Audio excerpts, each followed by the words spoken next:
as I begin recording.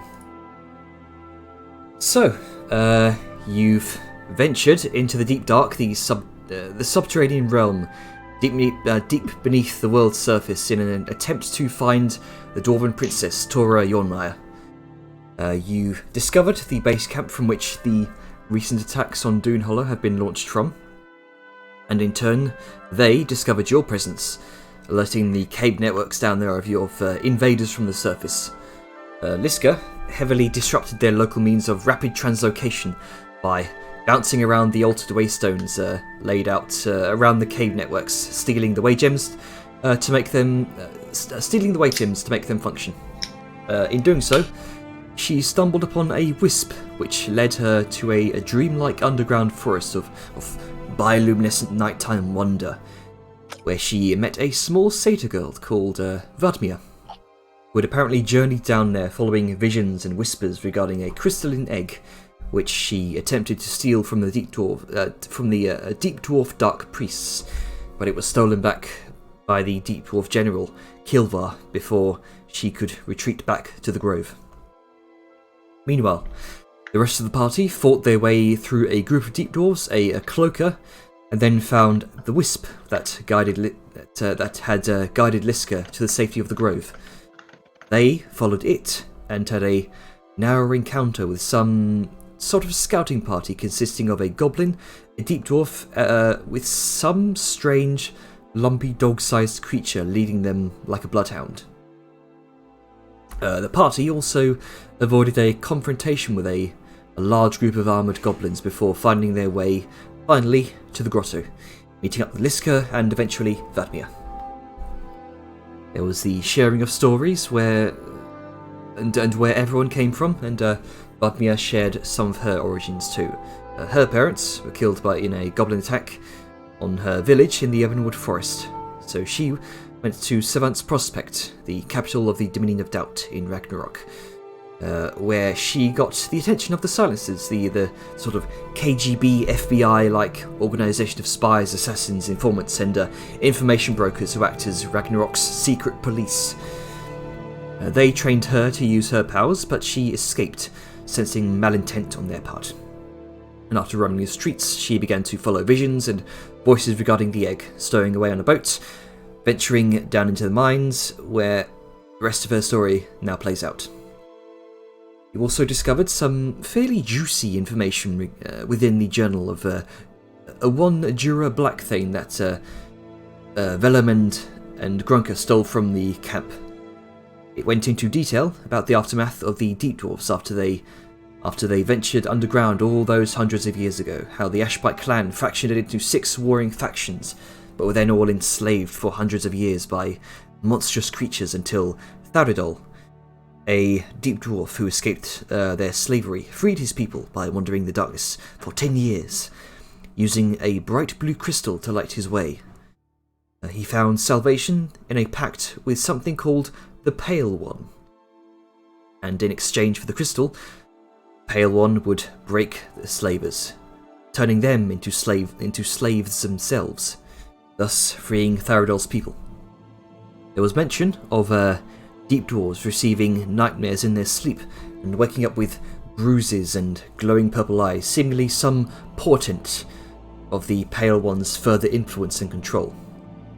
These former slavers also, according to the text, had similar eyes, but what appeared to be described as deep dwarf dark priests did not.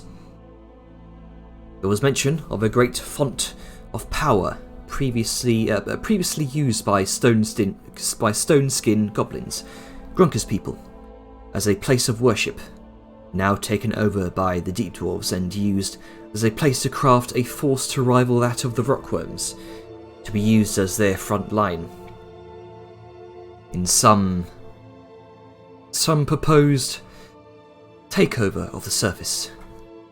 There was mention of a force of humanoid spider-like creatures that the Deep Dwarves were actively fighting against in a supposed territorial war down here.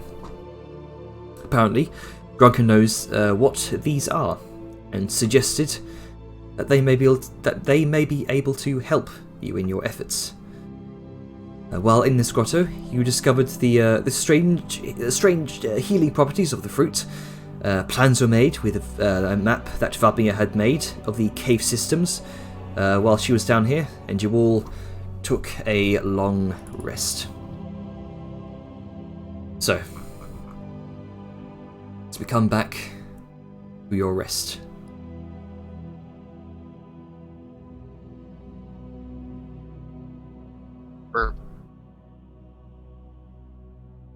So we've completed a long rest, yes? Before that, Or are we about to? I would like all of you to make wisdom saving throws, one by one, as you each take your rest. I saw this coming! I scared the shit out of me, Gab. Sorry, that'll be Liska, Velum, Sayun, and Grunka. I clicked, I saw one, I freaked. I was very confused as well, because my modifier is +5. I don't know how I would have gotten one. So that's a 1 on your wisdom save, yeah? Yep. Okay. 17, thank you. Efficiency. Well, I became like a Fey barbarian now. Oh no. Wait, that's kind of cool. That'd be interesting. It's an interesting subclass. Fairy godmother Grunka. So, Liska and Grunka. Sleep even in a beautiful kind of nighttime grove such as this comes to you in restless bouts. But eventually darkness does come to you. Mildly ominous. Your dreams are twisted and warped. Shrieking faces morph and writhe in your visions. You find yourself among them. You try to scream, but there's no sound. It's as though you look upon yourself from afar in third person.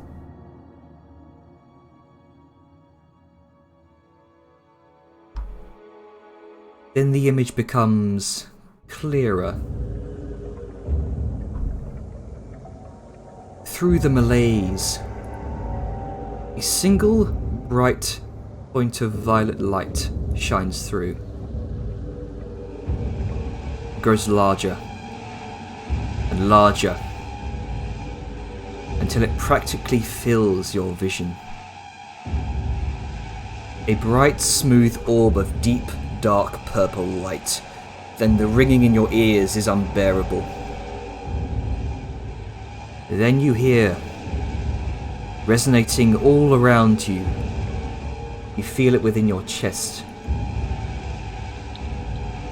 I see you.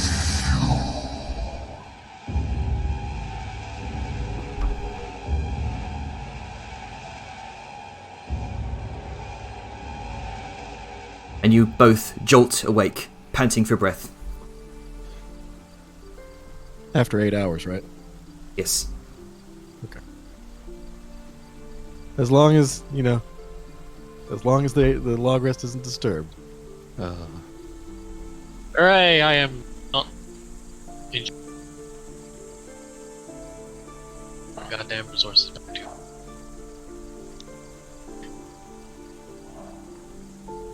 Yeah.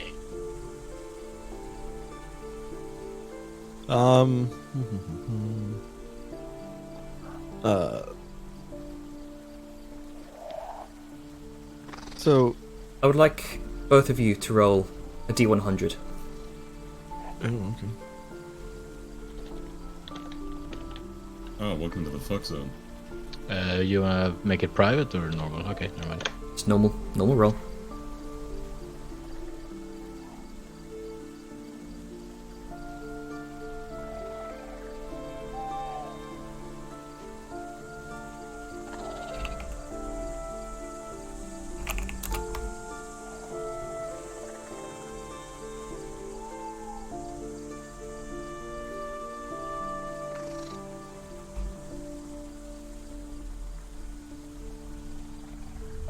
Continue. Well, regardless of what actual point during the long rest this is, Vellum will be up praying at some point, because of when his body naturally believes sunrise to be. So, yeah. Besides that, he will be up and about, and in much better spirit.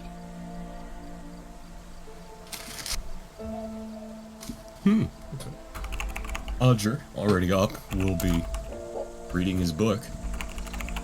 And you will turn to those that suddenly jolt awake. Grunkle's just kind of sitting up, and is just looking down at his hands and feet, and is just in complete shock. Are you alright? You seem pale.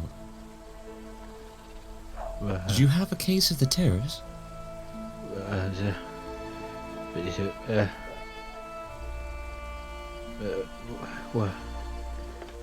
What happened to my hand and feet? Why are there spoons? Spoons? Yes. He kind of lifts his hands up and just kind of shake him towards Ager. Spoons.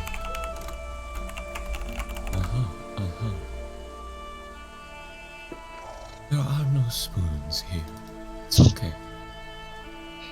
You're in the forest with your friends. Grunkle slams his spoon hands together, which to him make a metal clanking sound, and to anyone else it's just him clapping. Spoon hands. God damn it.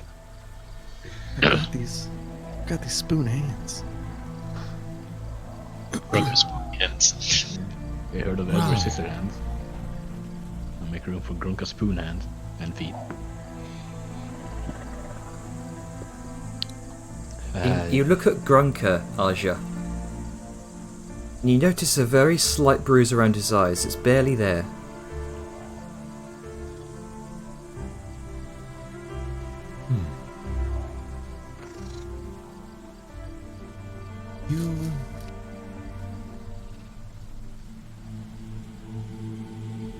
No, was the bruise gone after he walloped me? Because I know his guys had a bruised and purpley then, but did it like go back fully to normal? It went fully back to normal, yes. So this is a degradation of that. Make an Arcana check. Let me just... Ah, yes. 10. It's difficult to tell what effect this is, but it definitely seems similar to the time he was mind controlled. Maybe some sort of degradation. Maybe it's a shit night's sleep from a nightmare that makes him hallucinating. He's got spoon hands. And feet. Could be that. There's just a reassuring pat on his back. No, it's okay. Just close your eyes and take some breaths. I assure you, you're fine. It's just the stress of this. No, the spoons. I know. But you'll have your hands back, just... Oh. As he just kind of pats and he just, turns to everyone else just a little bit, like a slight tilt of the head. No one else has spoon hands, right? No spoon hands. Sort of looking at Grunker, a little concerned.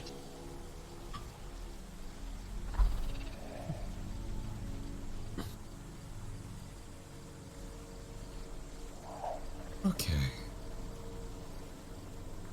Yeah, just Maybe we should just focus on something else now. Yes.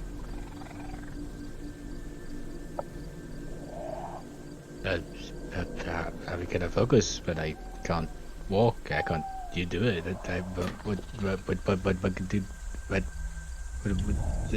Yeah. To you, Aja, Grunker looks completely fine. He's got normal hands, normal legs. He's just looking at them, just astonished.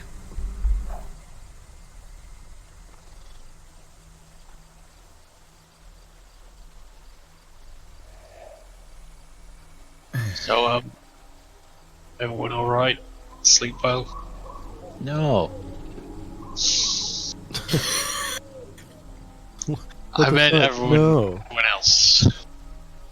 Anyone else having any spoon hand related things? No spoon hand things.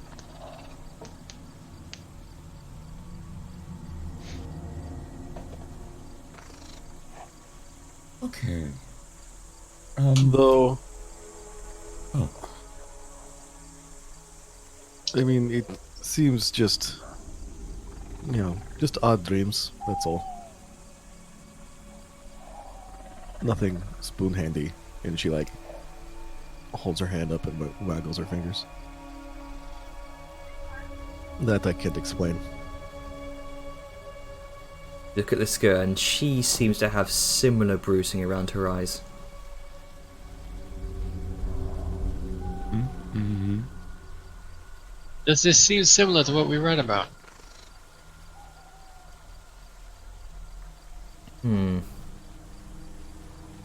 Jeter? It seems familiar in its description.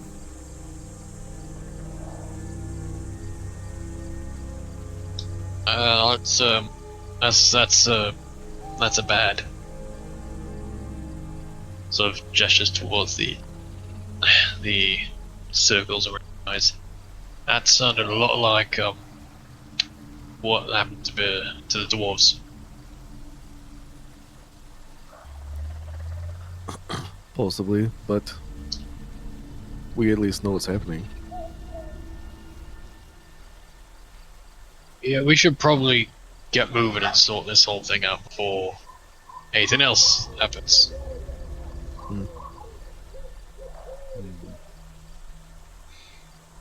Sal sort of sits up, looking mildly groggy but awake. There's just What's going on?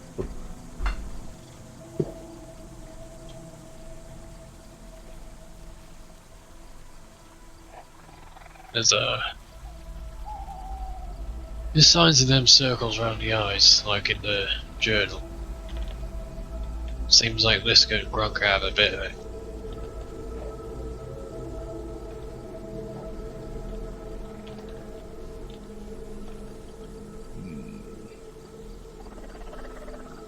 And again, one thing that I probably should say is that within the dream, it seemed like, I don't know, it was odd, but what was said and read aloud last night, I guess. Perhaps the kind of odd intelligence might know that we're here. Like, physically here. She like motions to where they're standing.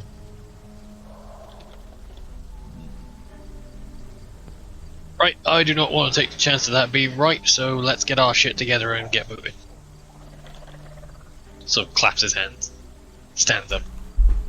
Badmir kind of jolts away from what appears to be some sort of trance. She kind of hanging upside down from a branch from the tree, using her tail. She kind of jumps down onto the ground. Oh, sorry, Vadmir. Didn't wake you, did I? Oh, is everything okay? Yeah, we're just gonna get moving now. Oh, okay. Where are we going?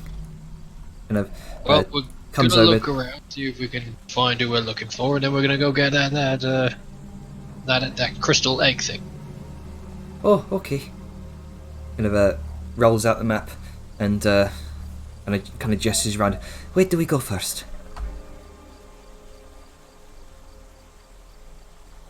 I'm just gonna get the map open in another tab. Yeah, Well- maybe the same. Last session we basically agreed that we're going to go to the places that haven't been mapped and scout them out to see if there's signs of the people we're looking for. Yeah. I think So we talked about last So time. all of them, or just... I think last I time only we say wanted. because there's the cavern was full of death mobs.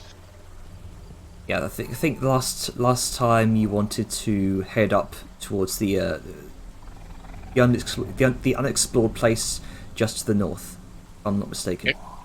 Yep. That's Okay. right. Well, we'll head up here first, and then we'll probably head over west. Now, Vanmir, we don't know how things are going to go once we do what we need to, so anything that you need to take with you from here might be good to bring along. Yes. One moment. And you watch as she kind of scurries off towards the to her small hut on the opposite side of the grove here. He leaps up a few branches, a few vines, kind of dives into the hut. You hear a bunch of rummaging. Vellum will follow and then call up while she's rummaging. We got a way to carry a lot of stuff, so don't feel like you gotta leave anything behind. I do not carry much. And he will wait patiently. And with that, after a moment, she kind of pokes her head back out, looks around, and she kind of scampers back down the vines. And you see she's carrying what looks like a small rucksack made out of leaves, in what appears to be a small pouch by her side. You've commonly seen these with magic users. This is a spell component pouch. Right. Does it seem like the bag is heavy at all? Not particularly heavy. She seems to travel light. You do notice she's gathered about 4 of these strange fruits. Right, well, if that gets too heavy, let us know. We can help deal with that. Wait. Kind of pops up next to you and kind of picks out one of the fruits and says, "Do you want an oro fruit?" What is it? Describe this fruit to me again, because I don't think I recalled it from yesterday. It's this sort of a sweet and tangy fruit. It's kind of slightly fuzzy and soft like a peach. Kind of shimmers in an iridescent emerald green, and the inside is kind of soft, watery, and sticky. Like it's this sort of vibrant pink color. There's slight hesitation, but he will sort of smile and like take a knee again to be on the right size and on the right height. Take it from it. Just yeah, bit of breakfast, right? Yeah. Breakfast is the most important meal of the day. Sure is, and he will eat it. Right. Take an auto food and eat it.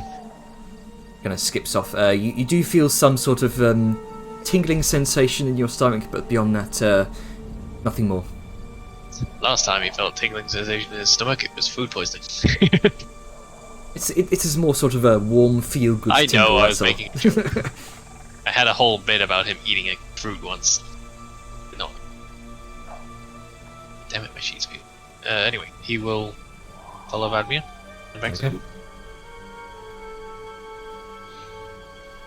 Kind of sets her bag down for the moment.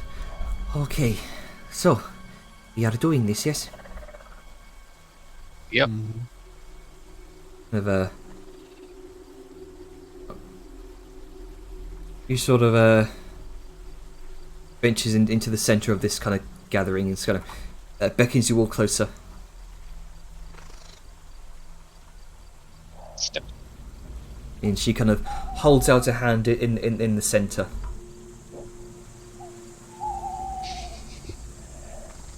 Oh, damn it. I mean, of course he's gonna put his hand. This is just gonna watch. I mean, it's clear she wants. That's what she wants, right? The whole hands in the middle bit. It definitely seems that way. What is this? What are you doing?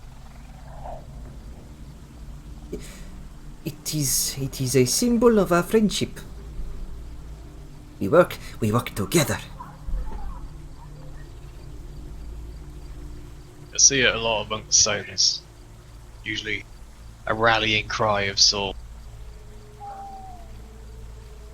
Oh. Okay, Oh. I guess. Oh, don't be such a stiff, Liska. Maybe I'm not. Yeah, It come just on, seems- Liska. Just seems a bit odd.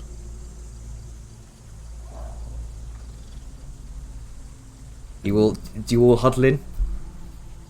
I mean, Grunka's still sitting on the ground looking at his fucking hands and feet.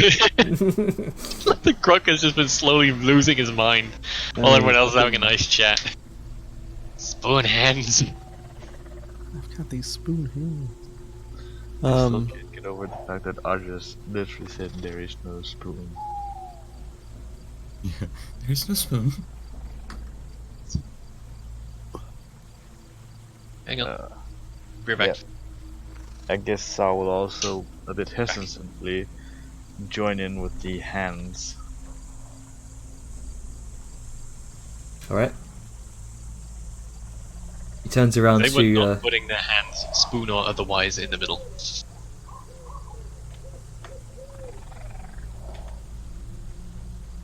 Vladimir turns around to Grunker and says, "Are you okay?" No! My hands are spoons. They do not look Your like hands aren't spoons. spoons, Crocker. Yes, they are. Do they feel like spoons? Yes! They That's- he clanks them together. They sound like spoons. Okay, well, if they're spoons, go put one in the water and see if it keeps it. Grunka like looks down at his feet that are also spoons. He's gonna look at Vellum like he's an absolute idiot.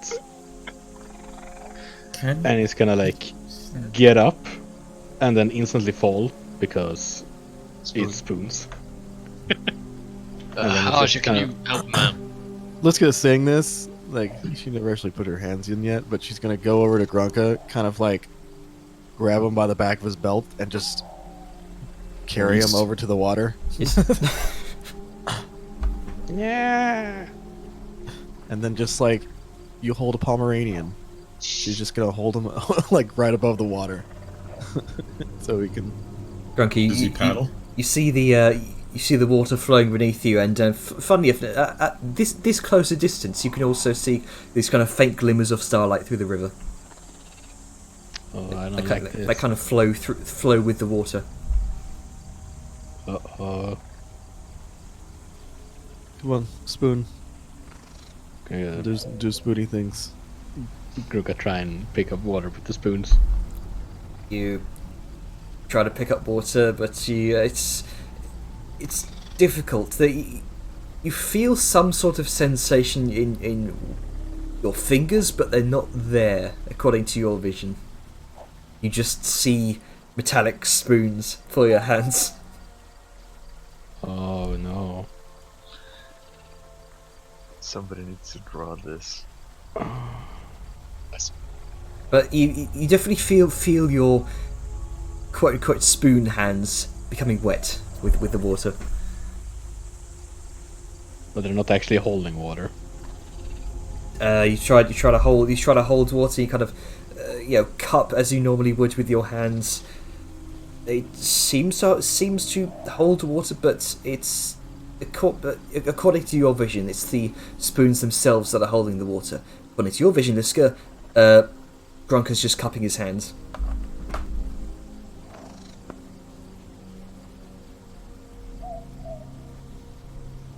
So is this any better? Do No. you still have spoon hands? Yes.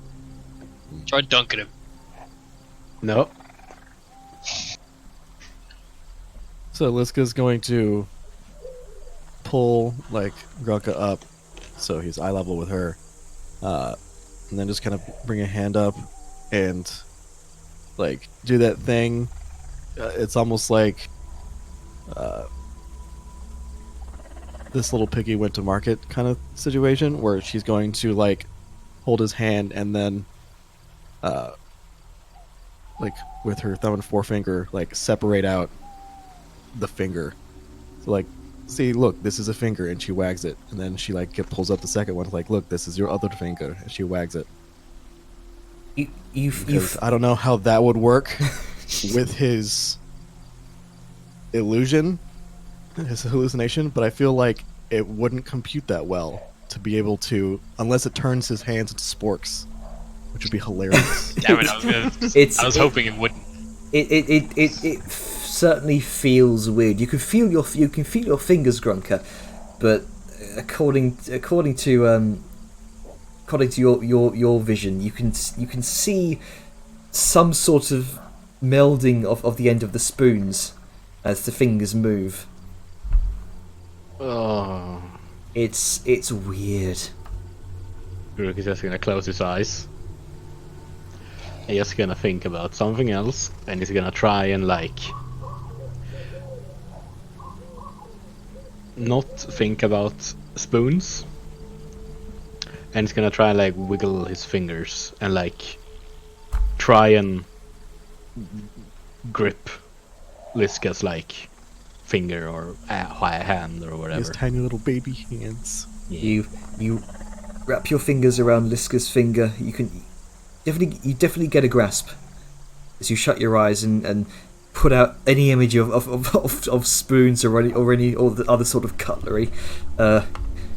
You can certainly feel Liska's finger. Your fingers are there. Okay, you guys gonna slowly open his eyes. You see the spoon of your hand has almost kind of curled around Liska's finger, and in the way kind of soft metal does. Oh, I hate this. Do his hands become forks? No. Does he have fork hands? It'd be hilarious if the tines were your fingers. Oh no, I don't like this, but But can you grip? It's gripping, so that means that your hand's at least working. I can work with this. Okay. Just can I try and wiggle his toes? Liska's gonna kind of do that thing with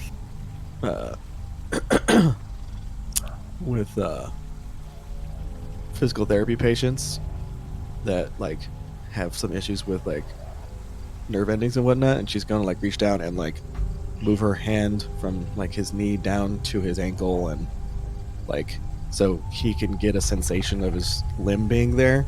And she's going to kind of move the joint of his ankle and bend his knee for him to be see, do you feel all these joints and stuff?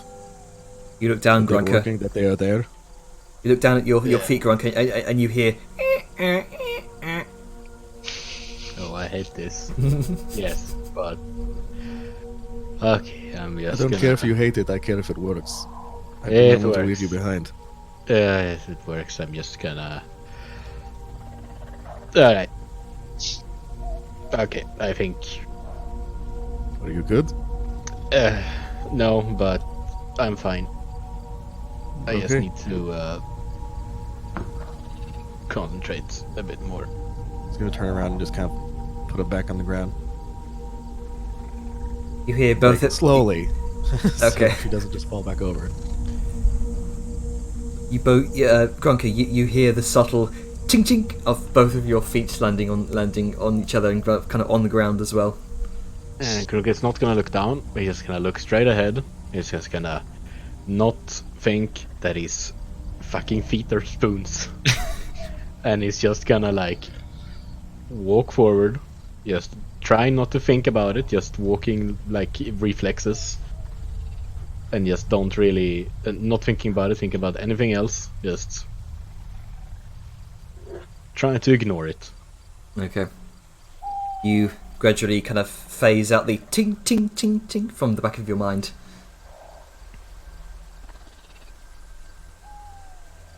Okay, This is fucking wild. you're telling me. This is fucking acid. You're gobbling on acid. So, does anybody have the capability? This seems somewhat magical in nature. So, does anybody have something that could maybe... I mean, he seems functional. And she motions to the goblin, who's stiffly Tin Man walking. and making weird noises as he does so. So, there's something you can maybe look at. Perhaps. I guess I will cast Identify, but I'm not sure if I should do a ritual or just spend the spell slot. I'd say do a ritual. We're probably gonna have to get our things together anyway, so we can do that while you're ritualing. Cool. I will ritual identify Grunker. Alright. He is a goblin. He is certainly a goblin. Some monster hunter bestiary pops up. You will, you see a number of magical, presumably magical items on every one of your party. That's detect magic. Does that identify? Oh, identify. Right. Nothing seems to come up regarding this supposed affliction. There doesn't seem to be anything that would trade that Grunker's how would I put it? Afflicted. Yeah.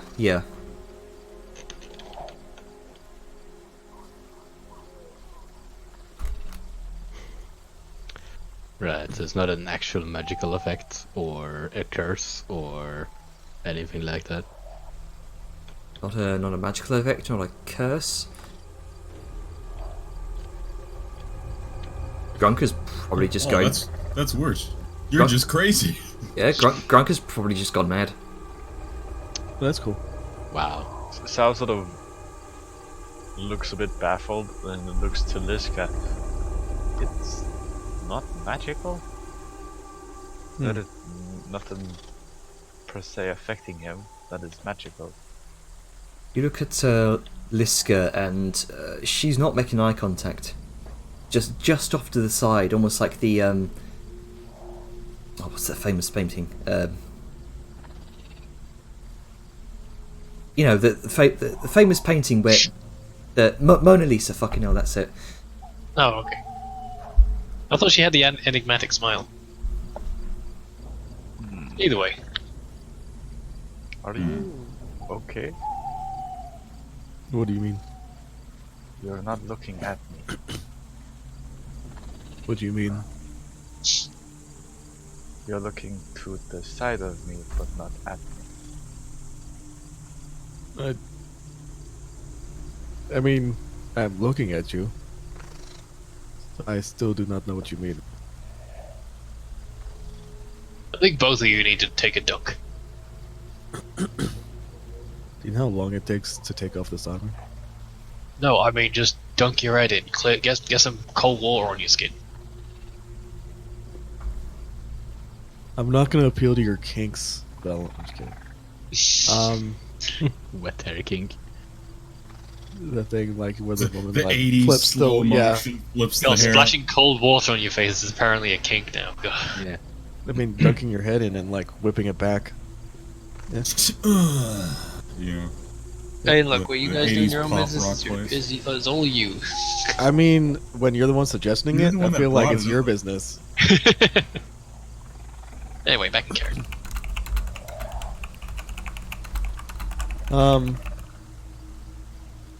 Again, like, let's go just like, I mean, I don't quite know what you mean, but I'm not spoony.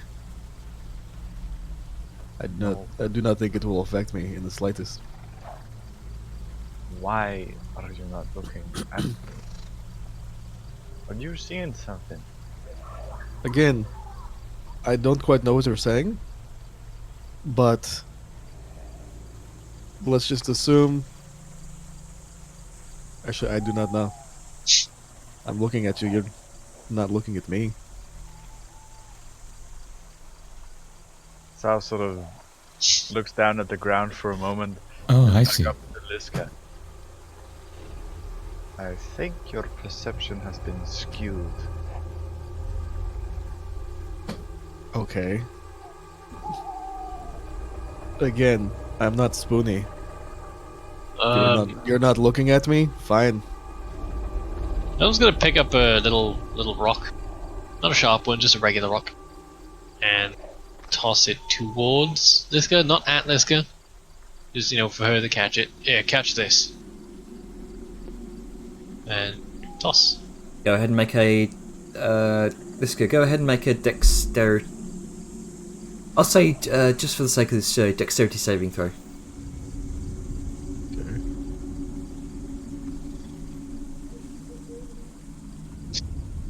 Okay, she's fine. Liska seems to catch it, though there was a slight delay, but she definitely seemed to catch it. I mean, Well, he at did least just it didn't suddenly throw affect it it. at me. Again, I'm looking at you people. You're not making eye contact with me, but why would that matter in combat when you're not supposed to look at somebody's eyes anyway? People Well- lie with their eyes all the time. Yeah, but it might mean you could miss your turn. But you caught that, so should be fine. Do you want me to see if I can hit you, Vellum? See if I miss the target? You know what? It's a terrible idea, but sure. Just try not to swing too hard. Wow. I thought she was just being sassy, but Well, if Okay. we go into a fight and she's not able to hit her targets, it puts us at a you bad don't have to spot. sell it to me anymore, friend. Let me just step over here. Fucking way. This is just gonna come up and. By the way, she's don't forget to going- heal yourself. Yeah. I have, but it's put me in orange still. I can't get rid of it. Did Oh. you do it through your model? I did it through Your both. token? I did it through my sheet at first, and then I noticed it didn't change, so I adjusted it through the POG, but it still didn't change. Oh, I think you have to do it through the pod. maybe the API is broken. Just I'll fix that. Don't worry. Just go ahead. Okay. Just continue. Okay. Liska's going to attack. I will take the dodge action, All right. just in case. Oh, hey. Just 11. Let's go. Boom, boom. The massive hammer impacts into a patch of blue daisies next to you. Right. Could have been a fluke. One more. I'd rather be sure before we go dealing with dwarves. Well, I also don't want to actually hurt you Oh, then use your fists. I don't know why you got your hammer out. because this is She what I will attacks be with using it. in combat. Ugh. Well, how did that feel to you? Did that feel right? Did it feel off? What?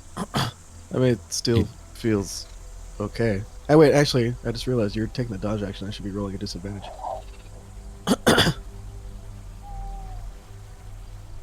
I mean, Like, wait, enemies if- are going if- to try and avoid you.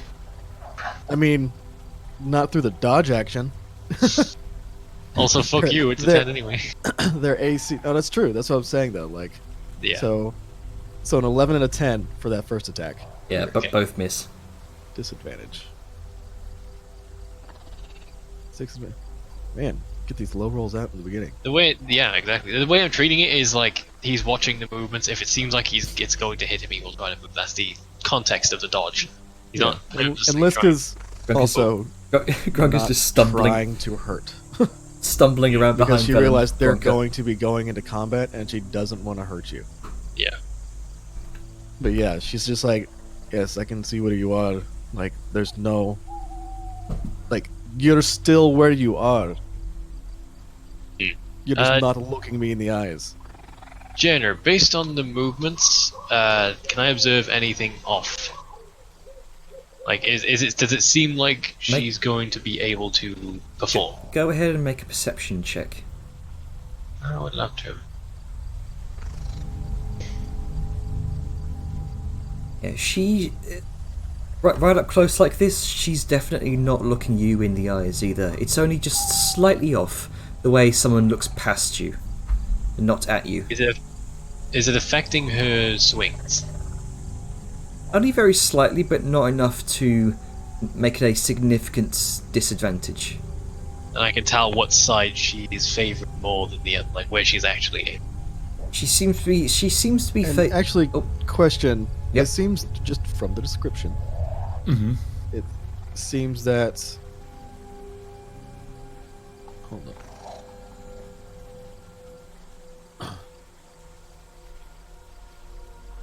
Okay, yeah. So it's just would be like what, a centimeter or like an inch Yeah, off or something. like about an inch off. Yeah, in character, I don't know that. Audra will step up and I'll say, Liska, could you do something for me? I don't doubt you, but you say no one's looking you in the eyes. Could you follow the tip of my finger with your eyes and eyes alone? Yeah. Because he'll then wave it far from one side all the way over to the other, then up, then down. Do her pupils, do her eyeballs actually rotate and move? They do appear to rotate and move, but it's almost like she's looking at a finger that's just to the left of your own. About an inch further to the left of your own. And not directly at your finger. Alright. So...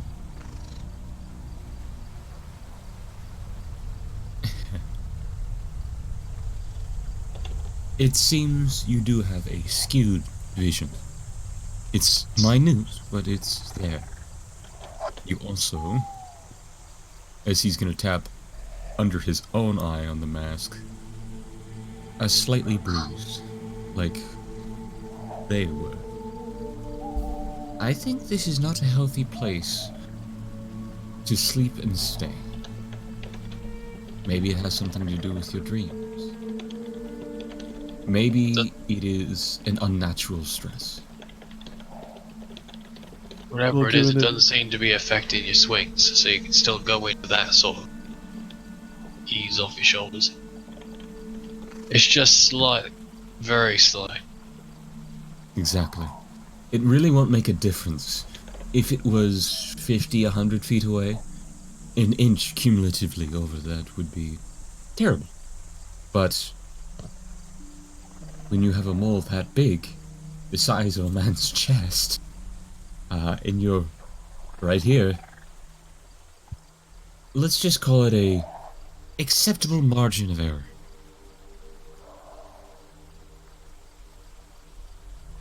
Again, I already told all of you this, but the fact that we had to go through this is kind of dumb. But sure. I know. It's just If it makes worried all of you about feel whether- better to understand it, then that is okay. yes. Because I want to know if things start getting worse for you. If it's an inch now, but 2 inches at the end of the night, that's cause for alarm. Yes, you're worried that it's just the tip. It might possibly be. Vladimir kind of shovels up next to you, Arjun, and says, "Is Liska going to be okay?" She's fine. She's fine. We'll just get her some seeing glasses. As he reaches over and pats on her head, and then looks back to her, and there's like an almost imperceivable little like shake. yeah. At that, like Liska's face just goes like deadpan, just like what the fuck. But Right, then at the she's just like, oh, okay. Let's go solved, sort of. Grunker, how are you doing? Got these spoon hands. I've seen him wandering about the fucking map, so I imagine he's been spooning about the ground. I have learned to ignore the sound of metal being bent. Can you still hold your weapon? Grunker reach and grab his hammer. He's not gonna look at. He's not gonna tell look him- at his tell him hands. I'll- He's gonna like. You hear Is his hammer out, like on his person, or is it in his bag when he's not using it? He'll probably have it on his back or something. as you reach out and, Okay, well. and grasp your weapon. You hear, but you channel it out of your mind. Yeah, I'm just gonna ignore it. Just not look at it. Just don't look down. That would be just grabbing your hammer, just like always. I have an idea. Grunka, Yes.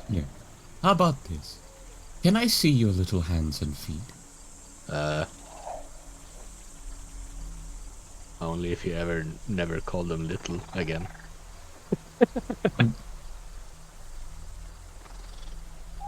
May I see your hands and feet? Yes. Very good. Never thought Adjo would ask for feet pics. Actually, isn't Now we know Grunka's the sort hands of like... degeneracy he's in. Isn't Grunka's hands like really big? Like, isn't it bigger than his hands?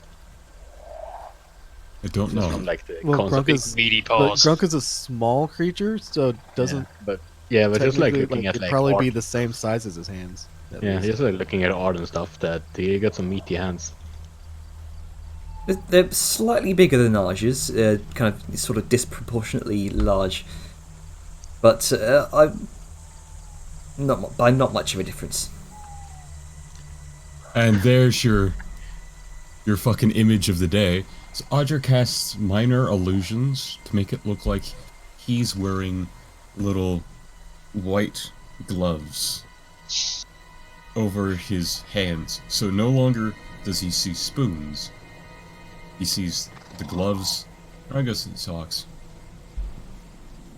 That look, I guess it looks like just like Audra's gloves, but you know. Now he has hands. Okay, so you're going to keep repeating that every minute.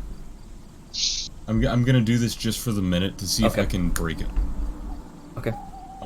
So examine the sound or the image. The creature can determine its illusion with a investigation versus 18. So if you could try and do an investigation versus 18.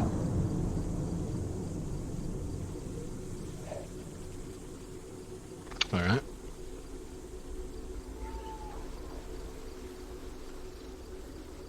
Oh, this is gonna be interesting. You now apparently have gloves on your hands. Do you see the hands now? Yes, I see the gloves. You can see Gonna. Yeah, and the socks.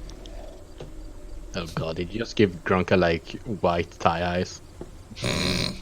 please, yes. No. They do have the little red and white stripe though, Oh or red and blue stripe. god. Get candy stripe socks. So Yeah. so Grunka now, Grunka, you see you kind of wiggle your fingers a bit in the gloves. It looks like you just have gloves on your normal hands. Oh, gonna move them around. Do they like squeak? You definitely hear that. Alright. Just gonna ignore that. I'm sure this is making it a lot simpler Sure, it's fine. to ignore. Only Okay. gonna last about a minute, but as you blend your fingers, use this to realize they're still there. Yes. Okay. Because we don't know that Grunka hears the metal too, do we? No, he That hasn't said that. Yeah. Yeah, I assume he thinks that everybody can hear it because it's just. Yeah, no one else can hear the. But only Grunka can. I still like the canon that he's making the noises with his mouth.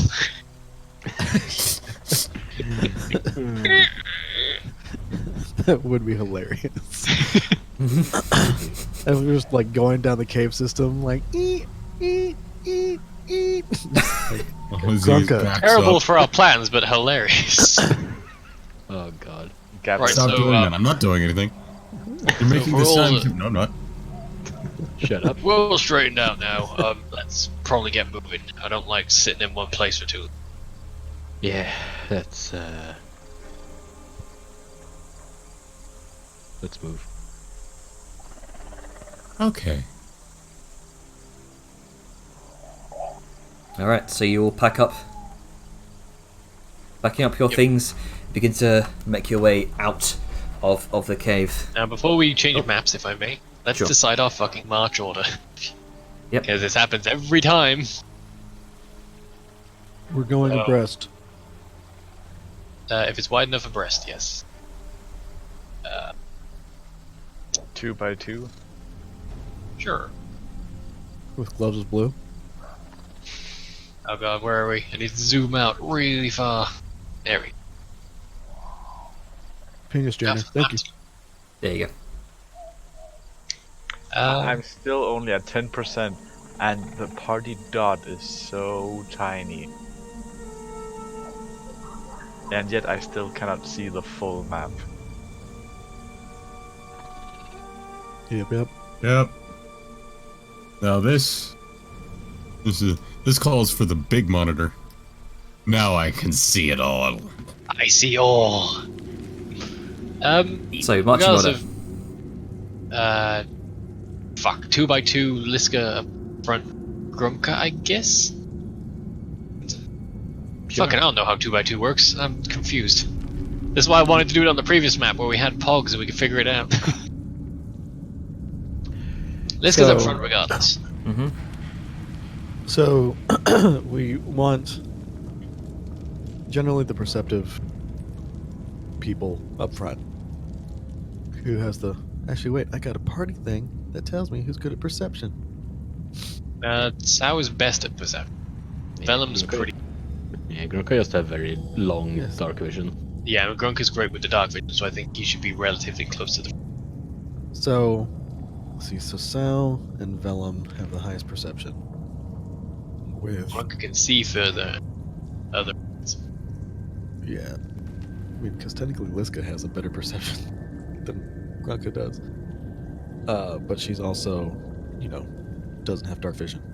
The only demonic race. So, what's Audrey's armor like again?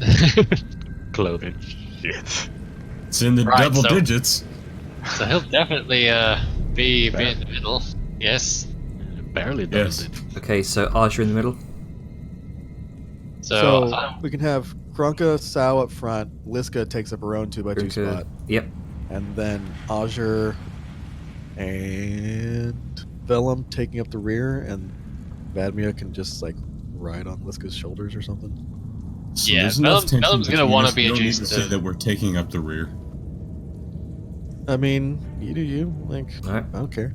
Up here. but yeah, Vellum was going to stick relatively close to Vadmir, regardless of the orientation. Sure. But yeah, that's the only note besides that. I'm fine being at the back. Budbia kind of climbs up on top of Liska's shoulders for now. Okay, good. Does your you kind Piggyback of ride. Yep. And she definitely seems to be enjoying it. Now remember Like Vadmir. shit bag. Remember Vadmir, if things get bad, hop off of there and make yourself scarce, yeah? Uh-huh. But I am glad I have my friends around me now. Trushma Tiline. Oh, Azure, and she holds up her maul out to him. Ah, yes, here. There we go. Let me just snap magic. And zoom back in. Budbia kind of has to shield her eyes, remember, for the bright light. Yeah, Grunka does as well. As you all venture into the dark caves through the illusion, which sort of warbles as you step through. And Vadmir kind of rolls out the map a little bit.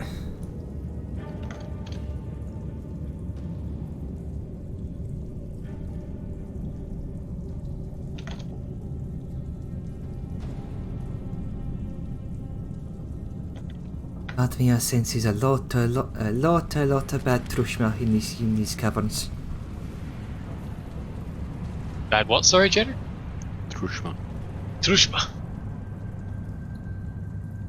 Is that supposed to be a demonic-y thing, or did I just mishear the word completely?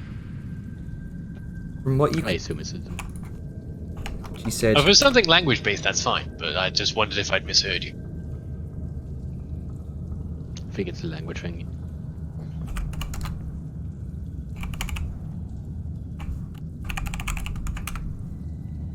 Ah, okay. Is that demonic? Because I speak... it is not demonic. Ah.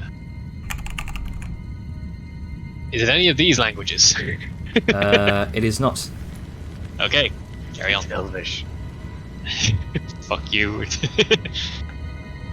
You knew it was coming. Well, what was that word, Vadmir? Oh, Trushma. It is Sylvan's for spirit, someone's truest inner self. When one can have good Trushma or bad Trushma. One is a good or bad person. Right, Fatmir, it's like your inside energy. Fatmir senses these things. And like Fatmir said, he senses a lot of bad Trushma in these caverns.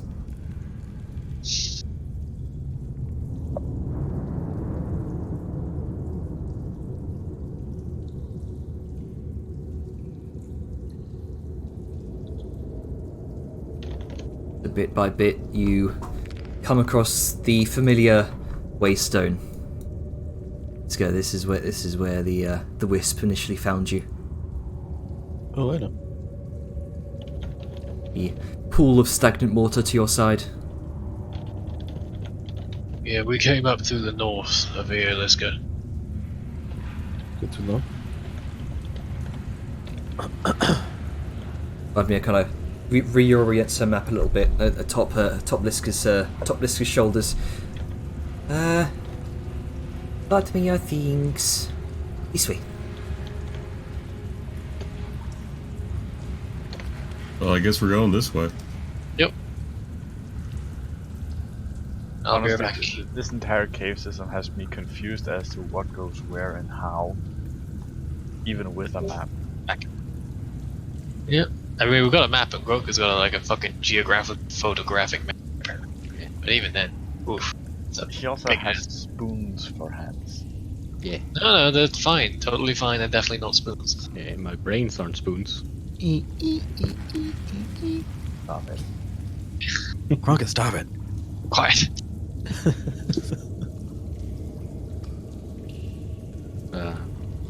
To that point, you begin to hear footsteps, Vellum and Salyan.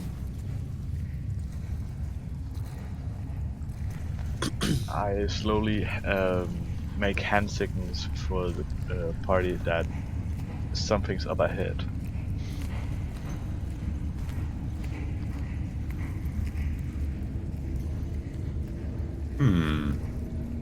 Okay.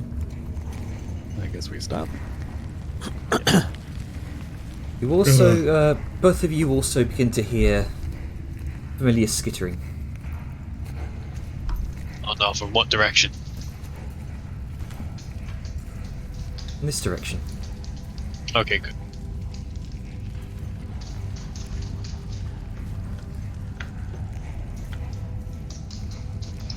Nope, time to hide, methinks. What's everyone doing? Sal Let's will hide. try and peek around the corner to get a better look, but still trying to stay hidden. Make a perception check.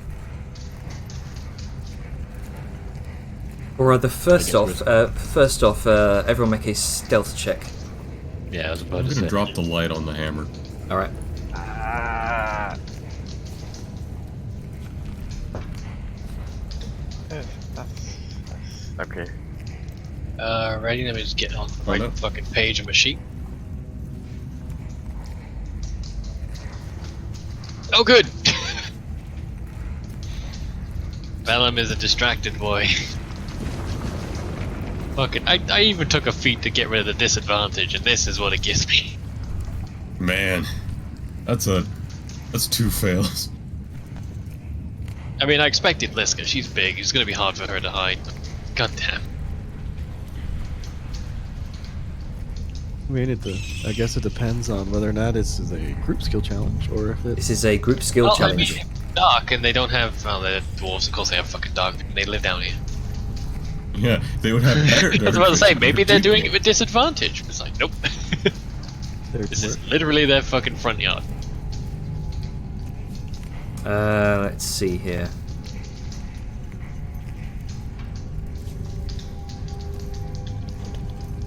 That would be that skill. Alright, so Vellum is hiding behind Liska, who is doing a terrible job of hiding herself. So they both get given away.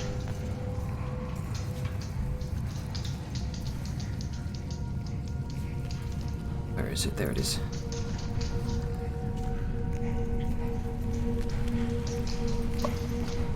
You hear the skittering coming closer and closer to you now, as well as what appears to be what sounds like faint hissing, squeaking of some sort of small creature.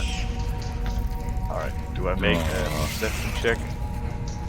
And the footsteps become quicker and quicker now. Go ahead and make your perception check. You Nice. peeking around the corner, you can see rapidly approaching what appears to be the figure of a deep dwarf and the figure of a goblin. And in front, you can see a familiar small skittering creature being led by them, or it's leading them by a chain. And as you kind of peek around, you see one of them bark off in your direction. Ah, there he is! Sick him! And what you presume to be the deep dwarf lets loose of the chain. Yep, well. I would like all of you to make initiative rolls, please. Are we having a battle map, or what's the Yes, deal? you are. 'Cause- Give me a moment Okay, good. as I set things up, because this is sort of improv combat here. On the plus side, we could just fucking clothesline with our weapons. Yeah, API is having a few issues right now. But give me a moment. Shouldn't take long. I'd say since we're going to be likely encountering a lot of things in these caves, maybe have like a temporary battle map that's all-purpose. Oh yeah. That's exactly what I'm setting up now. Ah, cool. Because I've got different colorations for the different all the different backgrounds. Yes. Sometimes I wonder, what do you put more work into? This or your animations? Yes. It's a balancing act. It really is. Yeah, I mean, you gotta do something while it's rendering. Mm-hmm. How much memory does your computer have? Quite a lot. None anymore. No Seder animations or General's computer will explode from hair physics. Nope. Fuck that. Just make a shaved one.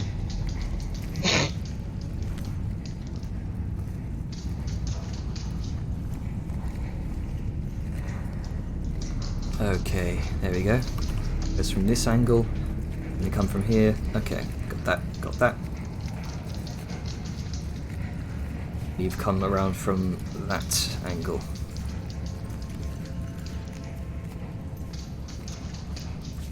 Okay.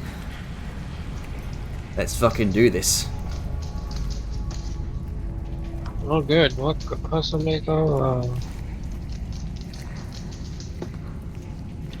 I see now what it is.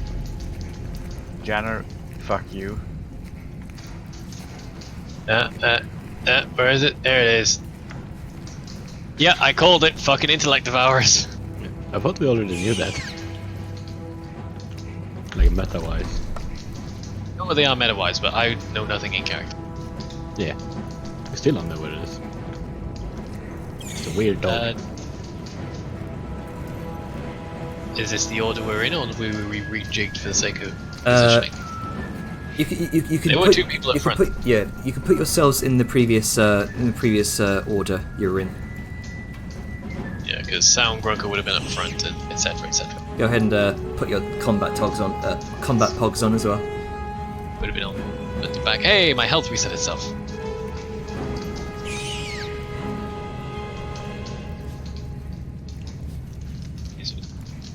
Sound, then Liska, then Tripper.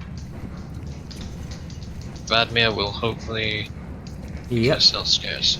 I will put her on the initiative for the sake of it and give her. There you go. I mean, if her general response is going to be to disappear, you don't have to flood the order with an extra turn. If all she's going to be doing is hiding. Obviously, I don't know if that's what's going to happen. Oh, If that's the case, then. see what she does. Grunker, you're up first. Put those spoons to use. Right, so Grunker's gonna take. Gonna look at the weird little brain thingy. This is a bit like, oh no, no, not touching that. He's gonna take out his crossbow and he's gonna shoot at it Alright, roll attack. twice. That's an 8. 8 misses. That's a 15. 15 hits. Alright, that's 9 damage. It straight up impacts into the soft, into its soft, loby center. Delicious. I couldn't live that without that description. He's a big brain now. Back up. Is this like a pile of rocks? It's a pile of rocks. We're just gonna climb up onto them. Alright. Just like that, he's invisible. Alright, so next up. What's with the fist and a 5 on Grunker? I don't know. Oh, I don't know. Was that his rage counter? Or No, sometimes APIs glitch and do that. You can accidentally hit something and it just. So you and your your turn. buttons.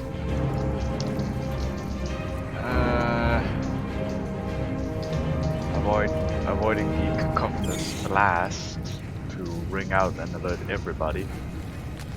Sao will unhook her light crossbow from her backpack and take a shot Alright. at the fucking creature thing.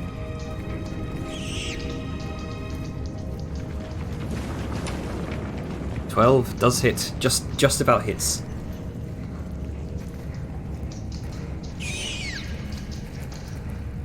Yeah, no funga though, because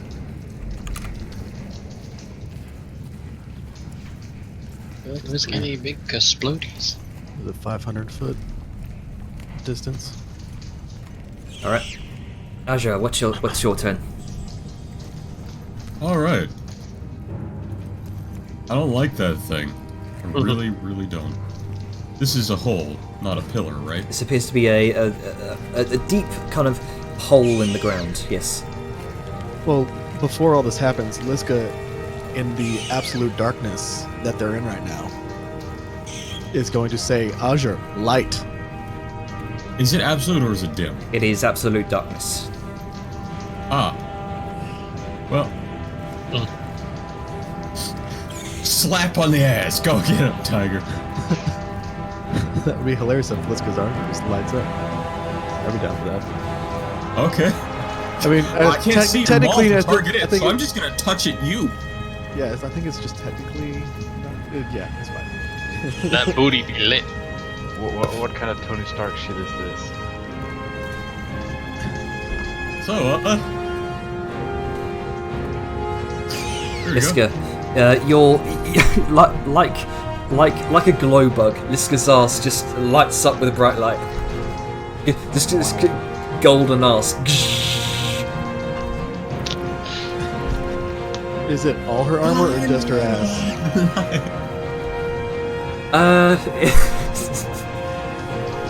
I'll say for the sake of this, it's your leggings, your armored leggings. This will be part of your armored leggings, yeah.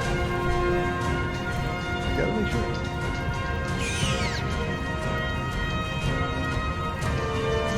Would it be like pow?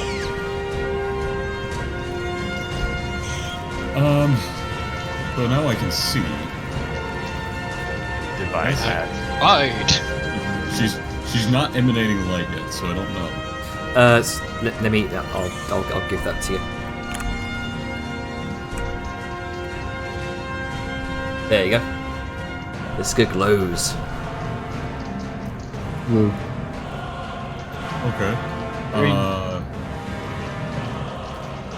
And so I'm gonna do what any sensible man would do and take cover.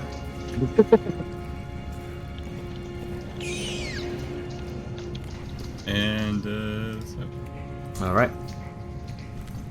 So let's see. Deep Dwarf. He's going to. You watch him kind of smash his fists together, and he kind of grows in size. Oh no, it's the big boy. Fuckers. I forgot they could do that. So did I. Shit. Let's see. Yeah, that's going to be his action. Gonna move up. He's 25 feet, about here. Gonna leave room for his. Remember that moving through ally space is difficult terrain. He probably should have moved before he grew up, right. but because he didn't, Yeah. Step on the There's a devour. goblin. Squish it. Likely doesn't care. yeah, but he doesn't want the intellect devoured. Okay, they're a slave people. Make about there. I think things are a bit awkward on angles, like with the Pathfinder thing. Yeah, that's gonna be his turn. Iska. Right. Da-da-da-dum. Move from a corner to a corner. Okay. Liska will go Boot, Scoot, and Boogie. And then, upon seeing all that shit, is going to take the dodge action. Okay. And that will be her turn. Yep. Hey. Bellum, what you doing? So, I'm gonna move over this way, so I'm in a bit more of a central location to be ready, but also to body block potential lines of sight. And also because I don't want to go near that brain on legs and the giant dwarf. So what I'm gonna do is I'm gonna ready an action to hit the first enemy that comes near me, or Okay. in my swing vicinity. Sure. And click. Vladimir is going to pretty much do the same as Arja, just going to hide. Actually, Oh right, sorry, the normal sized person.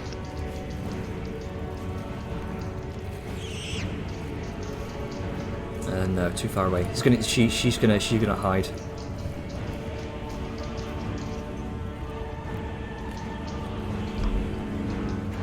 Got plenty of movement to get there, and hiding wouldn't be an action. So.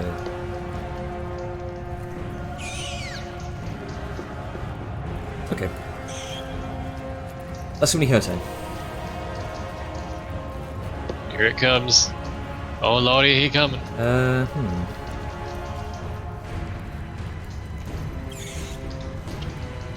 So fucking. I shouldn't be terrified of one thing that's tiny and at half health. Or like at least damaged. I mean, you say that, but intellect devours kill people for a reason. Yeah, they fuck you up.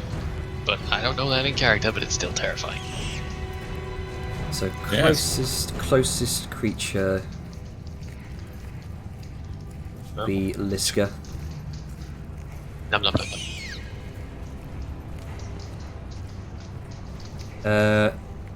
That's 5. That misses. And also, I need you to make an intelligence saving throw. All right. Oh no. This familiar sensation burrows its way into your mind from when you were skipping around the waystones and you encountered a number of creatures in darkness. Did it roll? Roll 20. Come on. Oh! Give! 10. 10. You take 12 psychic damage and Oh! let's see, what's your... Need to roll d6. Alright, you feel the sensation of it trying to bore its way into your mind as it kind of leaps up, clutches onto the front of your breastplate. However, you resist this, whatever this thing is, attempting to warp its way into your mind. Can I see the 3d6's results? Sure. Let me screenshot that. Come on, Gyalzo, please don't. God, fucking. Hang on. That's alright. Ah, fuck, what was the name of the... I just used Gyalzo Useless. to easily take Lamar. screenshots. Now so- the... Fucking Lamar over here. Also, it's especially terrifying that they've domesticated these fuckers. Put that Or the other way around. party chat for you. There you go. I mean, the Intellect Devourer is on a chain, so it's... Cool. There you go. So you were lucky. You were lucky. I know, that's what I'm saying. It's just, you know, I feel like we should make those public. Okay. I could do that. And put that to public roles then. Next up is the goblin.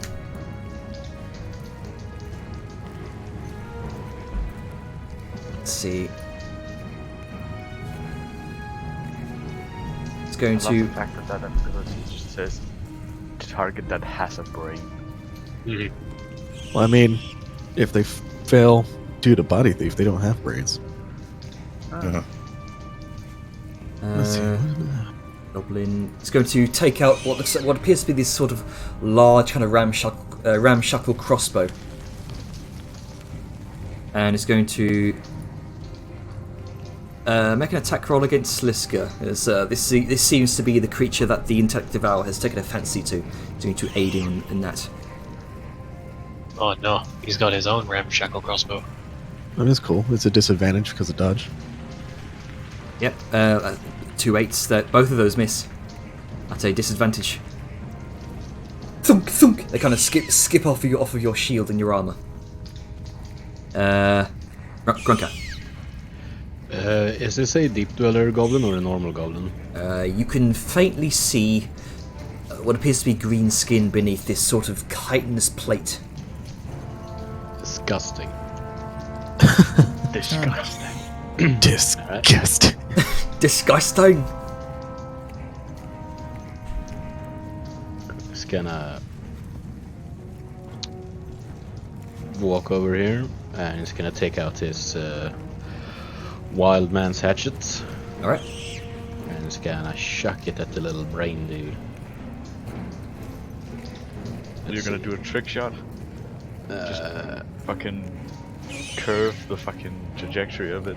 Yeah. How are you going to do that? Like Wanted. I mean, Able to Well, I mean, he can still see it. He can still attack it. It just has like. it's still half- like, like at half an cover. angle, and yeah, it's still like an angle. I'm just going to double check what like half cover Plus would be. 2 to AC. Plus 2. Okay. Yeah. Thank you for reminding me. Yeah. If a creature's blocking another creature, it's a plus 2 to Yeah, AC. yeah. Which is also why archery gives you a plus 2 to hit. 4. Yeah. So that definitely is. Alright, that's a 6 damage. And you thunk straight into what appears to be this creature's center, and it falls down dead. Okay. You're just gonna point at the goblin. Not And it's a lot gonna of hit points. Yeah, that's good. You're Yep. just gonna point at the goblin and it's gonna scream, "You're next, green skin." Racism. Yeah. Just from the back, there's the subtle. Oh my! I mean, it's a goblin, so you don't know that. That's true. Oh, he said it in Goblin. Yeah. He points with his spoony hands. You- It says, "Your next green skin." You hear in response some sort of a taunting shout from this goblin. Brothers and sisters fight like goblins and humans and goblins and dwarves and goblins and other goblins. Okay, Willie. Goblins. Did you Goblins are the natural Did you, enemy uh, of goblins. did you get that, Grunka? No. No. It's a Whispire. Yeah, you're just gonna walk up so he's in range. Oops. I thought I put you in. Wait, hang on. Let me just see the thing here. So that's 25. And that's 40. Nah, he couldn't do that.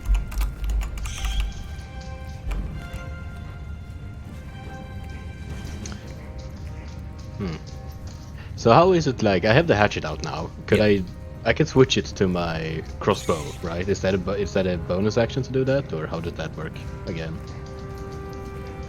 So it's usually in combat, you can draw a weapon out as part of an attack, Right. and that's your free interact with object on your turn.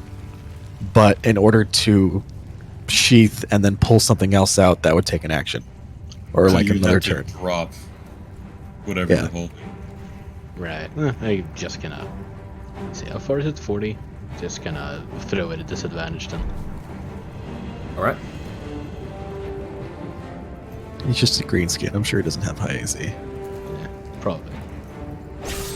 17 was just what you needed to beat. Yeah. Fuck you, Greenie.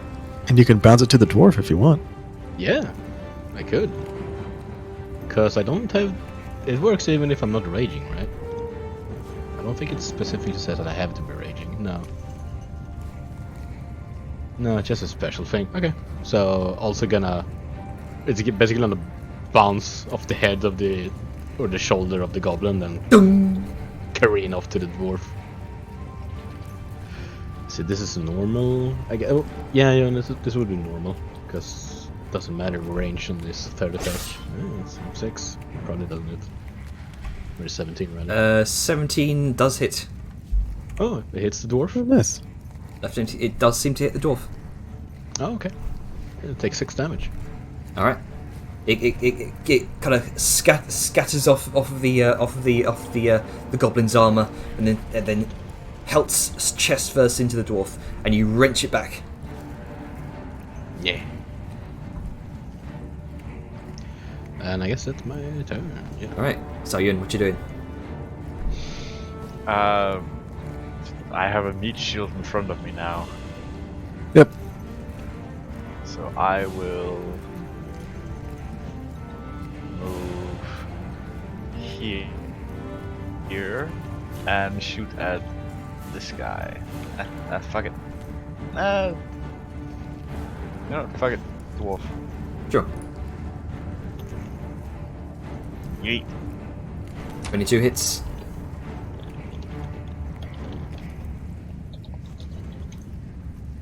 And oh.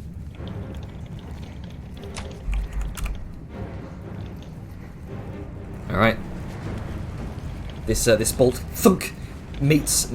You see the opening where Grunker left this massive gash in his chest, and you see that opening, and you shoot your bolt into it.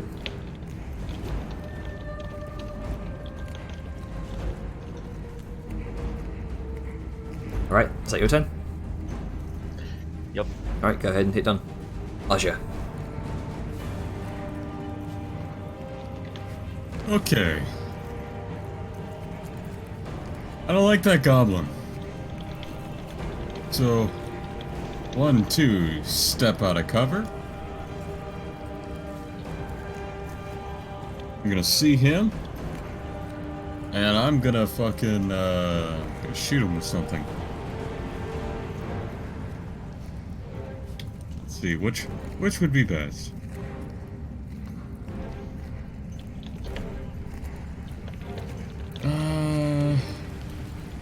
I don't need to waste that. So I'll just cantrip. Because it's so goddamn good. Fireball. Can't trip that ass. Boom. Boom. Boom. Both of those hit. You going for the goblin? Yep. Fuck that Alright. goblin. Yeah. You Just a beam of light just bzzz, from the ground up and forward. his form just scatters. Bisects him. You just bisect him with the sheer force of this impact. Ah, man. No racially motivated murder today. Yeah, you yelled in Goblin. Remember? He didn't hear it. Yeah, it's true. Does Come he on, have bro. Does he have a ranged weapon out? From what you can tell, he appears to have some sort of ranged weapon. This Alright, well, I'm just gonna Get back in cover. The strategy has awoken. And there we go. Hey man, when you got 10 AC, Oh no, you like gotta do what you gotta do. yeah, I'm not saying anything bad about it. I'm just I'm just saying like Oh yeah. you have realized your strategy. There's nothing wrong with it. Duck and cover.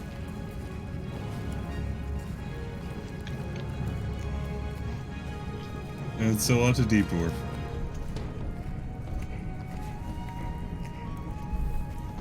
Seeing his ally just scattered, he's going to turn invisible. Wait, what? Dwerger, man. So a creature the size of Liska Fire. just went. Yeah, Dwerger, man. Though I think he's goes back small, unless enlarges concentration. I can't remember. Correct me if I'm wrong. The inherent trait that would be considered a spell, sure. Correct. Okay. If you get access to a spell like Enlarge or something because of a racial trait, you still cast it as a spell. Yeah. Oh, too far out of range. Okay. Yeah. He goes invisible. At least he's no longer enlarged. We don't know that.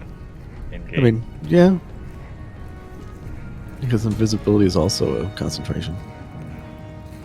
I was expecting his party to be Get snuffed out. Yeah, that quickly. Okay.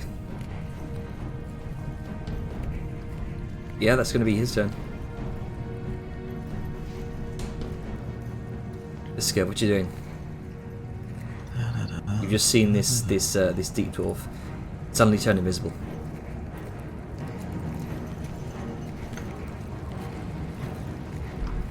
Okay. Because you can.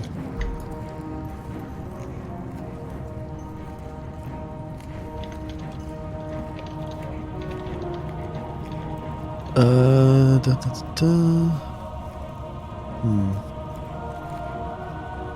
I want to do that?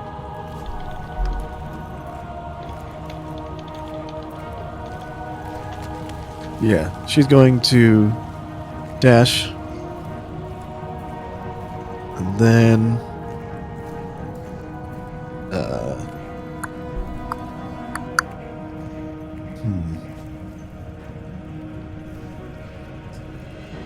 can she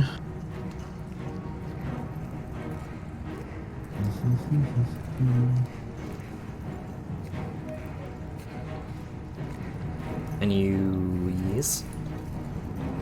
I'm just trying to think. Can't technically.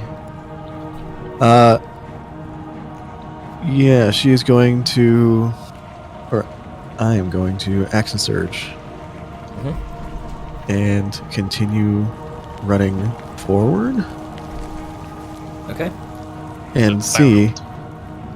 Yes, and see if I happen to hit anything. If I encounter any terrain I can't go through that is invisible. You keep running, leaving small impacts on the stone floor beneath, and you just keep running. You keep running. No sudden stop. Okay. And then I'll just kind of pause, yell, "He can't be allowed to escape." In demonic, since pretty much everybody speaks demonic. But not the dwarf. And end my turn. Alright, Felon, what you doing? I'm going to move to about here. And I would like to listen out for any Are you sound. You climbing up the plateau? Oh, that's how tall is this? About 5 feet. Oh, well, yeah, I guess I'll go one. Yeah, you can just stand Not up on it. Yeah. I would like.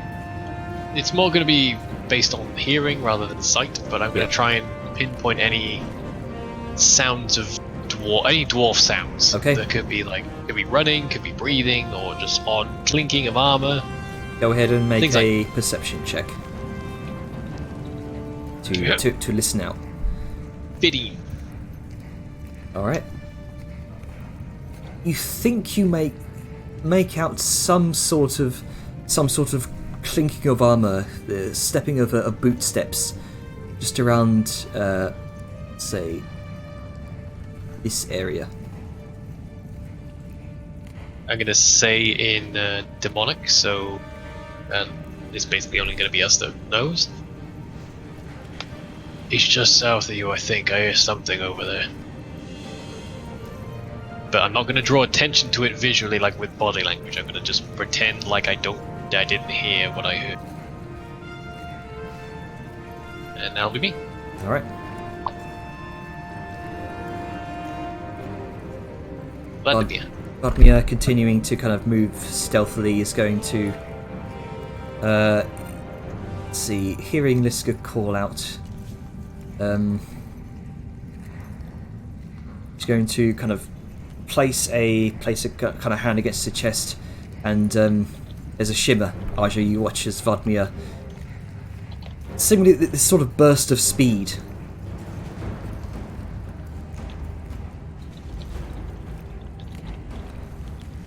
Don't do it, baby girl. Just How much was that? That's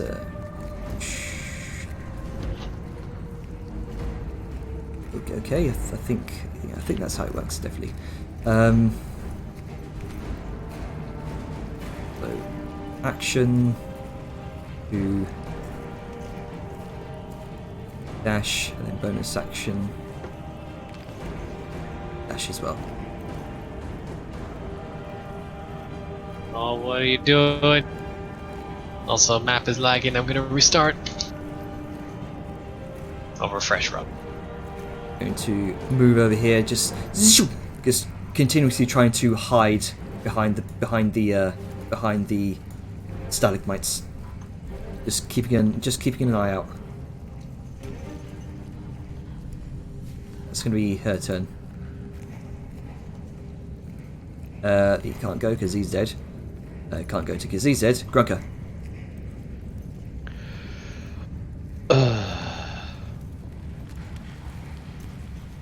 Well, seeing how it's all been in demonic and no one's used the earrings,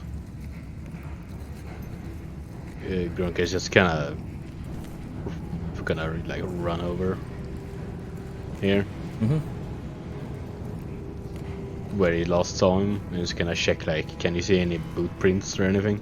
Okay. Make a perception check. Oh yeah. Just because he's invisible doesn't mean he stops leaving tracks.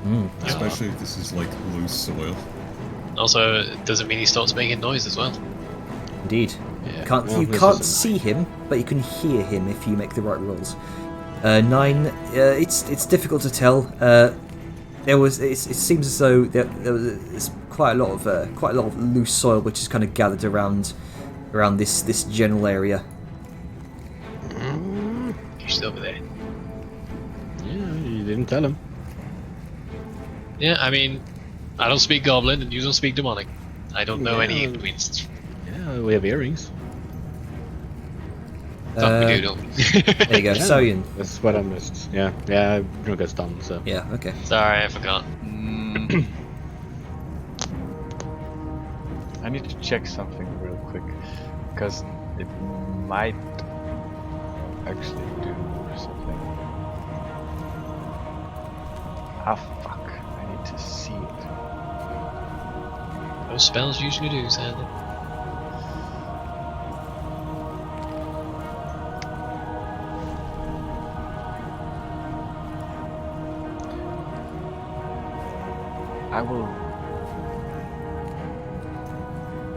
I will move to here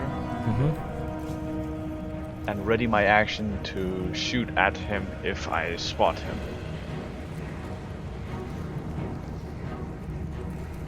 Okay.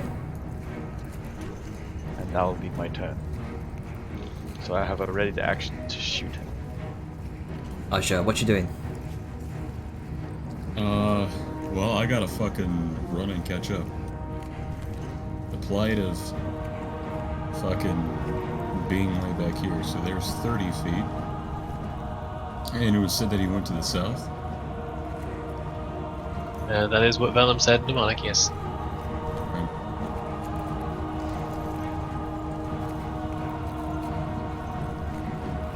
Then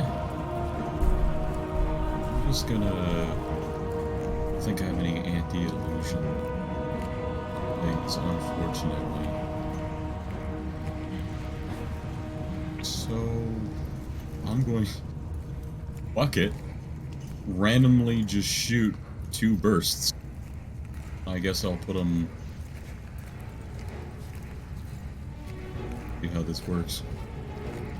Make sure I'm actually aligned to the grid because it's dark and hard to see. Here.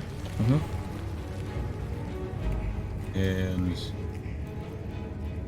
here. Okay. And here's just to see if I can target that area. And You shoot, poof, shoot, poof. Both It's with both disadvantage technically. oh yeah. For the fairness. Yep. Go ahead and roll again.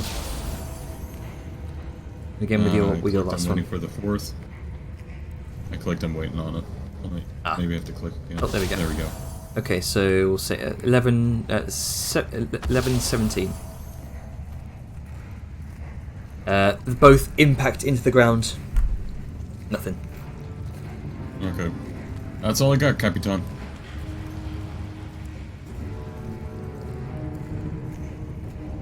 Okay. And end.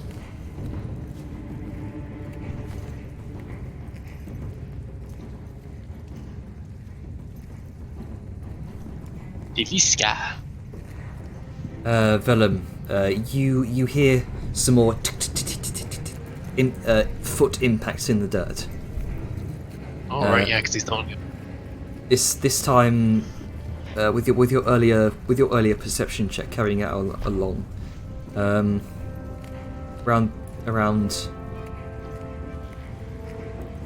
oh, there we go. This area. Says talking is a free action. I'm going to yell at Demonic. He's moving for the exit. Southwest. Alrighty. I think that's gonna be turn. Right, Liska. Alright. Boop. Is it free train time? Go down there. With my I don't think I would have heard anything with my passive 13, would I? No. Or like, okay. But going southwest. Okay, so there's there.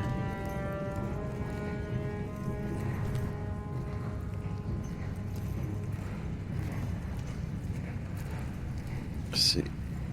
Visibility's annoying.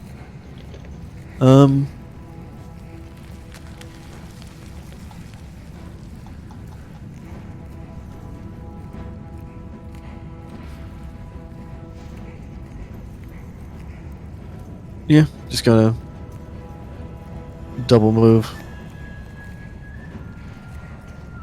See if I interact with anything.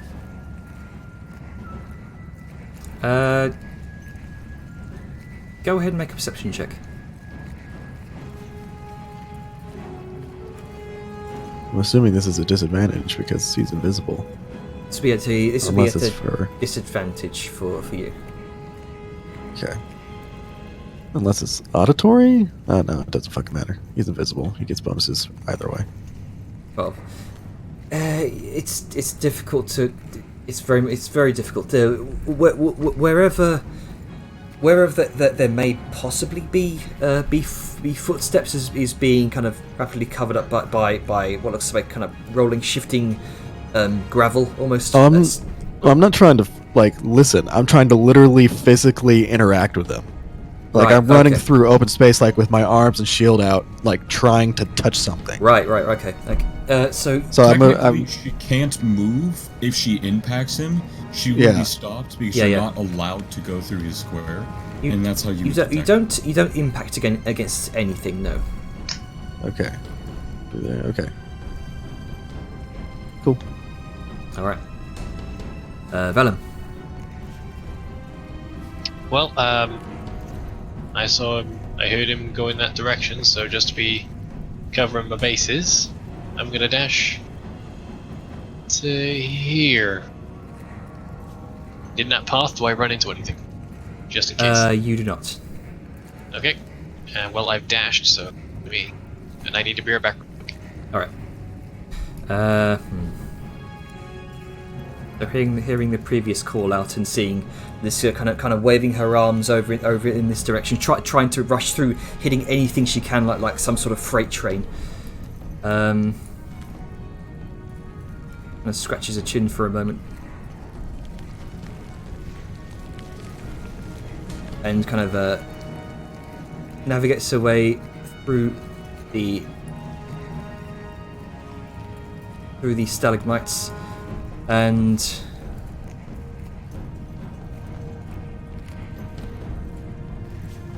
what can she do? Ooh, okay. That'll work.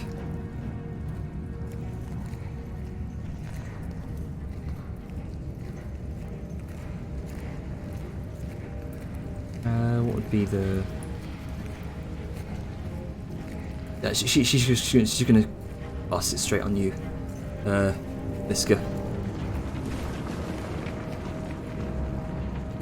Very fine. She's going to.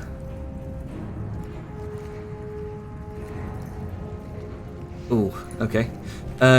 You watch her cast Fairy Fire. Finally, we get to see the fucking spell.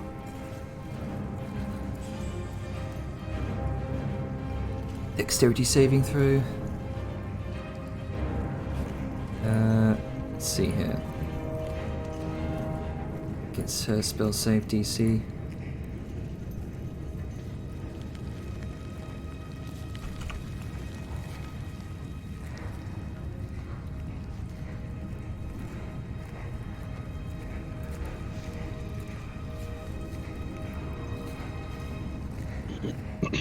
You watch this shimmering outline appear before you, Liska.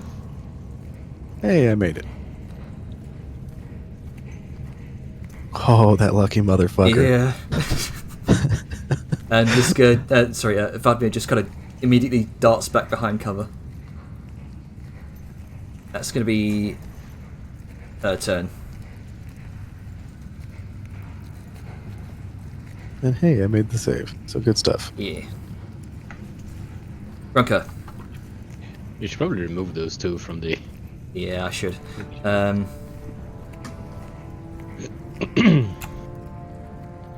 Yeah, So yeah. there we go. Sorry, GM layer shenanigans. Yeah, just delete those. Yeah,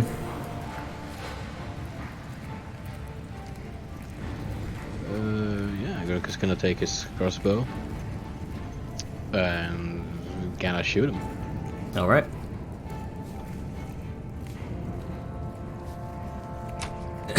Okay. Jesus Christ. Get fucked. All right. Yeah. Let's see. Yeah. Well, regardless, the bolts in. Actually, this would. Yeah, you get advantage either way because fairy fire. So, the bolt immediately just thunk right into the back of his head, and he just slumps over dead.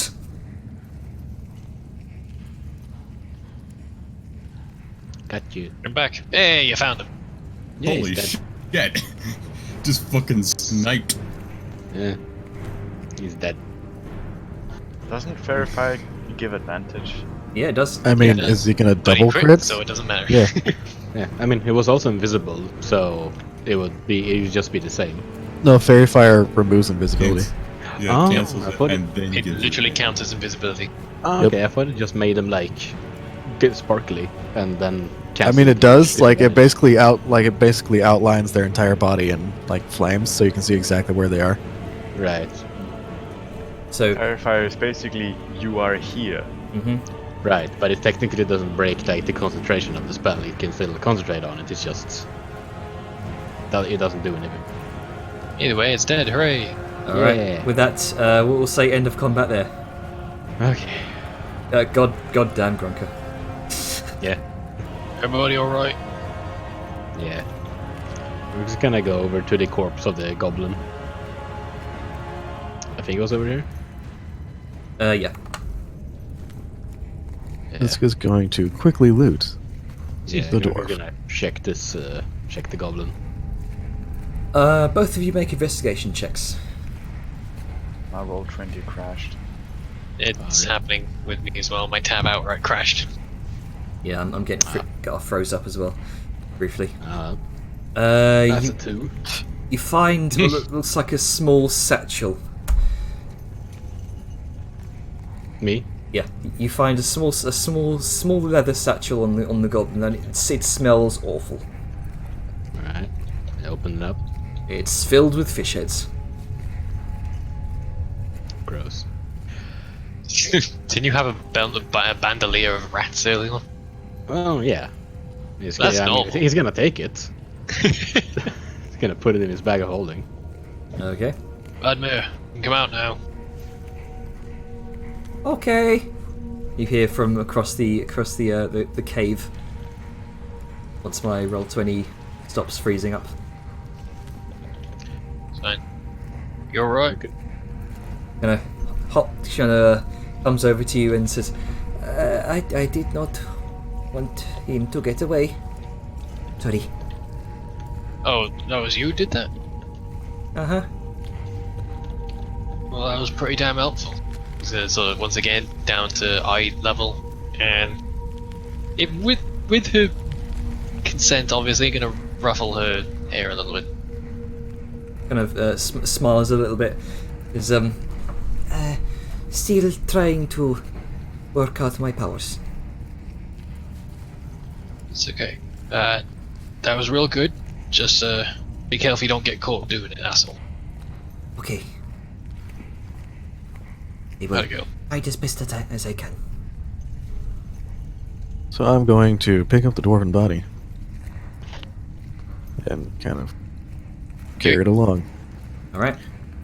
Meanwhile, looks like Grunka is also ready to fucking throw it in the pit.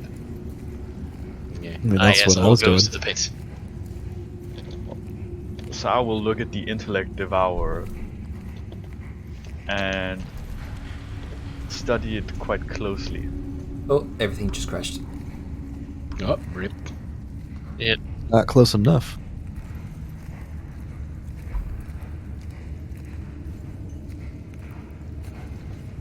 Okay. You're going to throw it in the pit, yeah?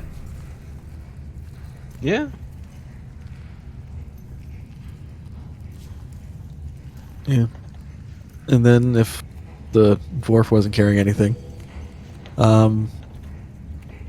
like money or otherwise, I'm just gonna toss them into. Yeah, you don't find anything beyond about 5 gold pieces.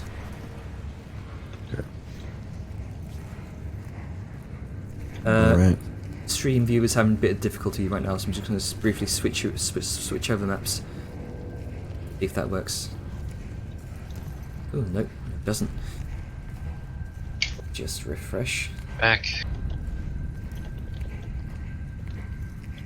Boom. I'm just having technical issues right now. That's fine.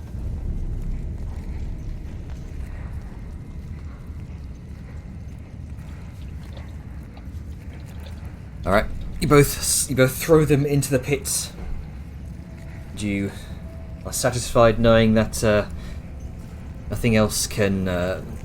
No other patrols will come by seeing the dead bodies. What are you doing with the with this strange brain-like creature, Sayun? I want to study that.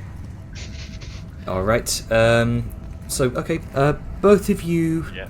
as you wander over, either one of you make an Arcana check with advantage, or both of you roll. I'm gonna let you right now. No, right now. He's rapidly taking notes in his book, no matter what. I will do a roll, I guess.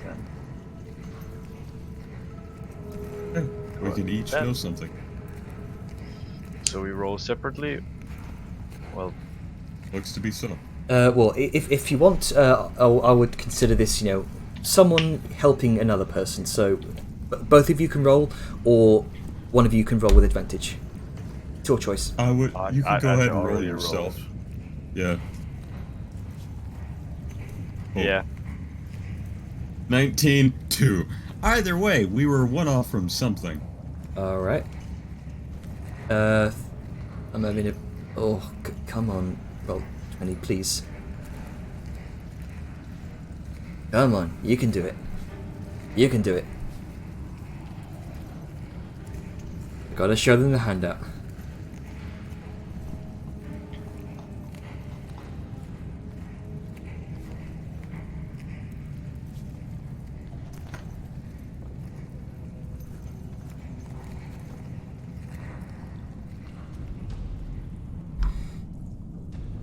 Right.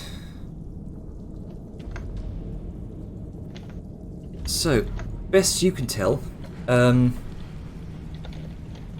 you've read about these creatures, but typically only in the context of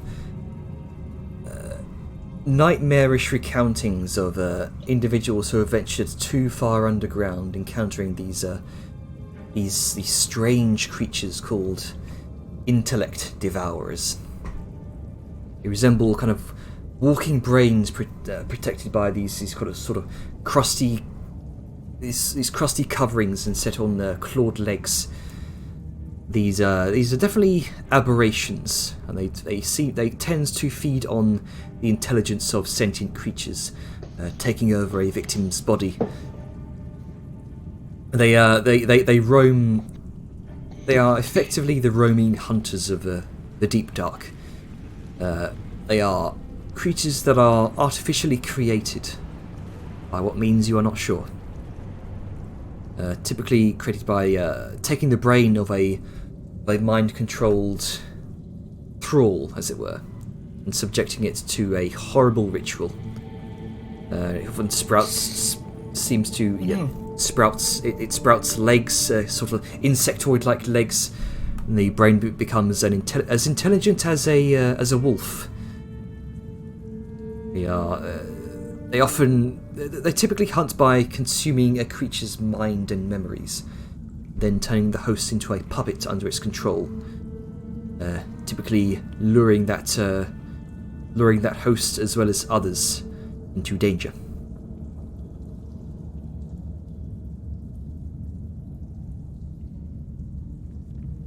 It's terrifying. Of course, I relay this information as I write it down. Okay. Where did you say that it came from? I missed that part.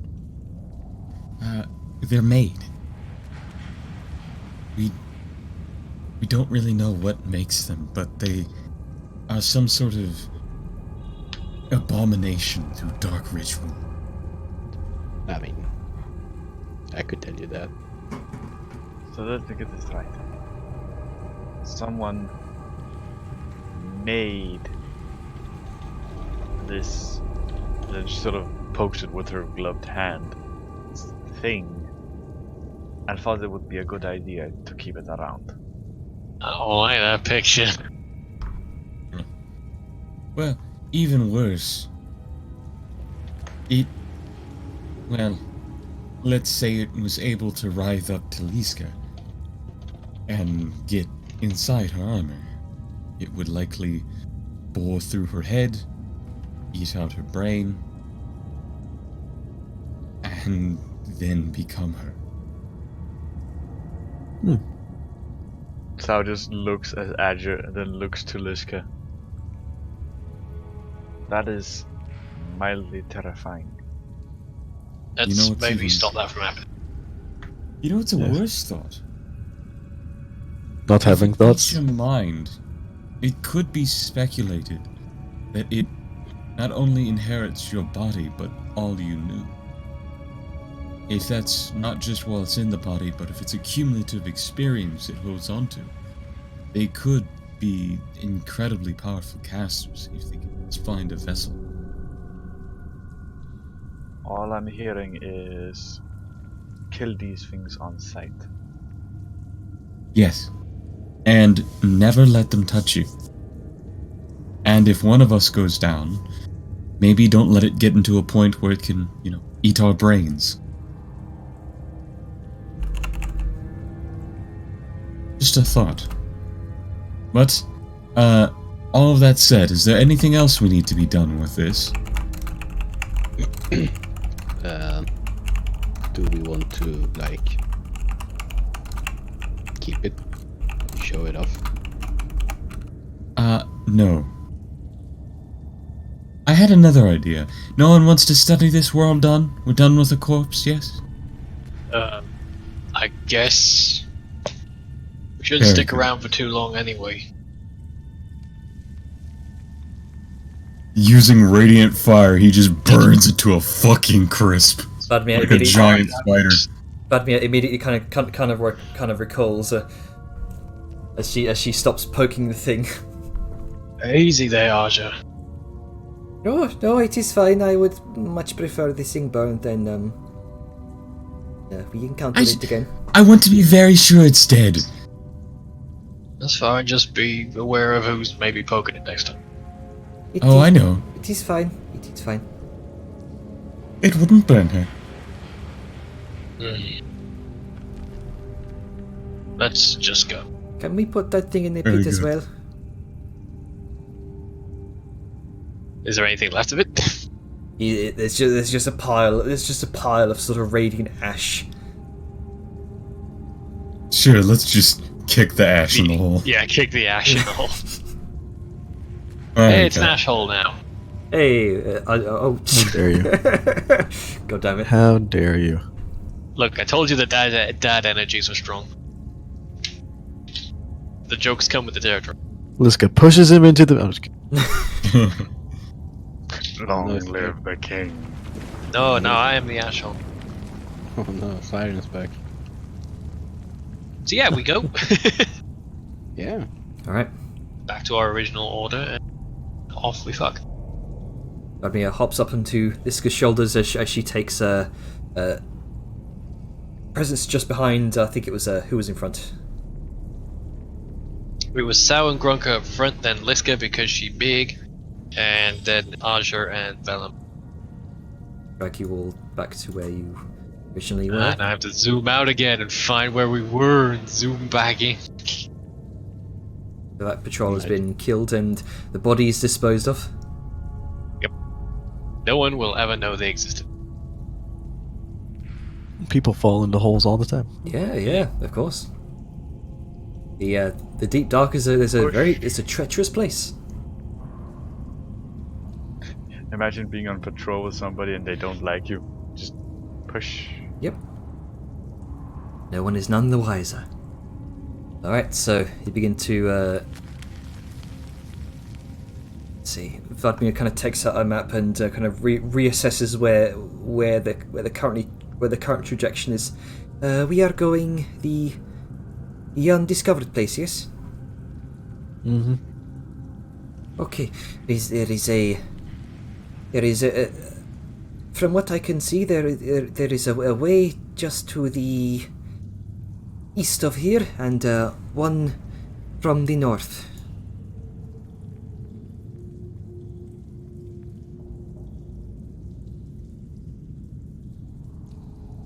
We go to the east or from the north?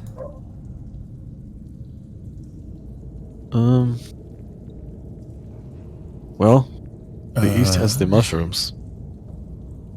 Yeah, Those are giving some light. yeah, that's better than nothing. Okay. She kind of points over towards the east. They begin following her that direction. So you get closer to these mushrooms. You can see small. They take the forms of these small polyps, not too dissimilar to what some others of you saw. Filling that one corridor, though these are indeed bright violet purple. And they kind of cover the floor in sections. They give off this sort of faint glow, as well as what looks like a fainter kind of billowing mist. A kind of cover coats around your feet. I'm gonna put some of his shirt to his face just in case. Yeah. Because floating clouds of mushroom dust is not a good thing to breathe. Yeah, the smell is absolutely foul. It smells very much like death. Liska's gonna look at Grunka and be like, "Do you recognize these?" I think I did, right? Last time we saw them. these are I made my corpse stools. Yeah. Corpse stools. They grow where things have died. But it don't really need to be much left. Okay, so nothing that we actually need to worry about. Shouldn't, but you never know. Might be things hiding here. Because I would know that the plants themselves aren't too dangerous, right? Probably a good idea not to touch them. But that's the best you can tell. Yeah. Don't touch them. Just like anything down there. Okay. Well, does it look like a path can be wound through them? They seem to be covering the floor in clusters. Kind of dense, close together clusters. There is no abject path per se, but you could possibly attempt to navigate them with a light footing and careful footing at that. All right. I guess we'll head on through then. All right. Okay, so who's in front leading this? Remind me again. The Grunkasau. Grunkasauian. Okay then. Grunka, since you're the most familiar with this, I would like you to initiate this dexterity check for the group. Saoyun, as you're alongside Grunka, you can help him. Advantage. Let's see, where's my dex? Here's my dex. 15. DC on this. Let me double check.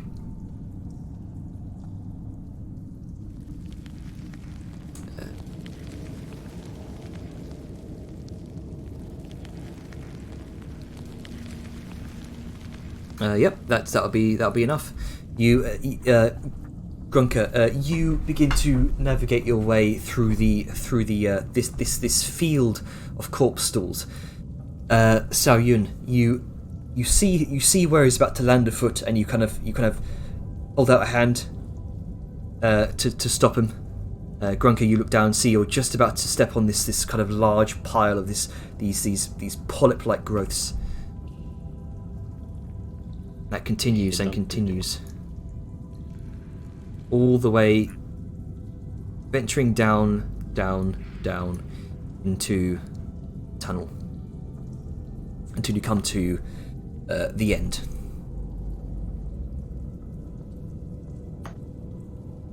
Looks to be just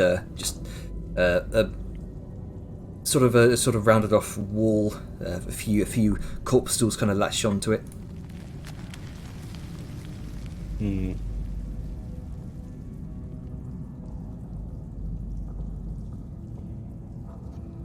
What do you do? Well, what did you say that it was? You've come to the end of the tunnel. What looks to be a wall. It's just a wall of natural rock. Well, Grunke is probably gonna take he's gonna take out the metal poker that he has, and he's gonna poke the wall. You poke it, and it phases right through. Yep, thought so. Fucking. All these walls are a lie. Yeah, Grunke is having a slight existential crisis again. But he breathes So, deeply. what I missed in 2 seconds, I was gone. The wall's an found an illusion. Yeah, it was good. a wall. So Grunke put this poker back, having done its job at poking. And, it's gonna lead the party through the wall carefully, so that there's nothing on the other side that's nasty. You begin to feel your way through this wall, and from the other side there is a definite chill to the air. As you slowly make your way through, the ripples of this seemingly illusionary wall, almost like a Stargate. You one by one you sort of ripple through the walls. You come to. This would be it. Find a map.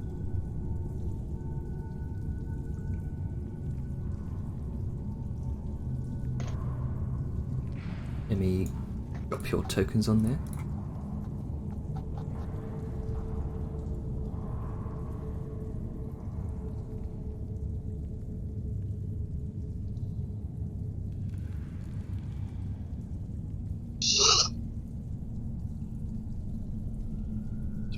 What the fuck?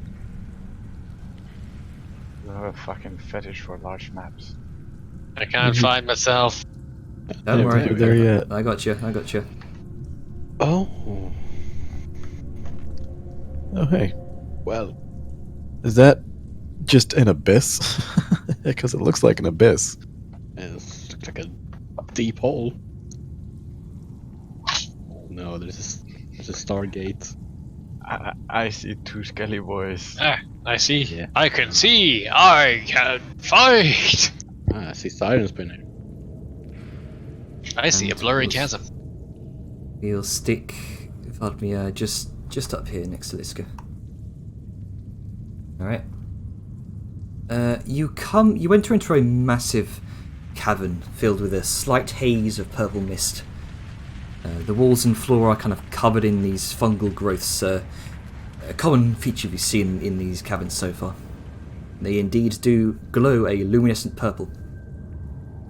And you can see the glow disperse throughout the slight fog, causing this sort of ambient dim light throughout the chasm, which seems to descend into a great thick cloud that illuminates from below.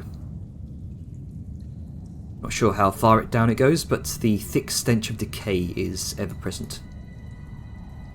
And if you give me a moment, I'll just have this. Oh, there we go. It's loaded. All right. So, what you doing?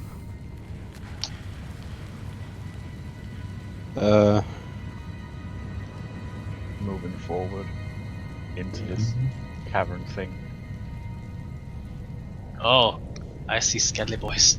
Yeah, it's gonna make a perception check just to kind of see if there's like any threats in here. Like check the ceiling, Sure. check like Go ahead and make a perception check.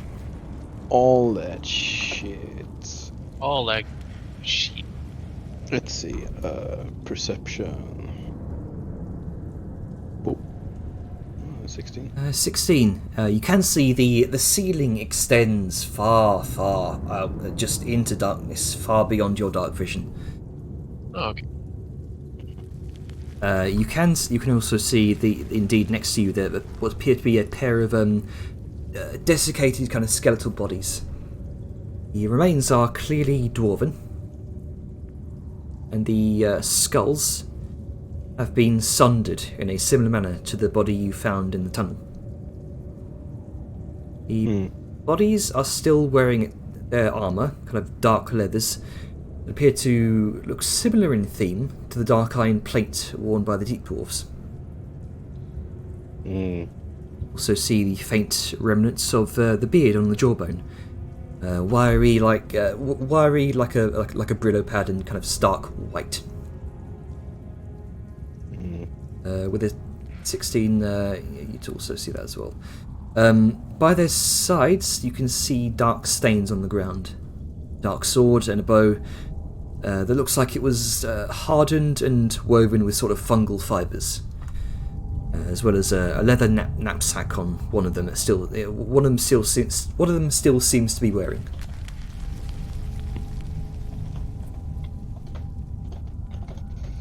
Okay. It's gonna like.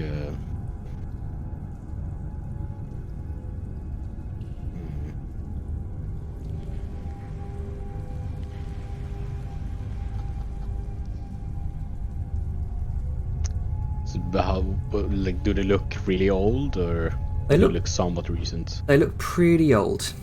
Best you can tell with your 60 perception. Alright. Yeah.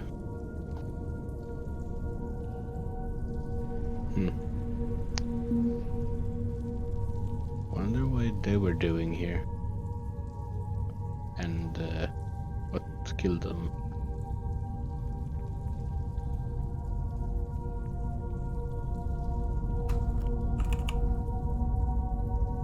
What was lying by them, did you say? There was something on some black goo. Appears to be dark stains on the floor. Right. Goo. Goo. Does it sound... Oh, that's a sound. Does it look like old blood, or is it some other weird fluid? It's a familiar sight to what you saw in the tunnel. Back up in the mine? Mm-hmm. Right, so it's probably blood then. Because that's what we saw there, right? What you saw, yeah. Okay. It's a familiar looking sight.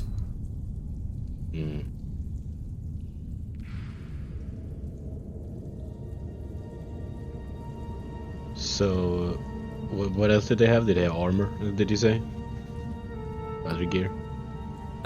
Dark leathers, same sort of stylings as the dark armored plate worn by the Deep Dwarfs. It's probably scouts then.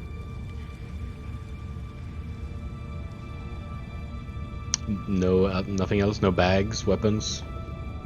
There was the dark sword and the bow that looked to be woven from fungal fibers.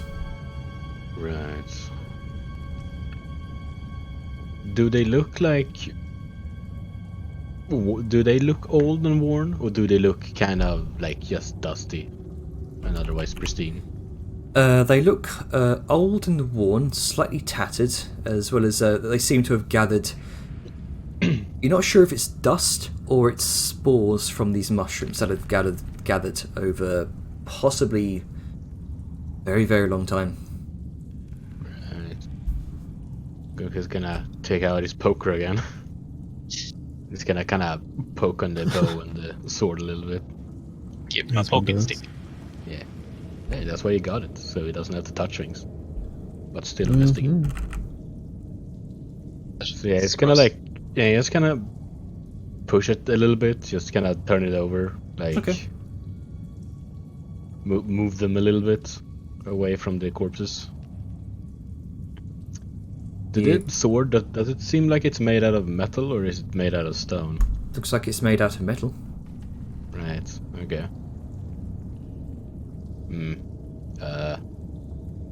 Sal, Vellum, you're better at weapons than me when it comes to things like this. What do you need? Well, Is it the sword there? So like, maybe you can find out like, I don't know how smithing works, or maybe you can guess how old it is. Guess couldn't do it. Yeah. Crouch down. Not really touching it too much. I'm gonna examine it. Try and gauge like the quality of metal, if it's got any corrosion on it, things like that. I'll say go ahead and make a.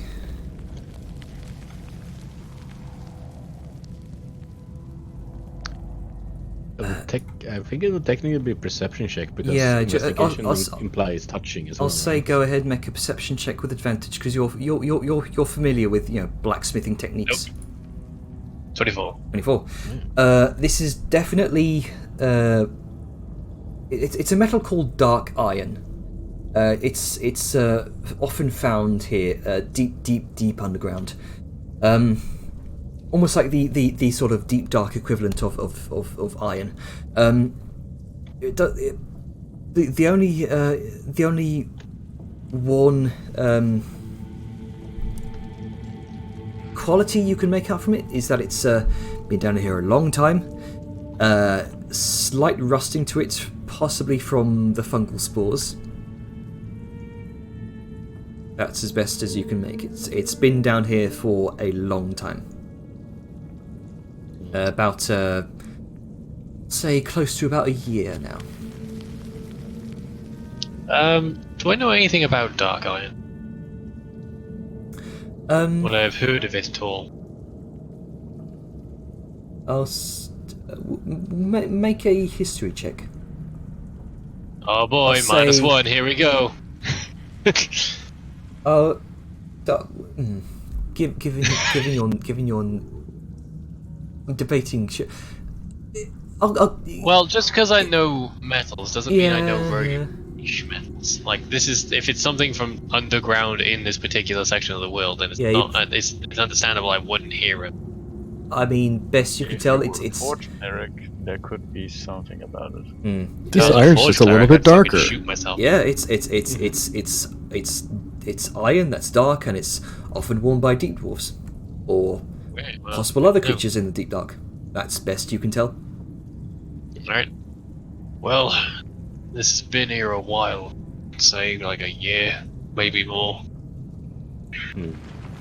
So whatever did these in is either long gone or there's something to do with sort of gestures to the mushrooms.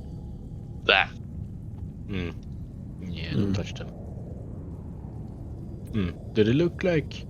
Does the armor look any like? Is any holes in it? Any like damage to it? Beyond the rusting, nothing. Sorry, no, it's not metal. It's leather. It looks worn and torn and has possibly been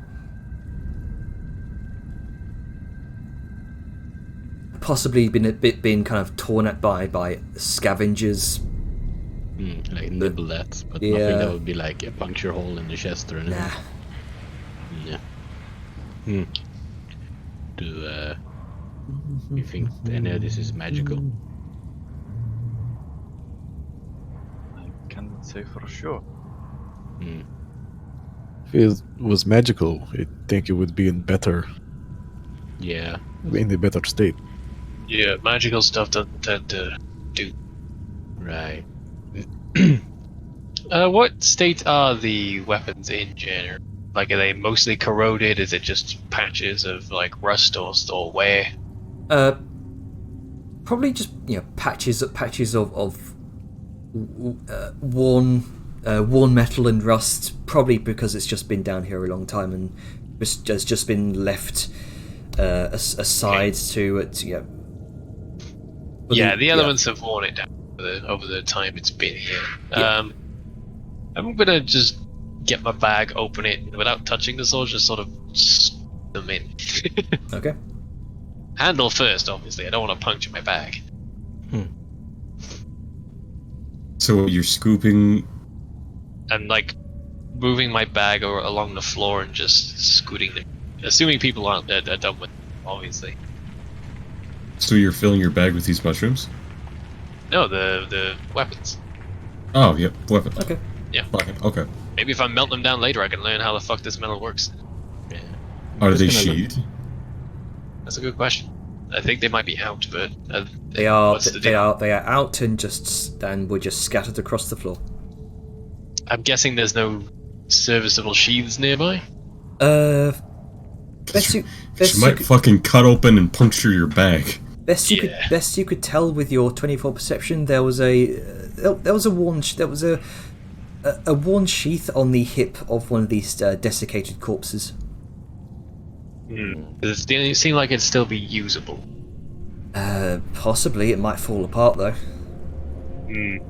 I feel Well, like I'm- with most, like, the bag, the description of the bag of holding is usually puncture, not cut.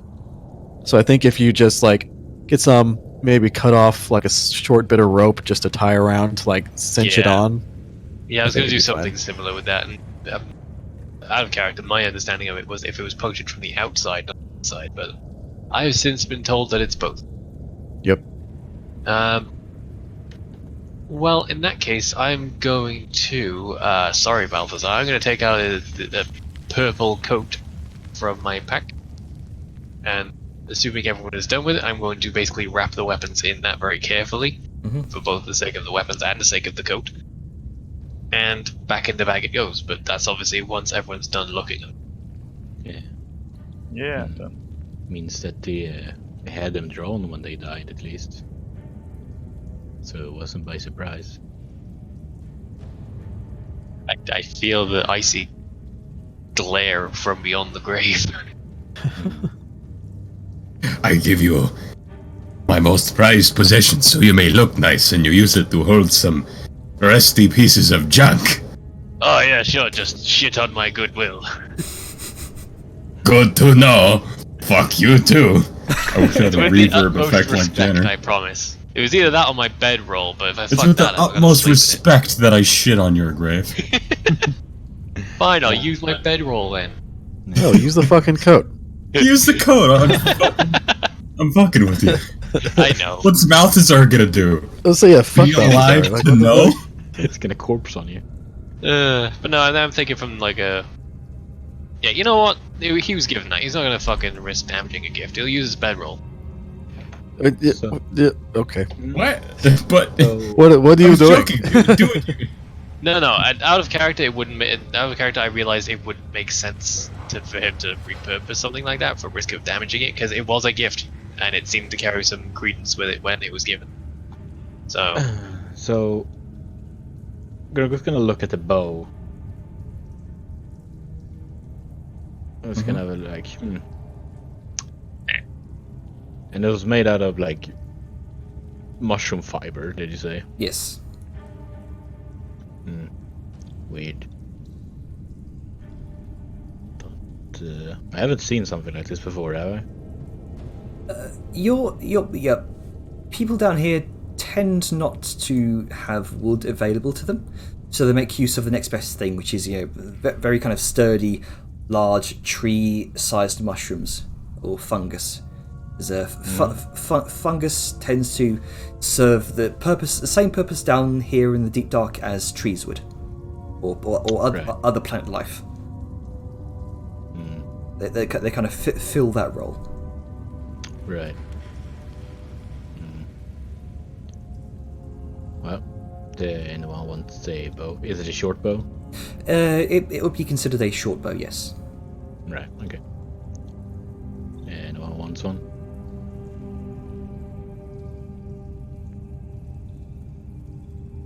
I guess no.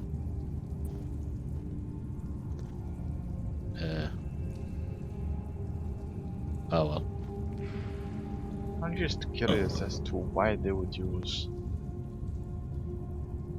that as material for a bow. Well, Gurka kinda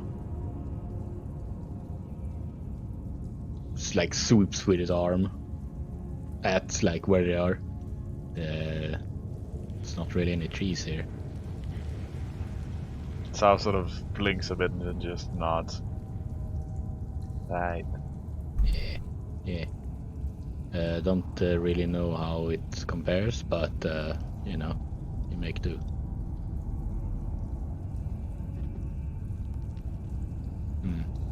Kinda don't want to touch things again. Last time I did, I you know, heard voices. Hmm.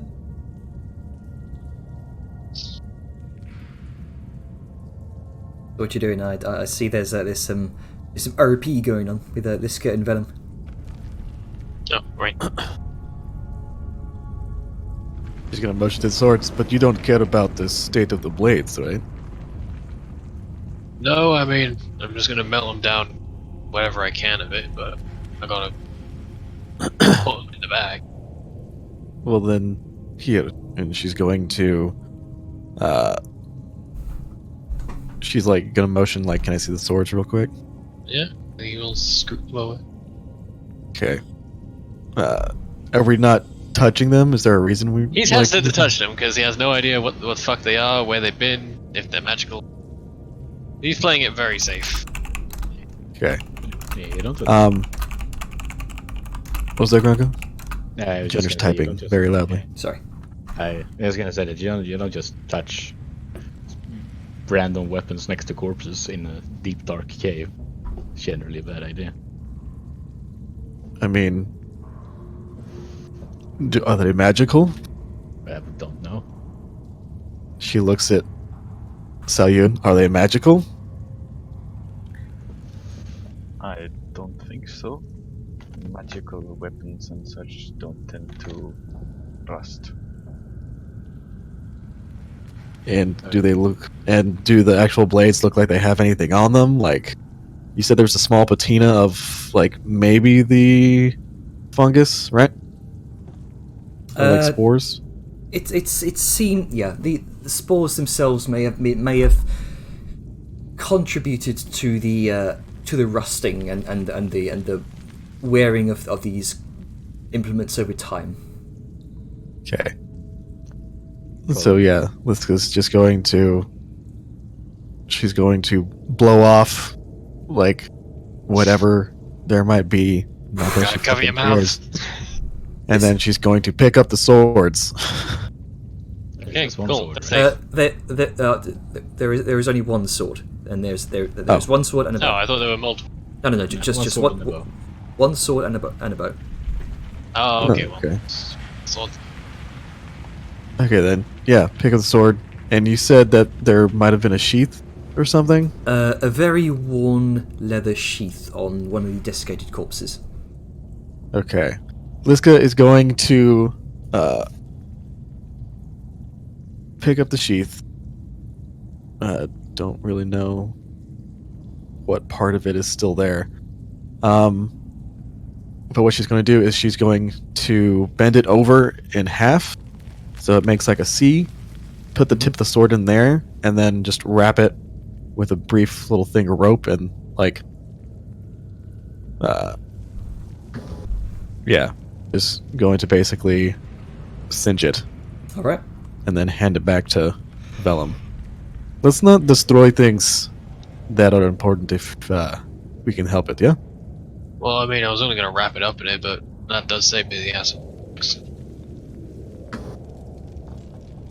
Alright. And what kind of weapon is it, Jenner, so I can add it to my inventory? This would be a longsword. Dark iron, longsword. Longsword for dwarf or longsword for normal person? Oh no, sorry. They're the same size. Yeah. So longsword, You're saying they're not normal? longsword. It's a longsword, basically. A good bit of metal. And there's no armor? Or is there? No plate armor, but you do see Okay. one of the corpses is a kind of this sort of a hardened, kind of slightly desiccated leather, dark leather. Okay. Are they fully skeletal?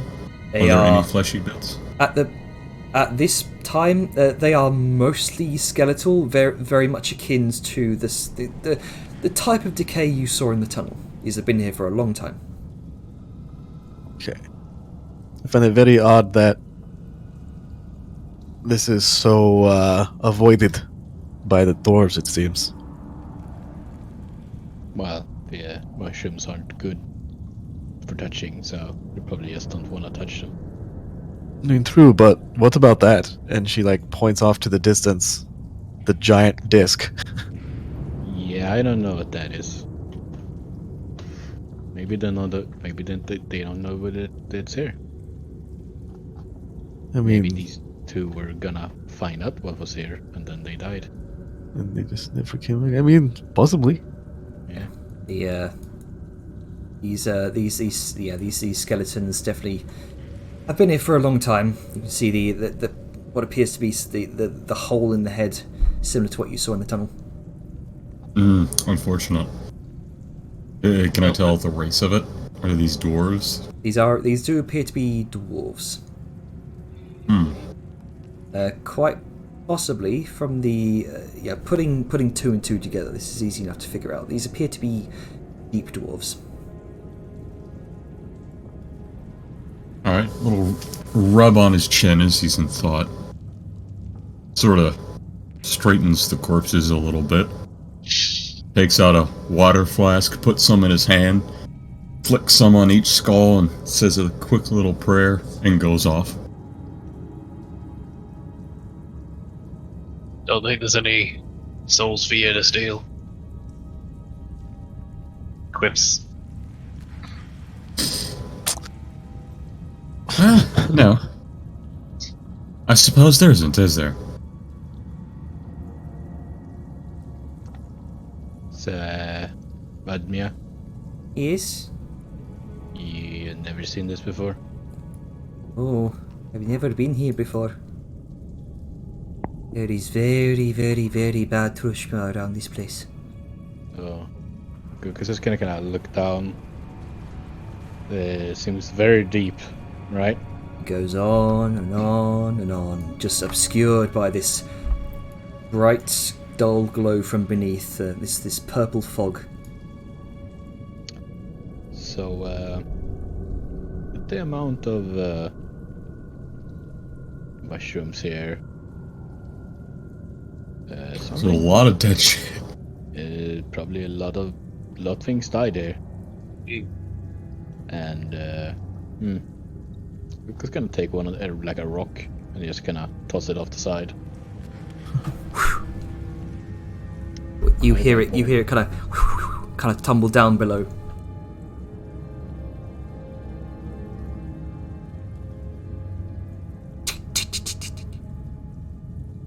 It's pretty far.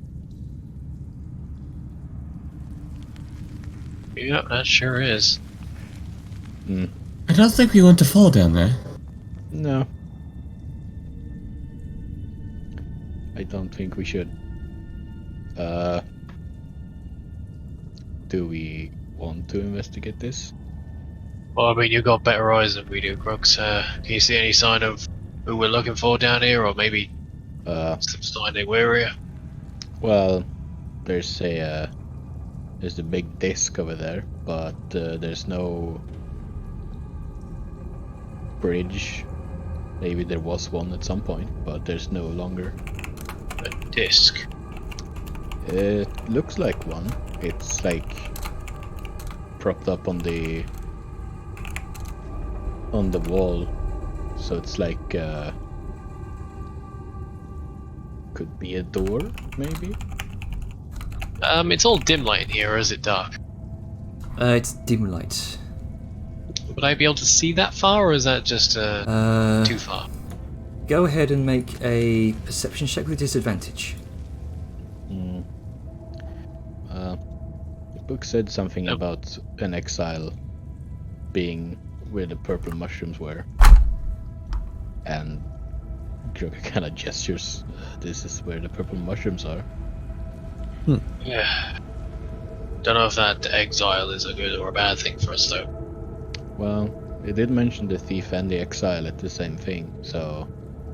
And I mean, I guess Mea is good, so Maybe they mixed up. maybe. 16. No, sorry, 15. It's difficult to tell, but this appears. You do see what appears to be some sort of large, 20 foot diameter stone mural-like disc. You can see kind of what appear to be 4 consecutive rings. What do you lot think then? Think we should look into this or try and keep moving? Well, I don't know what. Like, and she just kind of motions to the gap between. Like, don't really know how we will get there. Maybe it's like magic.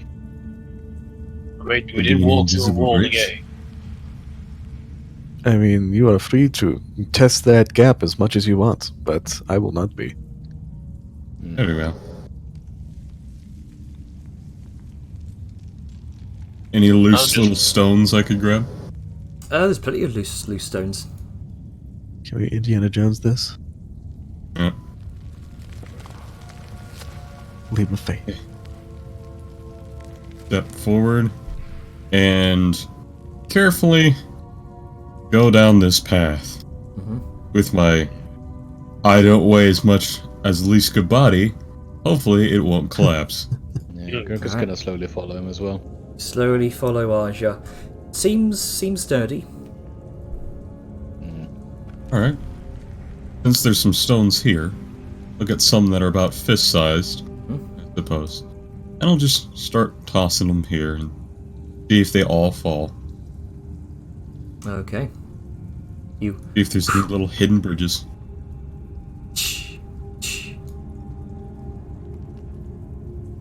You toss another one. It falls down into the abyss. All of them in like this line area. Because he's not trying to toss far, he's just sort of right at the edge to see Okay. if there's any invisible footpaths. You That's wrong. Gurka's gonna kind of get down Yeah. so that he's like laying down on his stomach, and he's gonna like drag his spoons along the edge, alright. You begin to just kind of just see if he can feel anything invisible along the like the edge of the cliff here. okay. Don't feel anything, no. You just kind of scrape a few motes of dust down into the abyss. Yeah, he's gonna keep going around. Keep going.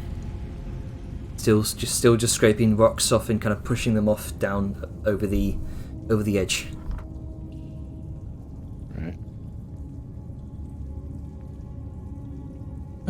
Remind There's me. no hidden paths. Remind me what you gathered from the bodies again. There was the bow. There was the sword, the rucksack. Yeah, Velen's got the sword. Okay. Rucksack? Who took the rucksack? Was there a rucksack? I don't remember rucksack. There was a sack attached to them. Oh shit, we're sitting there staring at a sword and could have been looking through a rucksack. Oh shit, we must have missed that. Sorry.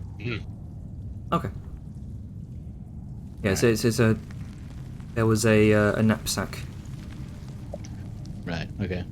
Well, Gurka just did like a whole turn around all of this, and I guess he didn't feel anything. You felt nothing beyond just stagnant air.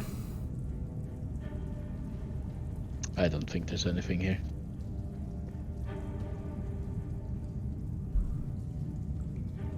How does it look? It doesn't. Not great. Won't lie. Yeah, it doesn't seem to be a path over. Think you can make the jump? I'm just kidding. Yes. The voice billows and echoes throughout the chamber. Right, Do well. we want to cross? Sal sort of steps forward a bit and then looks between where Gronka and Ash are and then wherever over here is. Maybe.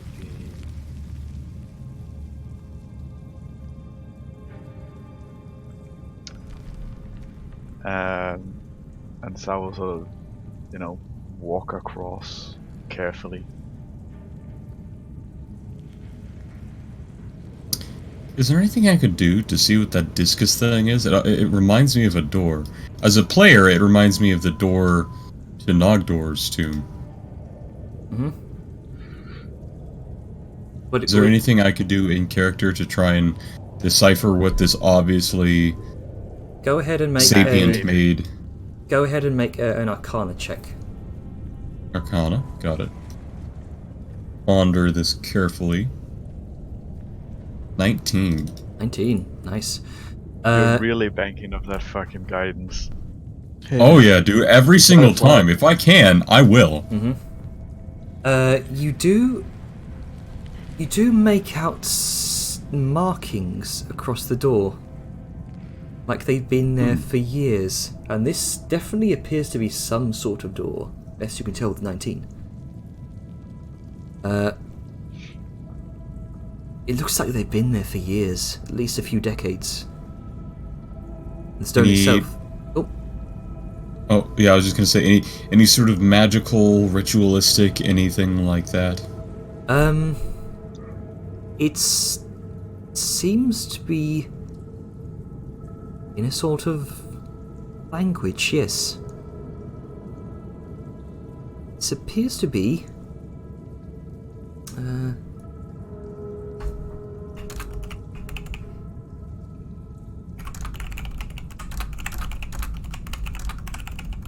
This miraculous ain't trade tongue. and these sigils on the door appear to be active. Best you can tell, with a 19, some form of an arcane lock enchantment. Well, this is terrifying. We can never open that door. Okay. Why? I cannot read it from here, but I can identify those to be runes of deep speech. It's some sort of powerful locking mechanism. Based on the size of that door, and the fact that they're using magic to contain it, I shudder to think whatever it is they're trying to keep in there. Jenner. Mm-hmm. Through our entire experiences of the, sorry, I was eating a digestive. Our entire experiences of the Deep Dwarves so far, does this magical mechanism and all this subterfuge, the fake wall, does it all seem like something they would do? Because so far they've been very much brute force, militaristic, and not so much on the subtle side. So, inquiring about magic, I'll say go ahead and you can make an Arcana check on this. Well, more based on behaviors, but fair All enough. right, okay. I'll try. Well, yeah, it'll be an Arcana check for you. Okay, well, I'll give it a fucking go. -1, here we go. Roll 20. 20. Hello. Oh, 14. There it is. Yeah, it's not terrible. Not terrible. Best you can tell, deep dwarves aren't ones for this type of magic. No. Right, well, I don't think those brutish lot have done something like this with all this fancy magic trickery shit. So yeah, might be an idea to just leave it. If it was something to do with them, maybe I'd think it was a prison or something. Might be worth looking into, but I don't want to agree with Archer, but it seems like this is probably a bad idea. It's then that you begin to all of you feel some sort of presence push its way into your mind. Woo. Well, time to go. Feel it forcing, manipulating your thoughts into semi-coherent languages that you cannot grasp. It is very time to go.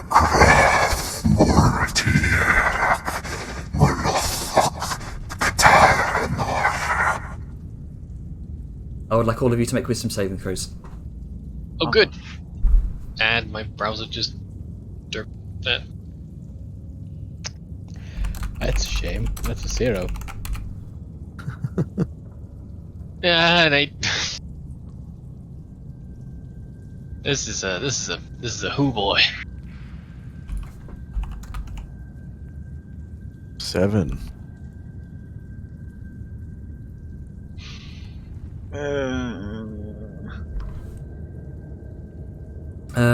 Let's see. Liska, That's 8 passed.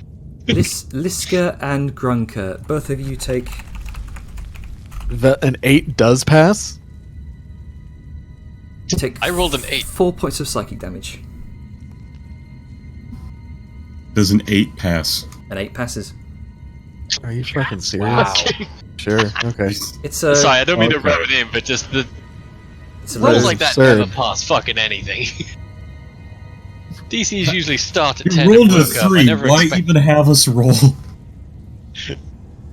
No, I mean it's probably like an unlikeliness. Like it's probably going to grow stronger, but I'm so used to DCs having a minimum of 10 that anything below it I just take as a failure. Yeah, most things aren't below 10 unless it's like, you know, fucking walking upstairs. It's probably going to get stronger, I feel like. And on the note of just this weird fucking voice in Vellum's head, regardless of if he knows it as anyone else, he's gonna,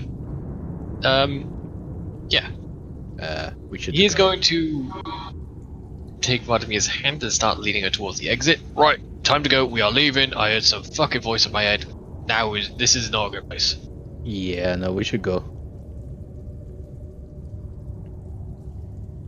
By the way, the taking of Vladimir's hand is not like a snatchy, rough sort of Yep. pull, but it's more like a guiding motion of urgency.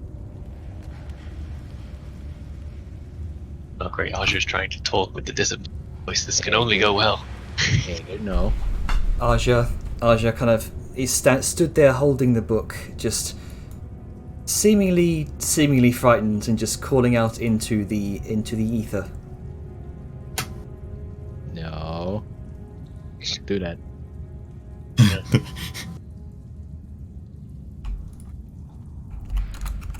No response? There is some response that all of you hear this time. As Oh well. no. More wisdom saves.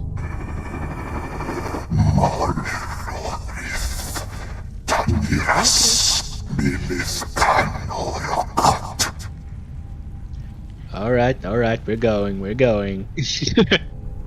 No wisdom save good necessary though. Oh, no wisdom save. Neat. Jeez. Question, Jenner. While I'm very hurriedly getting Vladimir the fuck out of here, does she seem like she can hear it as well, or is she just not lost? There is a definite frightened look on her face. Probably because she can hear it as well. Okay, Does she so take she can psychic hear it. damage? She did not. She made a 14 wisdom save, so she did not take psychic damage. Well, sort of as he's approaching the way they came in, he's gonna turn around, down on one knee again. It'll be alright, Vladimir. Just focus on us and getting out of here, alright? That second wave of speech did not seem to want to bury its way into your mind as the previous sentence did. Oh, for sure, but Vellum doesn't give a fuck at this point. He's hearing voices, it's hurting people. Screw this shit. Yeah, no, he's being very rude. We should go. But yeah, he is going to try and reassure Vladimir a bit, given her frightened state, All right. before continuing, yeah. I I don't know if you want me to roll anything, but that'll be what he's doing briefly while exiting. Yeah. Aja Salyun, Hello. come. Yeah, no. Backing sort up a of- little bit. Sal sort of grabs Arja by the shoulder and just motions. We're gonna go in. I know, but Audrey, you this is just what- said this is something that you do not want to deal with, and now you're dealing with it. Let's go. Yeah, no, he's being very rude. You should go. What if this is what is behind the dwarves? Must I speak this filthsome surface tongue? No, you don't. Go away. I love how Grunka deals with the fucking supernatural. It's like, no, go away. No. We're leaving. Don't worry. You're very rude. Every Goodbye. time, every time he's heard a voice in his head, he just responds with no. No, go away. You do it by now. Just like, Go this away. shit again. Yeah. Do we Alright. go back or do we go up? I don't know about everyone else, but Vellum is heading straight towards the way they came in. Well, if- Ideally with Vladimir by the hand. Obviously, that's Yeah. her prerogative. Well, Follows. looks like if Vellum's doing that, then I guess we're going that way. Yeah, it looks like there's less mushrooms up there. Okay. He just wants out of here, man. Oh, well. And honestly, if I recall the map correctly, we're going to be heading in a westerly direction. Yeah. Just fucking ollie outie, Jenner. All right. Yeah. Get Lock it. your door. We're You- leaving. okay. Fair enough. This shit, we're out. It is not on our to-do list, and it is not our problem. Question. Could you? Did that voice sound in any way familiar to the voice from the dream? No. Okay. Alright, cool. So not our problem. We've got enough to do. Sure. For You know what? The king can deal with that once he fucking spooky takes time the question. Yeah. For those that were present for the Crothis aftermath, is it familiar to them? No. Okay. completely new voice, I believe. Even more terror. What the fuck is up with this world? It's leaking spooky goo everywhere. Because he's kind of muttering, like someone who was like sliding this thing. Showing thing. Spoons. Not the spoons. Yes. Yes. Gronka. Yeah. Yeah, no, it's very rude. I like that just even through all that he still thinks he has spoon. Yeah. An evil voice is speaking in his brain with an unknown language, and his biggest priority is spoon hands. Yeah. But I got these spoon hands. So, just kind of like stop Vellum a bit, like, okay, calm down. Do we want to go back here, or do we want to go north? Because they didn't look like there was any mushrooms up there. Well, the map. This is the only area that wasn't on the map, I think. Well, the I think he north means- wasn't on the map either. I think he means through the mushrooms as opposed to the other discovered course that does not go through the mushroom. You're back. Yeah, the north is on the map. Vecnia. Hello? Yes? Yeah. The place north of here, was there mushrooms there? 'Cause I see it on the map here, but From what I saw, there was lots of larger mushrooms, but not covering the floor. okay, maybe that'll be easier to get through. Instead of this tight little corridor. Right. But we have Yeah. been through it once, so That makes sense. yeah. Oh well, let's... yeah. Just, be quick. Don't wanna bother the grumps over there. Alright, we'll be fast before we can fucking talk in our brains. Yep. Just hurrying along. No, be quiet. We're leaving. Nope, fuck you, we're out. Go away. Fuck Took a this wrong shit, path. I'm out. I love it just got to. No. Stop No. it. Go away. We don't care. Sticky as shit. Yeah. Go sleep. Have a Snicker. Oh, big boy mushrooms. You come Oh. to what looks like a towering cliff face. What appears to be you can see much larger mushrooms now, bordering on tree-sized. These enormous, clearly corpse stool, but much larger. Kind of growing half on the walls in this sort of tiered cliff face. It seems to extend up for about 100 feet. Are those switchbacks? Or Uh, those actual cliff faces? These appear to be cliff faces. Oh, good. Oh. Great Well, idea, Gab. Kidding. Hey. Hey, I asked if there were mushrooms here. She didn't say anything about any cliffs. She kind of turns her map upside down for a moment. No, Vellum is gonna let go of a hand. You just realize he's still doing it. Oh.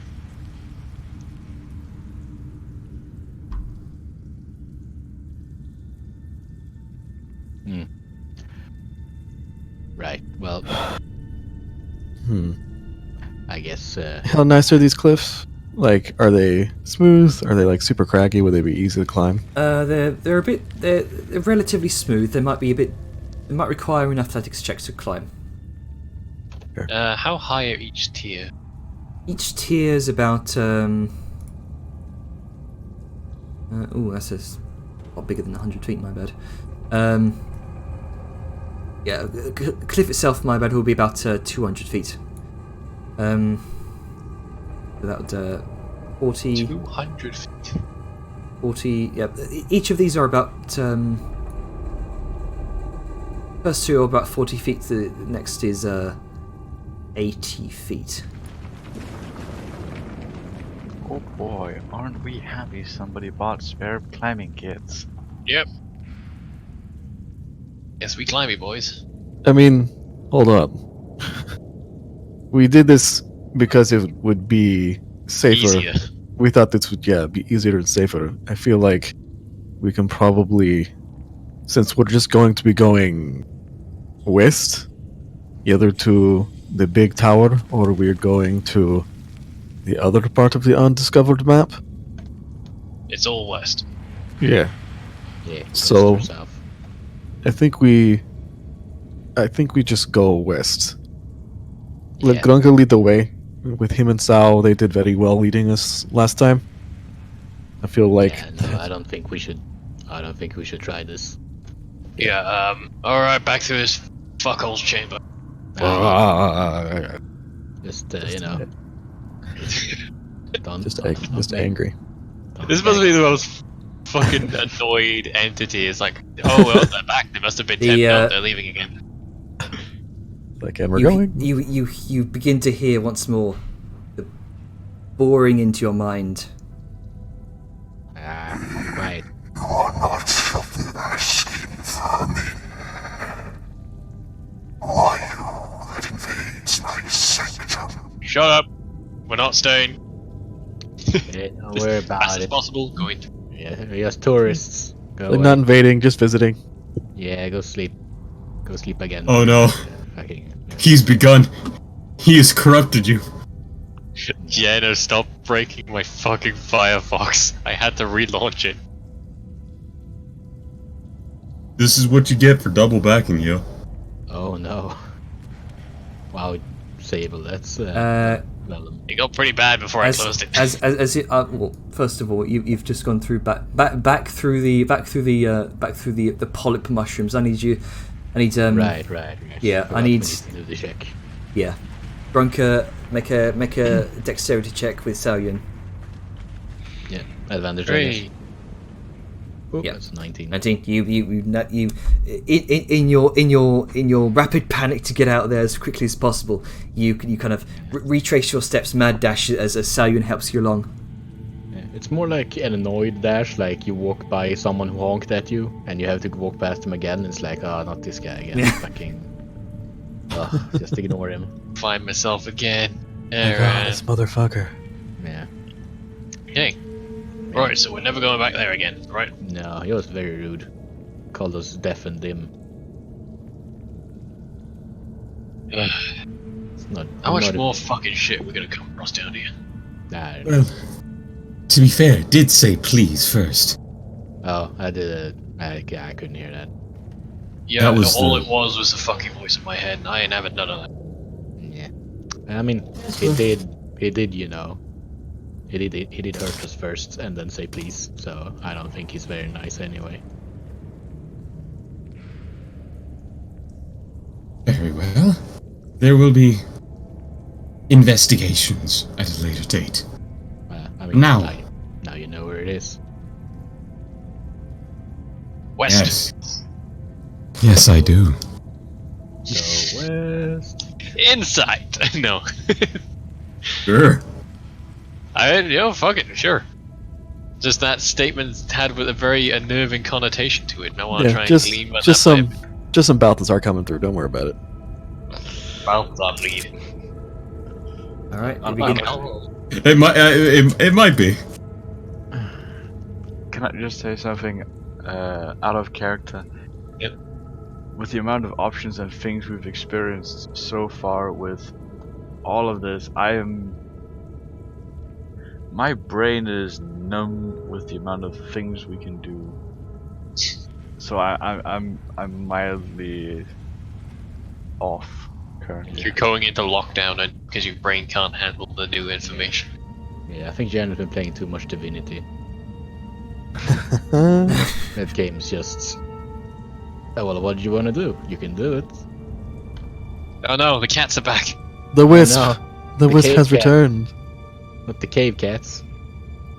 They're vicious. They're No, it's blind. They mushroom can only. They're blind. They can only find you through the food you carry. Okay, so we are here. So I'm Oh, trying hey. to keep track of what's going. I think this is a waypoint I've been to. Well, is it broken? Well, Then there's yes. no red, I need, there's no red X over it, so. I would like one of you to roll a d6, please. Go away, Alright. cat. Go away, Yeah. cat. Not it, because I'm Sorry, terrible. not a d6, a d8, my bad. D-cat. Alright. Roll your constitution save. 8. Alright. 8 patrols. Oh no. That's how many he subtracts from the patrol. Yeah, if only. Okay. You do begin to see, coming around corner. Oh, do you have a? That's interesting. Coming round corner. You see what appears to be some sort of strange. Off in the distance. What appears to be some sort of strange pedestal, almost.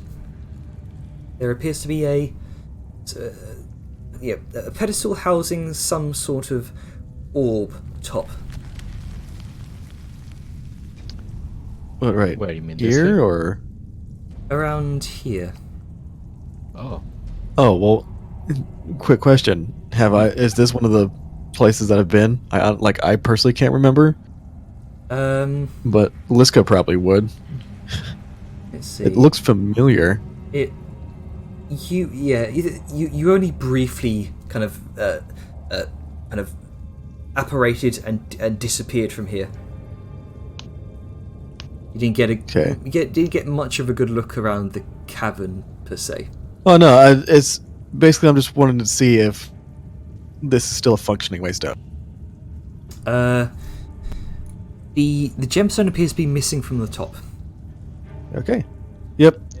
I've It's been Liska's here. bag. Or a powder. Yep. Right. So, what's that orb thingy over there? You can see. You can also see. It appears to be shining some sort of bright purple spotlight, kind of darting from one place to the other. that doesn't look good. The Eye of Sauron. Oh, no, they got watchtowers. Yeah.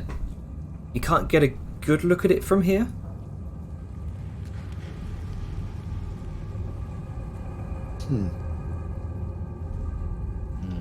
Is it just so it's a pedestal with an eye on it? Yes. Like a okay. Is the eye like floating above the pedestal, or is it resting on there? It seems to be resting and sort of rotating around on the pedestal. Is it like jerky movements, or is it just like slowly sweeping like a lighthouse? Appears to be these occasional sort of jerky movements. Fucking Eye of Sauron. Yeah, that's what I was thinking. Well, it's an eye, and eyes can't hear. So, if someone wants to, gonna look at Saya's like, does your projectile travel faster than the sound? I never really timed it that much, but usually they either happen at the same time or very, very close to. Why? I mean, if you can hit it before it hears and kill it before it hears the sound, then they just know that it disappeared. Again, and she's going to motion to the non-functional waystone. It's like, you have that, and if we... Oh, shit. Ooh, red glow. Explodey shit. A spotlight and what looks like a washing machine. If, but yeah, if we happen to get rid of it before it understands, like, what is happening, then that is another blind spot, no pun intended, in their defenses.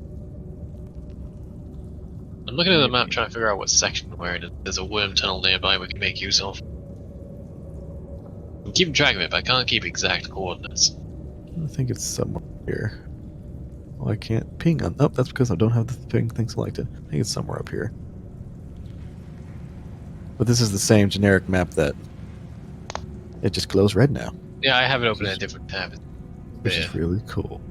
Yeah. I can try. I mean, it is all...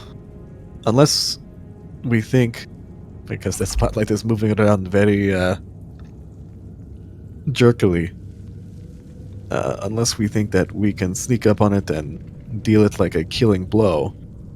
I don't know about you, but I am not good at sneaking. I mean, I am good at covering great distances, but not quietly.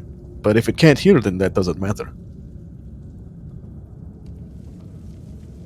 Well, it'd probably make a lot of noise, but we should do whatever ranged abilities we've got. And try and take it out before it's alerted.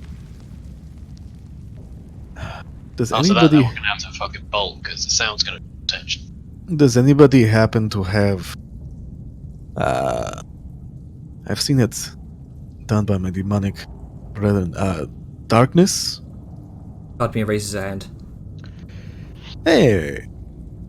Can you cast darkness on top of it so we can get close enough to just smash it while it can't see us? I can do that.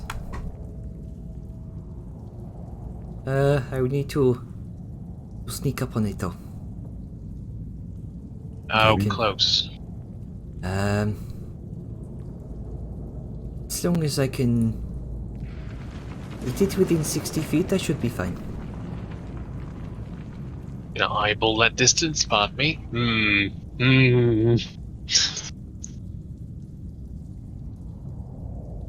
Alright, we haven't seen it.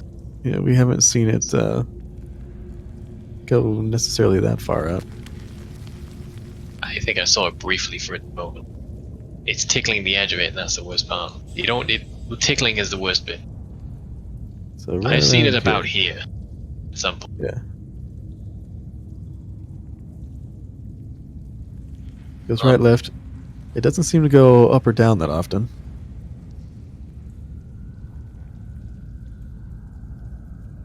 But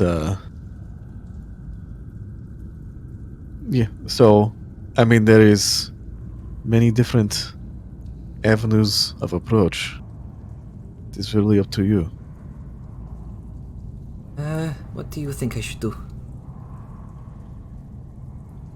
Well, if we put darkness on it, then we don't need to smash it. We could just walk by it. True, but I'd rather not have any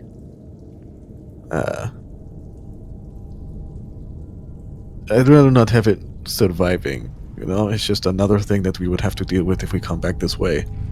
True. But maybe it's like alarmed or something. Don't know what this is or how it works. I mean, maybe. But There is something to that, though. If we smash it, somebody comes through here, like a patrol or something, they'll know somebody was here. But if we I just mean- dark it up and slip by, it'll keep I mean, working. they know we're here. they know Oh, someone's exactly. here.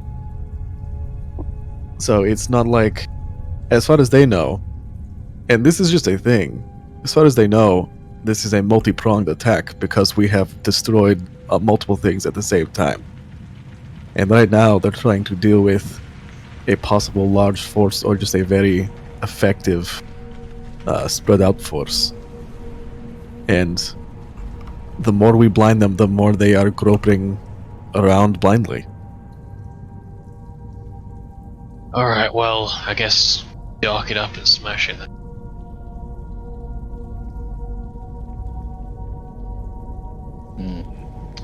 Maybe we could just take Throw it. it in the hole? Yeah. That'd be hilarious. There's Just always a toss it hole. in. There's always a hole. All those holes are going somewhere, and I feel and like it's yeah. like fucking. There's just a pile Barracks. of bones. Just bones on There's bones just the on barracks bones. and bodies and fucking bits fall down. It's like, what the fuck is going on up there? It's my chimney. Oh no, Vadmir's gone. Oh. Yep. Where'd she go? um, Okay, there she is. Maybe You we kind could of- I couldn't she, see past she, the pillars. she and kind everything. of she kind of calls over kind of quietly to all of you. Should I go? Yes, approach from a place where it can't see you directly. Okay. probably above. Like that direction. Type of thing here.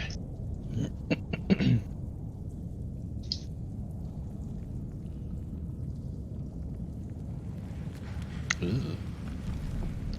Ooh. That's a 4. What's worse is I don't know what this thing is. It could just be a simple alarm, or it could shoot fucking laser beams or some shit. Oh. I'm gonna just sit here and worriedly watch. Man. Could be some obelisk of Cain bullshit. Question. Is it possible to, while we're, like, I see her moving around, can I get a, like, just a relatively sizable rock and toss it and try to hit one of, just try to make it land in here. See if it maybe disturbs one of the mushrooms. Make a And see what happens, because we've never actually disturbed one of these mushrooms. make a strength check. Gurka picked one of the fire caps up. Oh, I thought you just touched it to see if it was warm or not. No, I took it.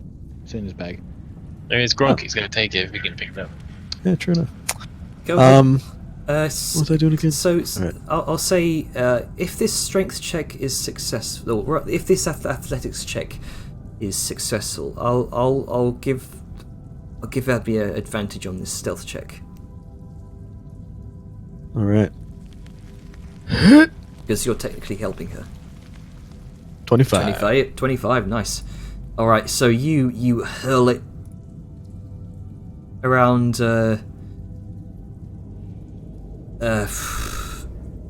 120 feet would be a bit far, but you do manage to strike it against this mushroom. You watch it kind of strike against the mushroom, full pelt, creating this small hole. You see a faint glowing orange spores kind of, and immediately the spotlight focuses on that. So at that point, Vabli gets to roll again.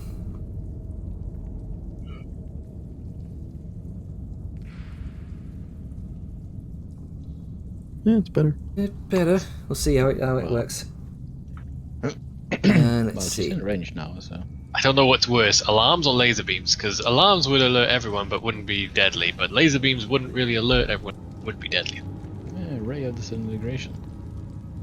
And Vladimir points a finger and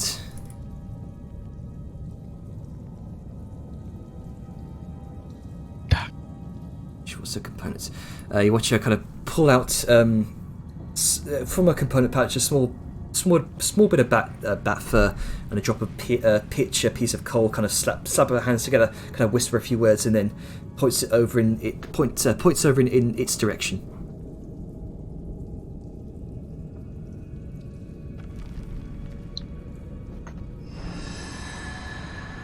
And All right. the thing is blinded. You can see, you can barely make out due to the magical darkness. What semblance of a form you can barely make out seems to be rapidly darting around. Immediately the spotlight is snuffed out. Sweet. Okay, time to charge. Charging forward. Roll initiative. All right. Oh, is that before or after him? Technically, it is considered surprised. Okay. Cool. Bring the list up. Yep. There we go. There we go. Oh, there's 2 vellums because I rolled it myself. I keep forgetting it's auto. Is it auto roll or is it? No, it's not. I was Okay. just doing auto roll. Just speed this up a little bit. Oh. Okay. That's fair. Or unless you wanted to roll yourselves. I mean, it's down to everyone else. I'm fine either way. I just good to know ahead of time so there's not double vellums. Yeah, I mean, I rolled, so. Yeah, same. Okay. Yeah. I'm good. All right. Well, good. So let's get into this.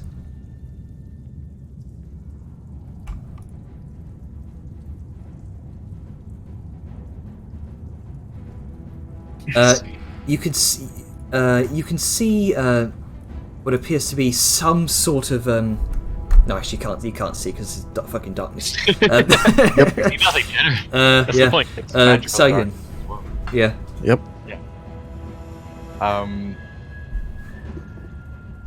The fuck do you want me to do? What do you want to You do? run. You can still attack it, just it'd be a disadvantage.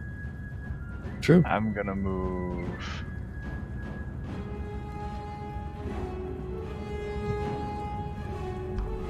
To here. Imagine like a duo of like assassin satyrs with like silence and darkness.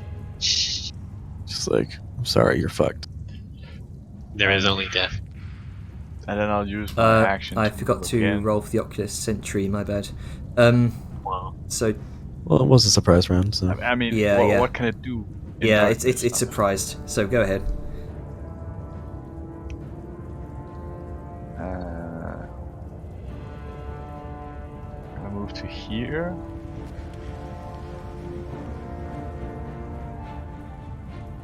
And since Liska is blocking me, I will have a ready action to shoot at the orb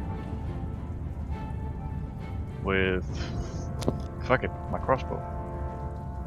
Why not just shoot it anyway? Don't you have sharpshooter? I don't have sharpshooter. Ah, right. Liska's granting cover then, so. That's just a +2. You're already rolling at like disadvantage, Yeah. but like it's not gonna come out of darkness. So you might as well just For the shoot. sake of not alerting everybody to our current position. I mean, a crossbow it's the bolt is a lot crossbow quieter bolt. than a gun. Yeah.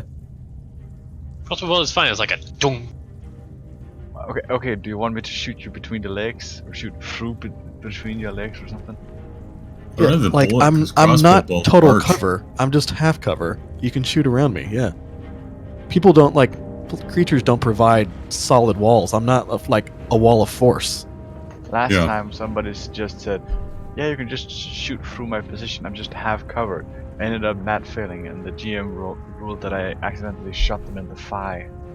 Yeah, that was Janner I being a mean- dick. That's yeah, fine. I apologize. I mean, it's makes sense, but you know, just fucking go for it. It's better than sitting around. No, fuck it. You know, you've been granted Fine. permission by the person you might shoot. Do I roll a disadvantage? Yes, technically blind. Yep, because it's in darkness that you cannot see the. Who's moving the darkness?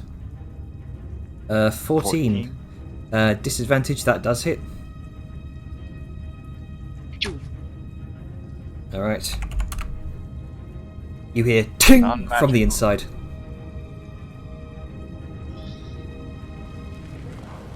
Okay, yeah. You hear ting from the inside. Grunka, what you doing? I mean, you know.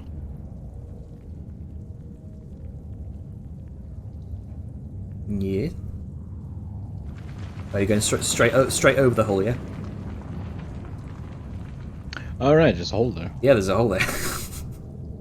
Right. They're everywhere, man. Let's see, I was around here, I think, right? 75. I hate holes. They're causing to get it. Yeah. So, yeah, somewhere around there. So glad I made these improv maps. Yeah, They're pretty they're awesome, great. especially the Clo. Logically, I know this is the same map that we've seen multiple times, but the fact that it glows red is just like, oh, this is a different map. Yeah, different Yep. biome. Feels different. It's the little details. Yeah. Yep. Oh, Grunka's gonna run over here. And it's his turn. Alright, let's go. What you doing? I'm going to take a few steps, He's Spanish. and then I smash. What? Gotta put concentration in that there. Alright, so go Alright. ahead and roll with this disadvantage. Okay. Actually, it's a flat roll Oh, is it? because the creature's also blind. Well, So, yep. 19 19 hits. for 12 bludgeoning, magical bludgeoning, Nice. and I'm gonna swing again. 18 Those chunky sounding hits. I love it. for 7 more. Nice. One good chunk off it. And it's marked. The thing is marked. Sure, I'll just put Sure. put a blue marker on it. And while I'm at it, I'm gonna second wind just because, might as well. Ooh, that's 17. Nice. That almost. Oh, that does get me back to full. Nice. Cool. And that ends my turn. All right. Velen, what you doing? Venom gonna be a dashy boy. You dash here, and then you gonna dash here. Is that 60? Yeah, that's 60. There we go, and done. All right, Aja, what you doing? I gonna have to advance some here so I can get to. I could try shooting it, All right. and it's in total darkness though. It's in Right. complete, total magical darkness. I don't think I can shoot it because I cannot see it. You can aim for the spot it's in. I could aim for the spot it's in though. Yeah, Yep. I can't target it Blind directly. So fire. these are likely going to be at disadvantage. Okay. Yep. Oh, let's just Oh, 11 misses. 16 hits though. all right. Sounds like this One just goes totally fucking wide. I guess the other one just skims on it. Just shut up. Good luck in there. It's like, good luck in there. I hope I didn't hit anybody that I consider a friend. Let's see, Vadmir, seeing that, this thing, big old towering Liska, she's got this handled. She's gonna just come over here and just get this thing down as soon as possible. She's gonna keep holding up darkness and is going to do. Yeah, she does a sort of this sort of finger gun motion. Vellum, you see her go pew. Finger gun motion. Jesus Christ. Dang. Holy shit! The Ocular Sentry rolled a 22 on initiative. What the fuck? Yeah. Well, I mean, its job is sitting there and looking for things and being ready. I mean, I understand that, but like, what's its dex? -5? Like, Yeah. what the fuck? It can't move. With No, it's fine. disadvantage, 15. That hits. Not considered an object technically. For 4 radiant damage. It'd be hilarious if it was. You've got a bright light inside darkness. Well, it just wouldn't take hold. Because this magical darkness, it swallows all the light. Yep, darkness snuffs. Of equal or lower level. This tiny burst of starlight kind of fires from Vadmir's finger and into the darkness, and it seems to hit something. Okay. Now the lasers! I'm a firing my lasers. Let's see. It's going to take the dodge action, Smart. Ow! and you watch. No, you can't see. Something. I'm trying to describe it with the fucking darkness. I Yep, do. Well, something I mean, happens. Just think a of it bit- as a break that you don't have to describe things. Yeah, something happens. That's all you have to know. Yeah. Yeah. Something happens and we don't know what it is. Okay, so it's going to do that. Fucking laser pointer with damage. Love the mention of this stationary fucking sentry. There is dodging. Grunker. You see something fly out of the darkness. Oh no. Oh shit. Get back here. Well, definitely can't let it get away now. Everything keeps trying to run from us. Annoying. Is it, Only slightly. And the spotlight seems to take back hold now that it's out of the darkness. Question. Oh, to- wouldn't it provoke? Well, no, because I can't see it. You can't things that you are blind to. You can't see, or you can't do attacks of opportunity. So Yes! if something goes invisible and runs away from you. You can't. It doesn't provoke. But question: Mhm. What did she cast the darkness on? Did she cast it on the orb itself, or the pedestal it was on, or she cast it on a point? on the pedestal. That was the largest thing there. okay? Just double check. I turned away for like 1 minute and this motherfucker is flying or some shit. Yep. From what you can see, Sayun, both Grunker and Sayun will be able to see this. It appears to be hovering about 5 feet from the floor, So and dislodged itself. it seems to have dislodged itself from the pedestal, and the beam of light flickers on. Can I see this from where I am, or is the darkness blocked?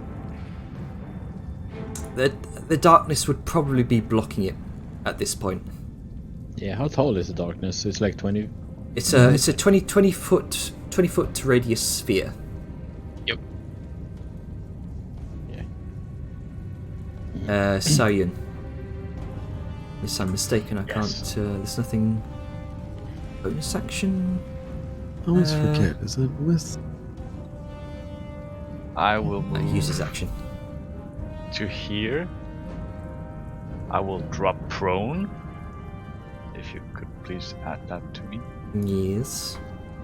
And I will fire at Alright. this fucking floaty ass ball of goo Mm-hmm. with my gun.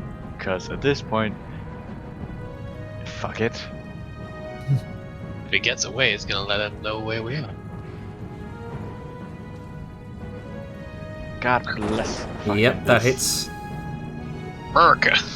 Marker.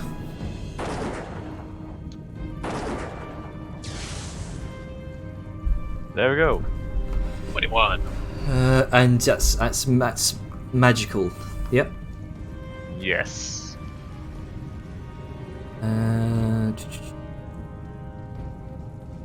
Yeah. You take aim and you just fire, and it seems to hit something vital.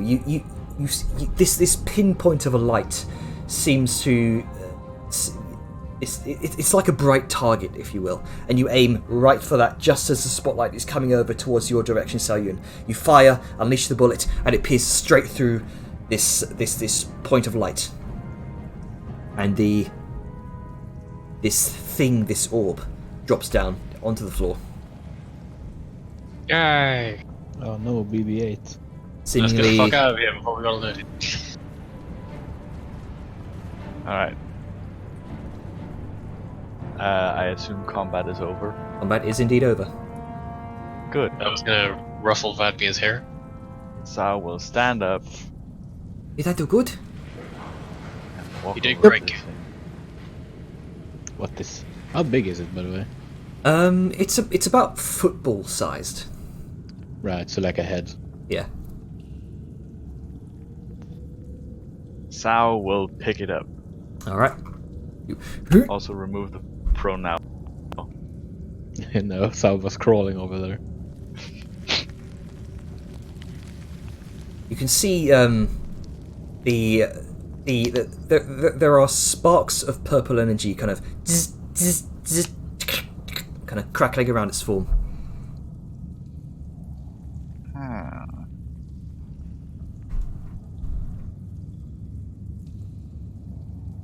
This seemed like one of them golem types.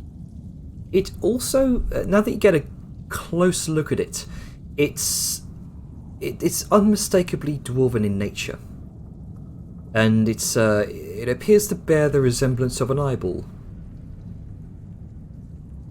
What? If you want to take a look at it more, Sal, grab it and let's go. Grunka holds out his bag of holding. Sao sort of looks to Grunka and then just gives a short nod. But I do want it back. We'll see. I promise nothing. But yeah, she'll put it in the bag. All right, you thunk, stick it in the bag of holding. Right, it was made of stone, right? Appear to be made out of a combination of stone and metal. Alright, how much does it weigh? About as much as a heavy bowling ball. Alright, just figured for the bag, so it's not like, getting overweight. How much weight could a bag of holding hold, by the way? I think it's 300 to 500 or something like that. I can't recall. Good. That's nowhere close yet.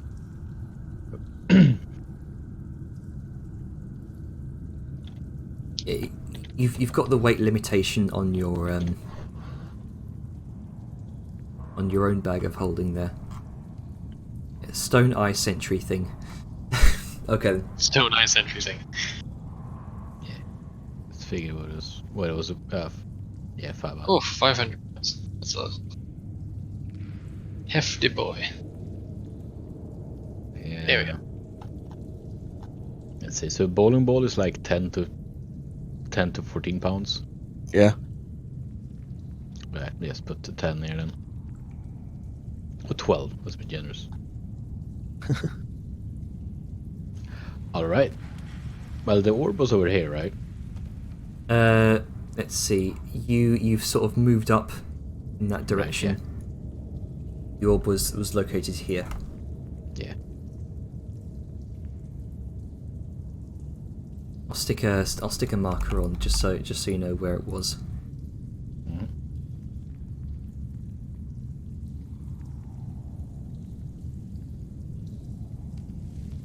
Let's fucking cheese it before the Fuzz arrives. At that point, Xiaoyun, you begin to hear many footsteps. Oh, for fuck's sake. Seems this thing may have alerted others to your presence. Simply Probably didn't help that I fired my gun off. that too as well. Say Oh Levy. well. Live and learn. What you doing? Just keep going.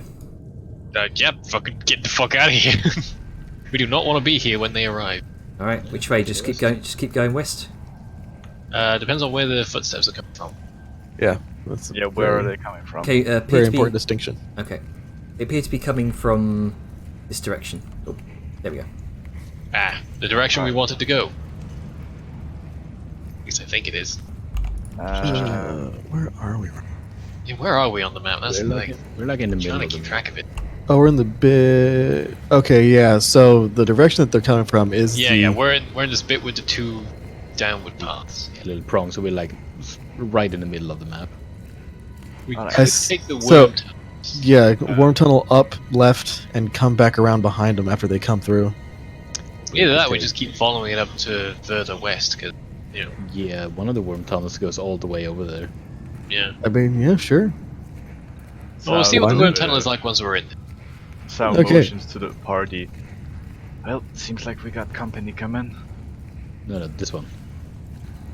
One Yep, back let's here. get right there and avoid the hell out of it. Yeah, let's take the one back here. Oh, this one? Okay. No, next one. Yes, right. Goddamn, okay. So many worm tunnels. Grunka Yeah. knows these tunnels better than we do, just Yeah. by proxy. Yeah, I mean, I guess I'm just slightly good with maps. I don't know. It's Okay. almost like you're The fucking sounds of Outlander. the sounds of the footsteps rapidly leave you behind. I know where we are now. Hooray! Yeah. And they're all just like, goddamn, why do we have all these tunnels and places you can hide in? Fuck! How do we, why do we think that these could be used against us? It's almost like things that we could use can be used by our enemies. I like how the deep dwarfs are southern hillbillies. Well, more howdy. I mean, they God. are from deep south. God damn it, Yeah. Clyde. Dang nabbit. Dang, Why we can't nabbit, have Bobby. that? Starred thing. overlanders. Dang, nabbit, Bobby. Now, as much as I don't want to put a damper on things, time. Yeah. Yep, I know. So Okay, now we cool. just You continue. have friendly 6 fire. minutes. Yeah, continue following this tunnel. I think once we exit this tunnel, we can Yeah, Jenna's gonna explain what we see and then yeah. Say what you see, Jenner. Say what you see. say what you see. Yeah. This is why having a map is fucking gold. Yep. Oh, hey, Okay, so cave. we just passed that.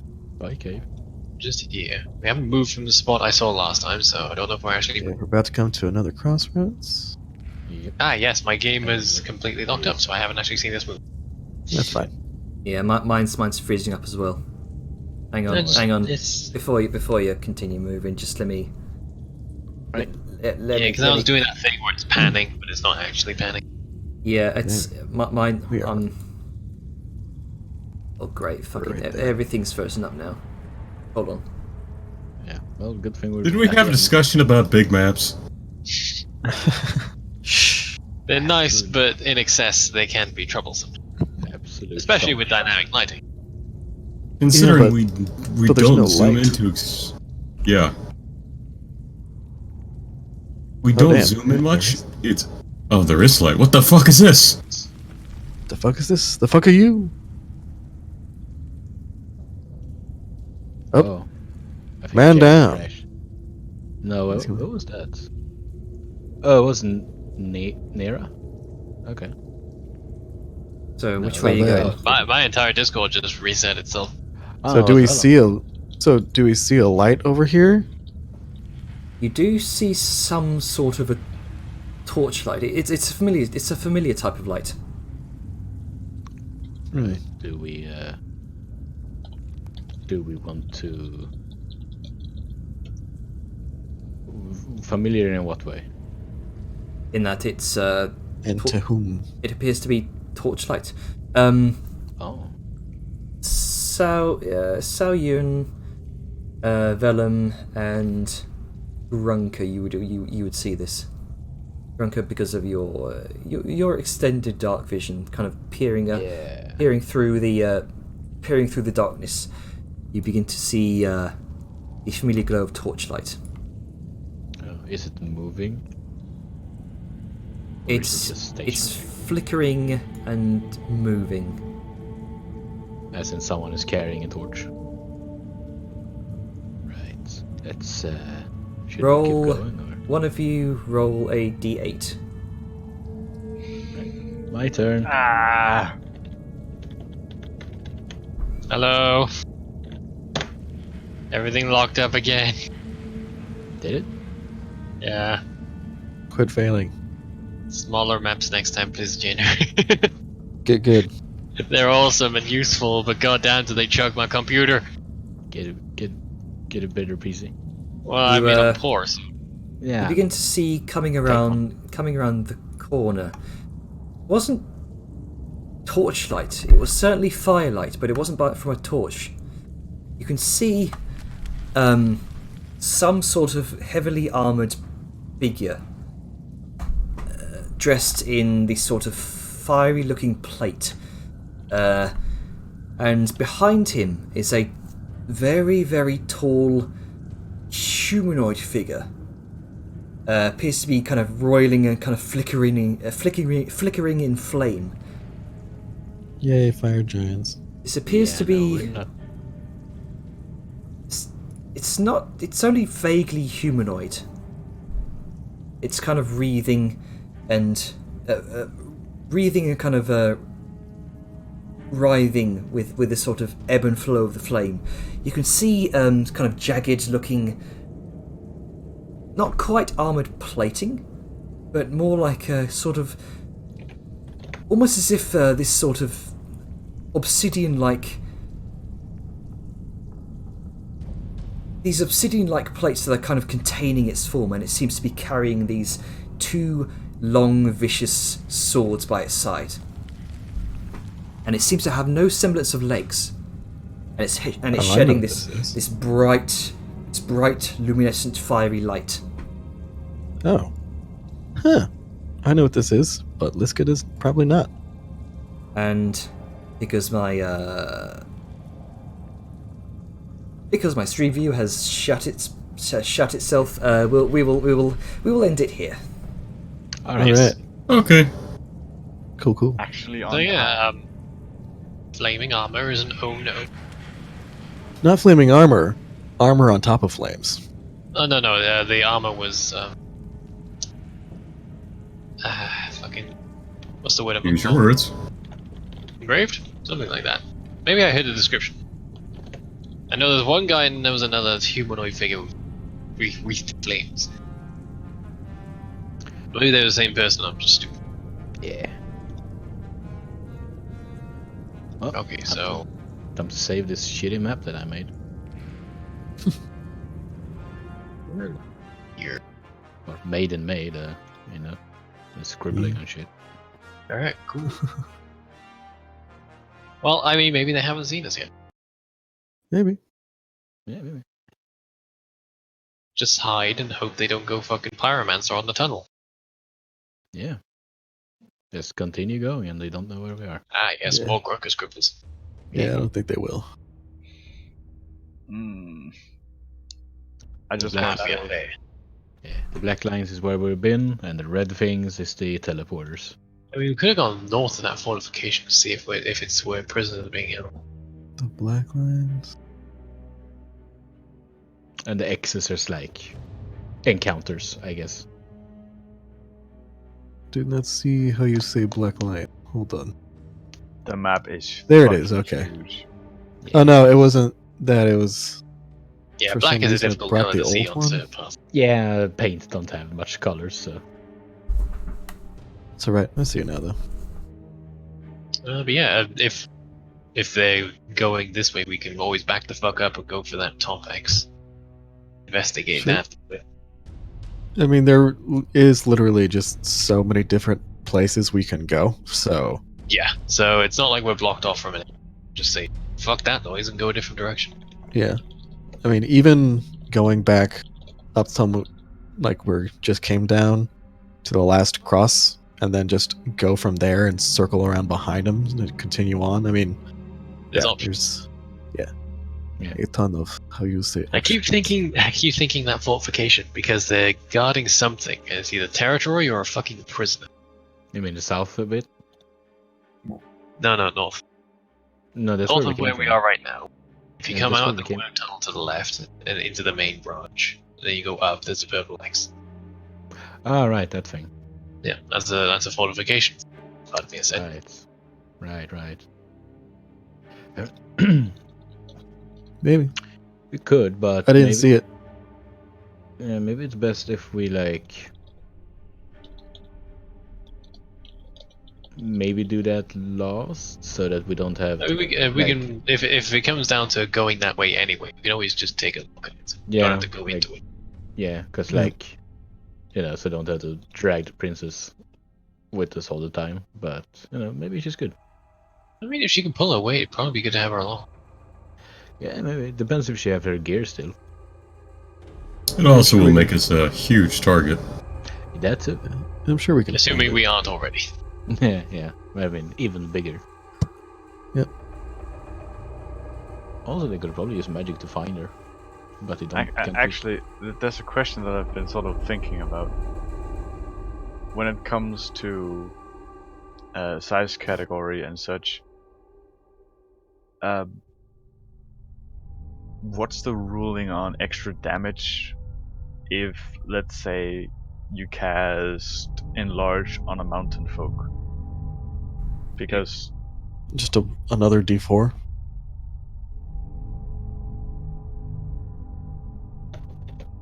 I guess, but at the same time, the GMD rules it differently for creatures. Yeah, but So there's a difference between a creature and a player. Did It's the same reason that we didn't do the damage increase for mountain folk that you'd normally do for like a monster increasing in size, because those are rules for increasing monster sizes as opposed to like player. So does anyone have any Skittles, or should I just stop recording? I think the only Skittles I would have, like, I don't think you have to, and we've said this a couple times before, but I don't think you have to go through the last 3 or 4 sessions and recap.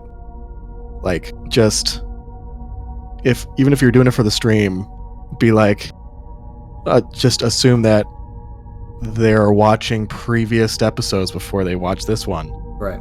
Like, you don't have to go over like, they came down, you did this, Liska teleported around, Liska found this, the group fought this thing over here, they went over here, Liska destroyed those orbs, and like, you're just recapping just a little too much. You can just Okay. be like, here's the main thoroughfare, like, you're down here to find the princess. That covers why we're there.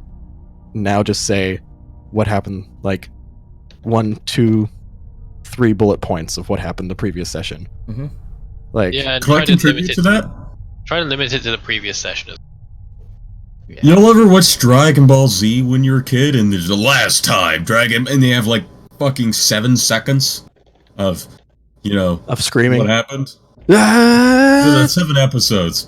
But fucking 7 seconds of last time our heroes were here and here. They did this but encountered this person. Now they're here. What will happen next? I mean, it's something like that. We don't need a 2-minute long Yeah. recap. Not as hammy. We were there. Not everyone is as Yeah, not drunk as- and has as not as bad hammered. memory as I do.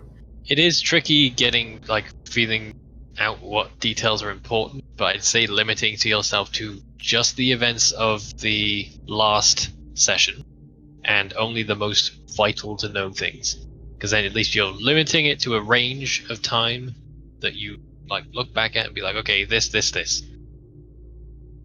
Okay. And let's see. Positive to bounce that out. You have a fucking encounter table, don't you? I do. Okay, that's cool. I don't Do see love many me a DMs. good encounter table. Yeah, I don't see many DMs using that. There's a lot of work. Yeah. I mean, they're fun too. Like, I see a lot of times with like encounter tables. Like, one of my favorite methods with an encounter table is to roll 2d6, because 2d6 averages out, like, it's a bell curve, right? So it normally hits around 7. And so you put the most frequent, just kind of minor stuff that happens or is likely to happen in like the middle range, and at the low end, like at 2, you put like, oh, this is a bad encounter, or up at 12, like, oh, this is like a good quote unquote encounter. Yeah. So that way, If I could chime in on that, even it also helps when it comes to rarity encounters. Like if you're saying, "Oh, it's unlikely this will happen," I'll put it on the higher end or the lower. Yep. Yeah, and exactly, but like the higher end, lower end being like the good quote unquote or like the bad quote unquote. Like rolling a 2, you happen to run into a fully geared like Dwergar contingent. Like a 12, you happen to come across like a pool of what looks like pristine fey water that you get a sense might, heal you or soothe some wounds, stuff like that. Like, I and meant more plus that is specific- something else. Sorry. I was gonna say, plus something else, like not all encounters have to be creatures. Yes. Like, Oh, I know. I've got a couple others set up for like well, if you run into a trap or something else that might set you back, that sort of thing. also, are you rolling to see, like, are you rolling a d20 to see if we even encounter anything at all, or are you just like, okay, you've reached this point, here's an encounter? It was.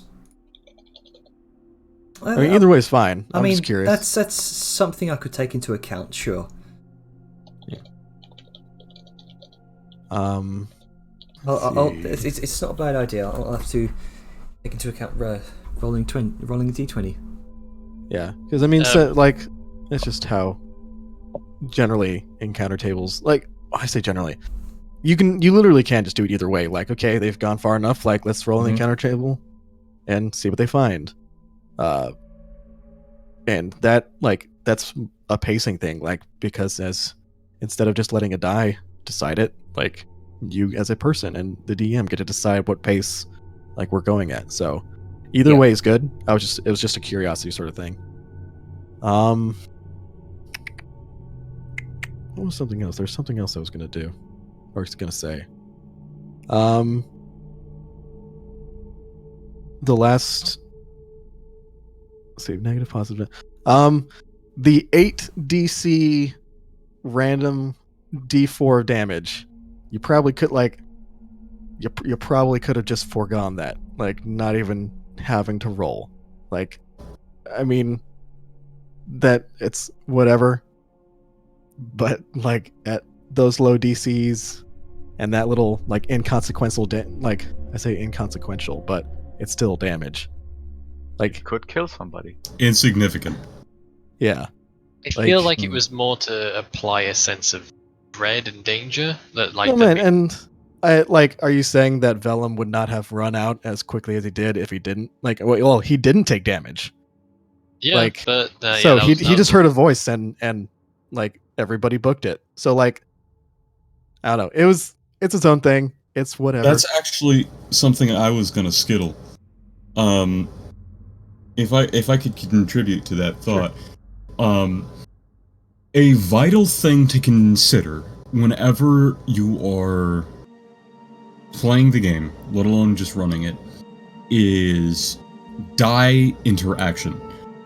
How often and how many dice you throw out sort of determine the pace of the game. Obviously, if people are sticking around with their thumbs up their ass and not doing anything, that will change it too.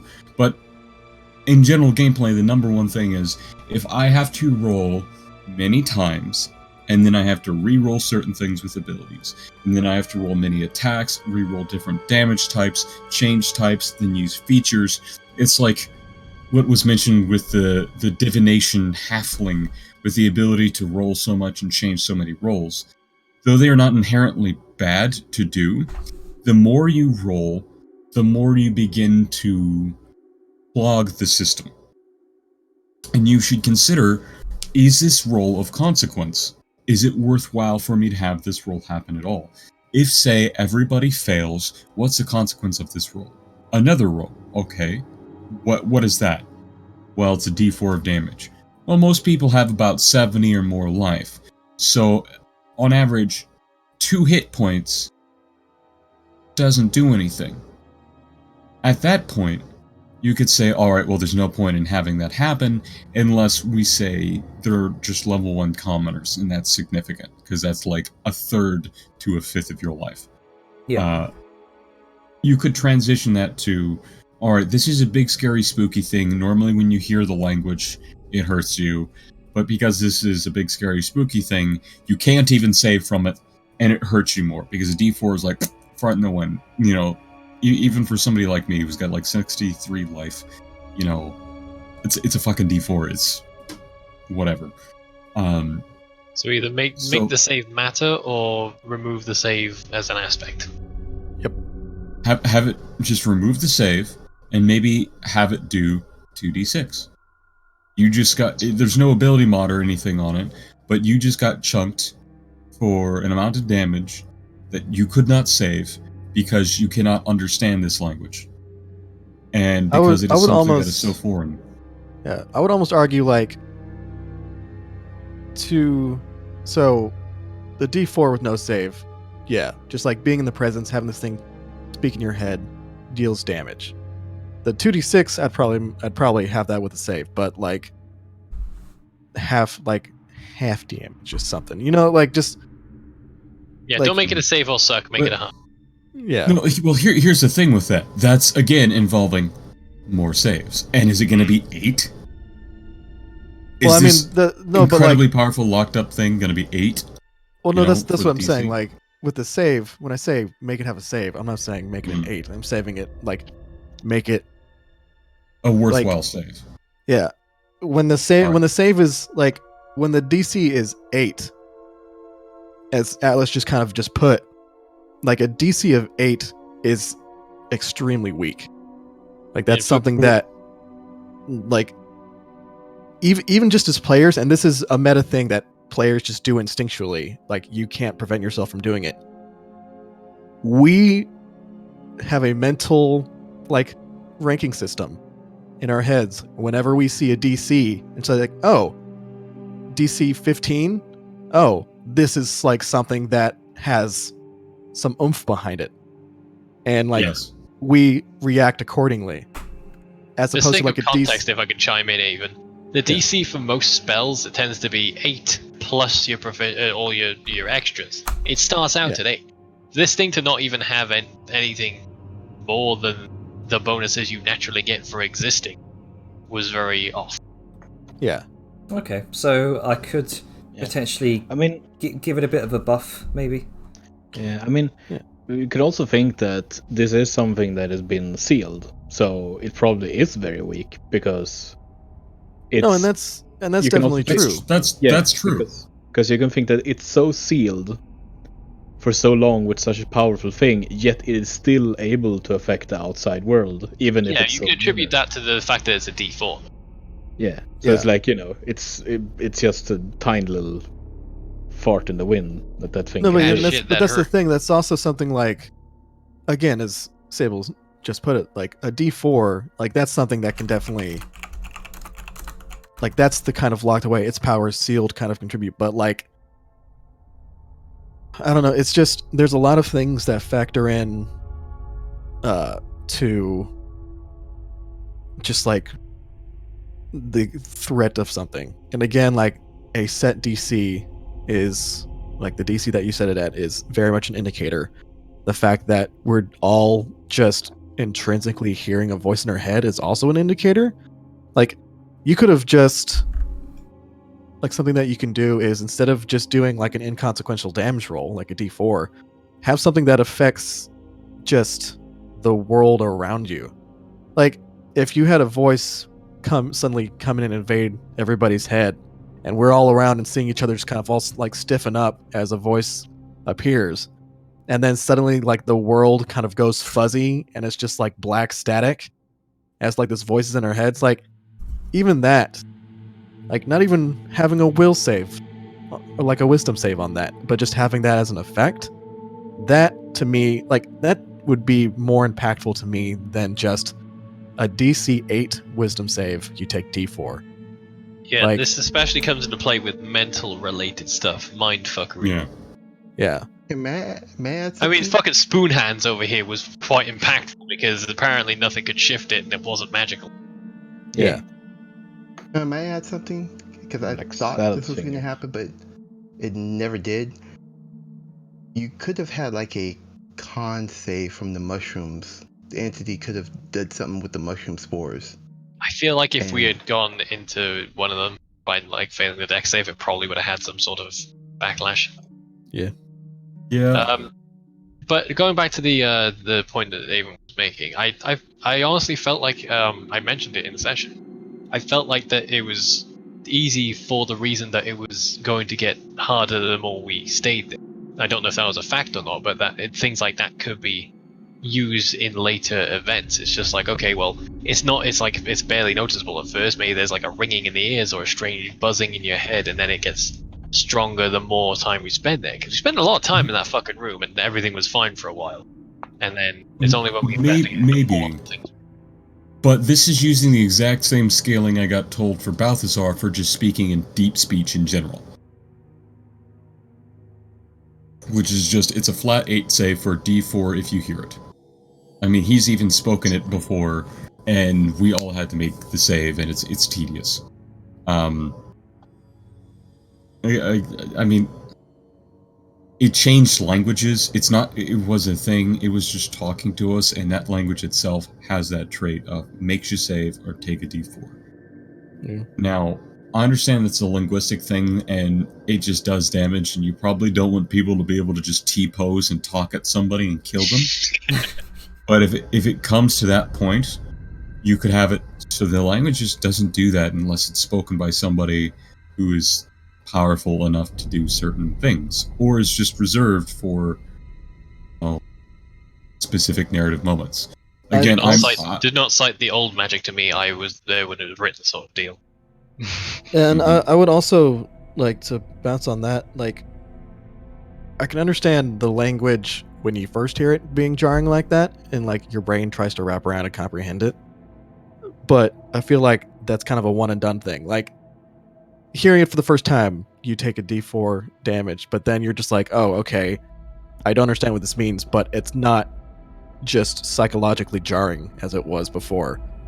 Like, so, like, for that, I definitely think that first time you hear deep speech, yeah, you take some damage maybe automatically, or you roll like a DC 10 save.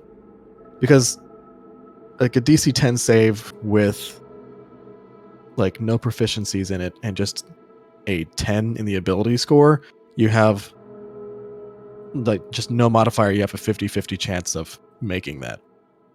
So like even with someone who doesn't have negatives in, like if it's their dump stat, they still have a 50% chance of succeeding. So just kind of take into account like, oh hey, what are the averages? yeah. Yeah. And So- we've Sorry, done go on. off tangent. Sorry, I just want to kind of finish my Skittles. Back to a positive. Combat this session was really cool. I like the fact that the dwarves and stuff was trying to escape. As fucking annoying as it was, it was It's a nice polish. yeah, Not because I everybody like fights to the death. yeah, and it's definitely something because a lot of times stuff doesn't do that. Like a lot of times DMs are just like, okay, well they're gonna kill everything. That thing's just gonna stay there and die. But you're just like, no, he just saw his goblin friend get destroyed. The intellect devour's dead, and he's just like, peace the fuck out, bro. Yeah. And like that makes the combat a lot more engaging because we have Like, we have a strong need, and there's stark consequences to if this guy escapes. So that adds a lot more drama and a lot more intensity to the combat. So Yeah. Also, Yeah. self-survival for most people is something that just kicks in if everything seems to go to the shits. mhm. Yeah, short of I've had some DMs just decide like, okay, he's probably gonna run. I've had others actually roll like a wisdom or like a intelligence save for him, like against a certain DC, like depending on how hurt they are and how many allies are still alive. But yeah, I feel like that's Like- depending on the DM. no, yeah, it's definitely depending on the DM. I'm not suggesting like doing any of those things. I'm just like speaking aloud what the different methods I have seen for deciding if someone stays or not. And yeah, it was overall a good session. I enjoyed it a lot. All right.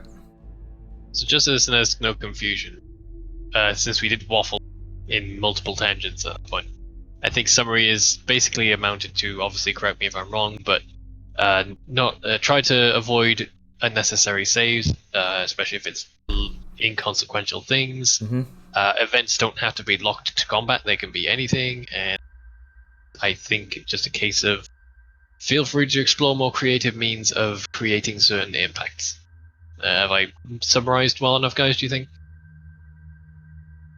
Yes. Okay, cool. I didn't want to confuse Jenner too much with the lengthy tangents. Yeah. I mean, he's recording. Next. He can come back. Yep. So I guess unless anyone has anything else to say, then I'll probably. Stop I do. recording. I was going to let Gabo go first because he tends to disappear around about now. Okay. Yeah, I don't really have much to say. Okay. It was, it's nice. I now have spoon hands and feet. Fucking spoon hands is going to kill me. It's a meme now. It has to be. Yeah, I mean, Somebody that was- needs to draw a fucking image of Grunke with spoons for hands. Where's the Bugs Bunny picture where he's looking at his hands? It's very just like, oh, I'm probably gonna have some really bad effects. Oh, your hands are now spoons. Hands are yeah. spoons. There was some other really good effects, but unfortunately, you got the really shit one. Spoon hands. That was awesome. I have no idea what you're fucking talking about. I've heard about spoony bards, but I've never heard about. Yeah, I mean, I was totally Uh, gonna be like, yeah, no, we can't walk anymore. How did Grunt get spoon hands? Mind fuckery in dreams. Yeah, he got Going nuts. quote unquote a stack of insanity, so to speak. Oh, Yeah. Yeah, I'm thinking he random potion and just got spoon hands. yeah, feels No. like it. I'm sure Yeah, those are yeah, still floating around somewhere. Yeah, you got You two. got anything, Ducko? Too much information. Like, just in terms of the things we've gone through already and new things we have to take into account, it's just fucking. I have to take in a lot of information and process it at once. From fucking, oh yeah, you go to sleep in this area, make a wisdom save. And I'm just like, fuck. And then we come into the fucking room with the fucking voice and everything, make another wisdom save. I'm like, okay, there's this too. Oh, by the way, intellect devour. Great. There's definitely a mind theme in this expansive dungeon. Oh yeah. Yeah, you gotta get your big brain on. So far we've dealt with necromancers, which is considered the body. Now we're dealing with something related to the mind. What's next? Well, I mean, Soul. Balthazar was already sucking up souls, so Oh yeah, by the way, fucking resurrecting a soul. The spirit. Mind, the body, and soul. spirit. Motherfuckers. you're done, Ducko? I'm done. I mean, Okay. Vadmir was positive. talking about spirits, so there you got mind, Yeah. body, spirits. There you go. When do we get to bone then? Let Sables go. That's fine. Okay, so positive. I liked the creative instances. Like you've got the fact that these, despite being ridiculously underground, they're still fucking dwarves and will make cool shit. Because you got that fucking magical sentry, and it's like, huh, that's a thing. So that was neat. I didn't get to show off Cool. what it could do because you got the drop on it. Yeah. Yeah, smart planning, man. That's Yeah. we're just like Yeah, that's some good tacticals. I'm glad we have general plans and smart Yeah. people. Honestly, if Grunka could like gotten them before, it would probably just have shoved it in the bag. I was tempted to move closer, but I just couldn't fucking. I didn't want to risk it. Because while it's in the bag, it can't really do anything, right? Yeah. It's in a completely different dimension. Yeah.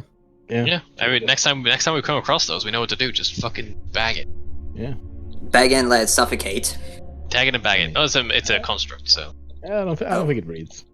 yeah, it's not sharp, so it's not like it can bust through the fucking bag or anything. I don't think it can either way. So Might be able to do a lightning bolt. Another positive was you definitely improved the way we use maps better, because when we came into the mines, it was just like, okay, these people have the map, you're relying on them. Whereas now we've got like the image of a map that we can refer to and feel like, oh, well, based on what we saw in character before, we can make assertions based on this. And I was there following it along, and it made me feel more engaged with what was happening, as opposed to just sort of sitting there staring at basically nothing, waiting for people to say, oh, we're going this way. So that was much better execution of a map feature. Also, god fucking damn it, Jenner. You know why. Just fucking goddamn Vadmir again, and Did you get eaten again? Oh no, she's useful. yeah, she's useful, but she's too fucking goddamn adorable, and my dad senses is going crazy. Oh. Yeah, we noticed. It's really difficult because he's concerned. Valm's concerned because it's a child in a dangerous fucking underground. I'm like, My favorite thing is the fact that she's likely older than you, and you're treating her like a child. oh yeah, probably. But it's still just like, fuck. I'm trying to keep it to just like, okay, concern for a child, but every so often it bleeds through, and I'm like, fuck, I gotta roll with it now. So positive is fuck you for making her so goddamn adorable. But what was And, the mean? I mean, Um, satyrs are. I mean, it says that although satyrs reach physical maturity at about the same age as humans. Neat. Negatives. Chiming in on what Ducky said, it is cool that you have this vast expanse of underground where things are happening. It does feel like you've got a bit one too many things happening. Because first we've got to find the princess, we've got to find the priest, and then we've got this business about a lava chamber with some goblins, and now we've got like spider people, and a fortification, and flame people, and then there's voice behind a door. It's a bit much. I mean, it's not it's like it's a Sorry, I would. My only counter to that is like, it's a giant underground thing where just a civilization of deep dwarves are. Like, It's a big. I'm surprised we haven't seen more stuff. Honestly, Yeah, for sure. Yeah. It's not so much about how much there is; it's more about how it's spaced out. Because it seems like we're hitting a couple of things in rapid succession, and Well, it's we tricky are to kind of process. running around. Yeah, to, like, looking for it. I mean, fair. A point I have on that, I think something that could definitely be done is smaller maps. Not necessarily their scale, but the dimensions.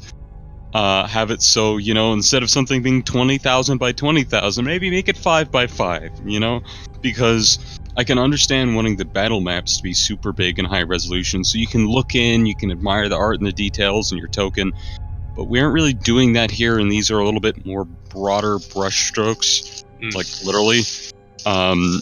Everybody's out at like 10% and we can hardly see anything. I understand the scale, but at some point it might.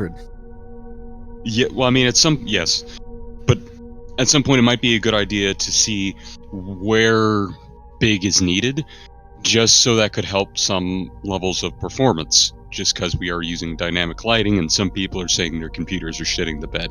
I haven't had that problem, but that's just something to consider. Well, I have a potato, but that is a valid point. You can't always... It's just because you have a smaller dimension of map doesn't mean you have to make that anything's not to be fitting. Because you can shrink pogs, you can shrink the grid size. I know it doesn't. If you click the arrow, it doesn't let you go below 1, but if you do 0 something, it'll actually shrink the grid as well.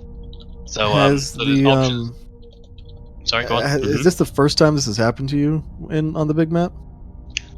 Honestly, yeah. Ever since we got to the more deeper reaches of the underground, it's been sort of chugging. But that's mainly been because I think it's changing between maps, because it's trying to load all the new stuff in, and then it's loaded all in. But then in the space of like 15 minutes, we're going to a different map, and it's probably again potato computer. But Maybe.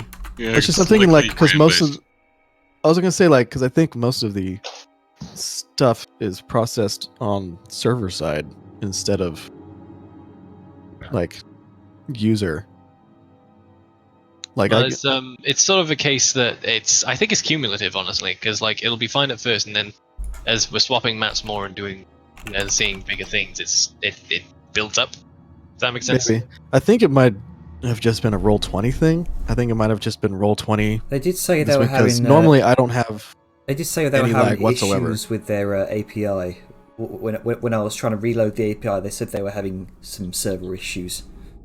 Yeah, this is the first time I've had lag on things like rolls and like selecting tokens and whatnot. So I think it might have just been a Roll20 thing that hit you particularly hard. Yeah, but also basically. Yeah, but also I think... like to come off of it, I do think that I definitely think you can divide each, because it seems like you have them all kind of already sectioned off to different parts of this giant underground thing, where you can have, good night, Gabo, be like, okay, they're coming to this section of the caves, like, let's load in that map. And as Atlas said, like, that can be a 5,000 by 5,000 instead of the huge 20 whatever. And that way... I had that skittle when we first arrived to the mine. It would be very good to divide this into sections. Have it a grid. Exactly, so that way you know where we are. And it doesn't have to be big, it could literally just be quartered. But that would be significantly better than now. I like the big map. I love and am grateful that you're putting in that effort. But I've played in other games that had huge maps, and I can tell you right now, it can be difficult to deal with. And sometimes it's better to have multiple smaller maps that are all part of one bigger map. Yeah, and as long as we get I wouldn't be averse to having just a simple, so each section of the map, when our pogs are there, it loads up. But I wouldn't mind having this is what you've discovered so far map, where by each section, as we go through different points, almost like a displayed version of Gabo's map, but not on leaves. Just be take a huge screenshot of the map that we're on, uncovered, and then just add in with hash lines this is where you've been, this is what you've seen, and everything else just cover it in black fog of war. And that way we can just that. This way we have a representation of your map, and we can see it in all its huge, enormous HD glory, where we can zoom in and out. Yeah, because sorry to chime in, but we have a map sort of in the leaves, and that serves as a overall overview. And that just because we're in sectioned instances doesn't mean it's not part of the global map still. We can still sort of reference that. Yeah. But I was also thinking of just because if you look... Because I want to see not shadowy outline of everything. I want to see, oh, this is where the orange mushrooms were. This is where the purple ones were. A distinct regional map. Yeah. and be like, Because even if we don't have all that information in character, that is more conducive to play. You know? Yeah. Right. and again, like I think you, like if we haven't been there, if we haven't physically been there, then don't reveal it. But like, Yeah. it'd be cool after each session just to have like, this is the map, this is the underworld, this is what you've mentally, and maybe if someone has cartography tools, physically, like written and created. But like Yeah. that'd be cool, and that way you can like still show off your huge, enormous map, and big dick map energy, and but also not kill Roll20 with it as well. I think an issue with the APIs too. I know that they're having problems, but it might also be a case. I'm not sure on the technicals, so this is speculative. But it might be a case of you're having to apply so many nodes of, the vector or whatever the fuck it is of the dynamic lighting that it is calculating such a large area and so many instances that it is causing difficulties. Not globally, in our session, but that combined with whatever is cached could also be causing some memory issues for the less computer strong. Right. For the potato, you mean? Yeah, for our potato crew. Potato Brigade, yay. Yeah, I'll call them the boiled boys or the mashed men. It really depends if you're more comfortable with one or the other. We're inclusive here. Oh god. Why did you have to say that? But also, Anyway, that's all I had to something really say negative ones. Yeah, and something that I forgot in mine. I mean, I said it during the session, but I'm gonna reiterate it. Like, even though we know it's the same map, but just the fact that you add slight differences, like red glows versus, or just glows at all versus having no glows, or having different colored mushrooms. Like, even though we know it's the same map, it's still like it feels different. Like, yeah, we know, like, it's like intrinsically we can sense like, okay, this is a different place. Like this, it represents where we are now. We have transitioned biomes. Yeah. We're in a different area, which is so fucking cool. I love that. Yeah. I have to agree. It's really awesome. I just wanted to reiterate it. Oh, and something else, because it's just been slightly annoying me. Can you change the wording on Xiao Yun's little whatever the fuck it is when she goes prone? Because getting advantage on rolls while, like range rolls while prone, just means you roll flat. Can you be like, removes the disadvantage for ranged attacks while being prone and gives advantage? Just something like that. Something so it actually does what she's doing. Right. Okay. Let me. Yeah, because I remember I spoke to Jenner about this long ago when I first got it. Yeah. I think But then we just cleared it out with, when you go prone and shoot something, roll with advantage, and depending on if I have, I'm shooting in long range or normal range, it'll give advantage or just a straight roll. What I could do is kind of alter the wording to your ornate brass rifle stand to say this this cancels out the disadvantage penalty. That would be best, because I'm not sure from the item since I haven't thoroughly examined it. But Janner, what do you think it's supposed to do? Is it normally ranged attacks when prone are at disadvantage? Is this supposed to cancel that so she gets to be prone and have the advantage if people can't shoot at her? Or is she supposed to be able to drop prone and get advantage and snipe with it? Yeah, because against other latter. ranged attacks, just being prone means that they have disadvantage against her, so that in itself is definitely a benefit. Yeah. And if it just cancels that out to where you get the benefit against ranged attacks and you get to attack normally, it's awesome.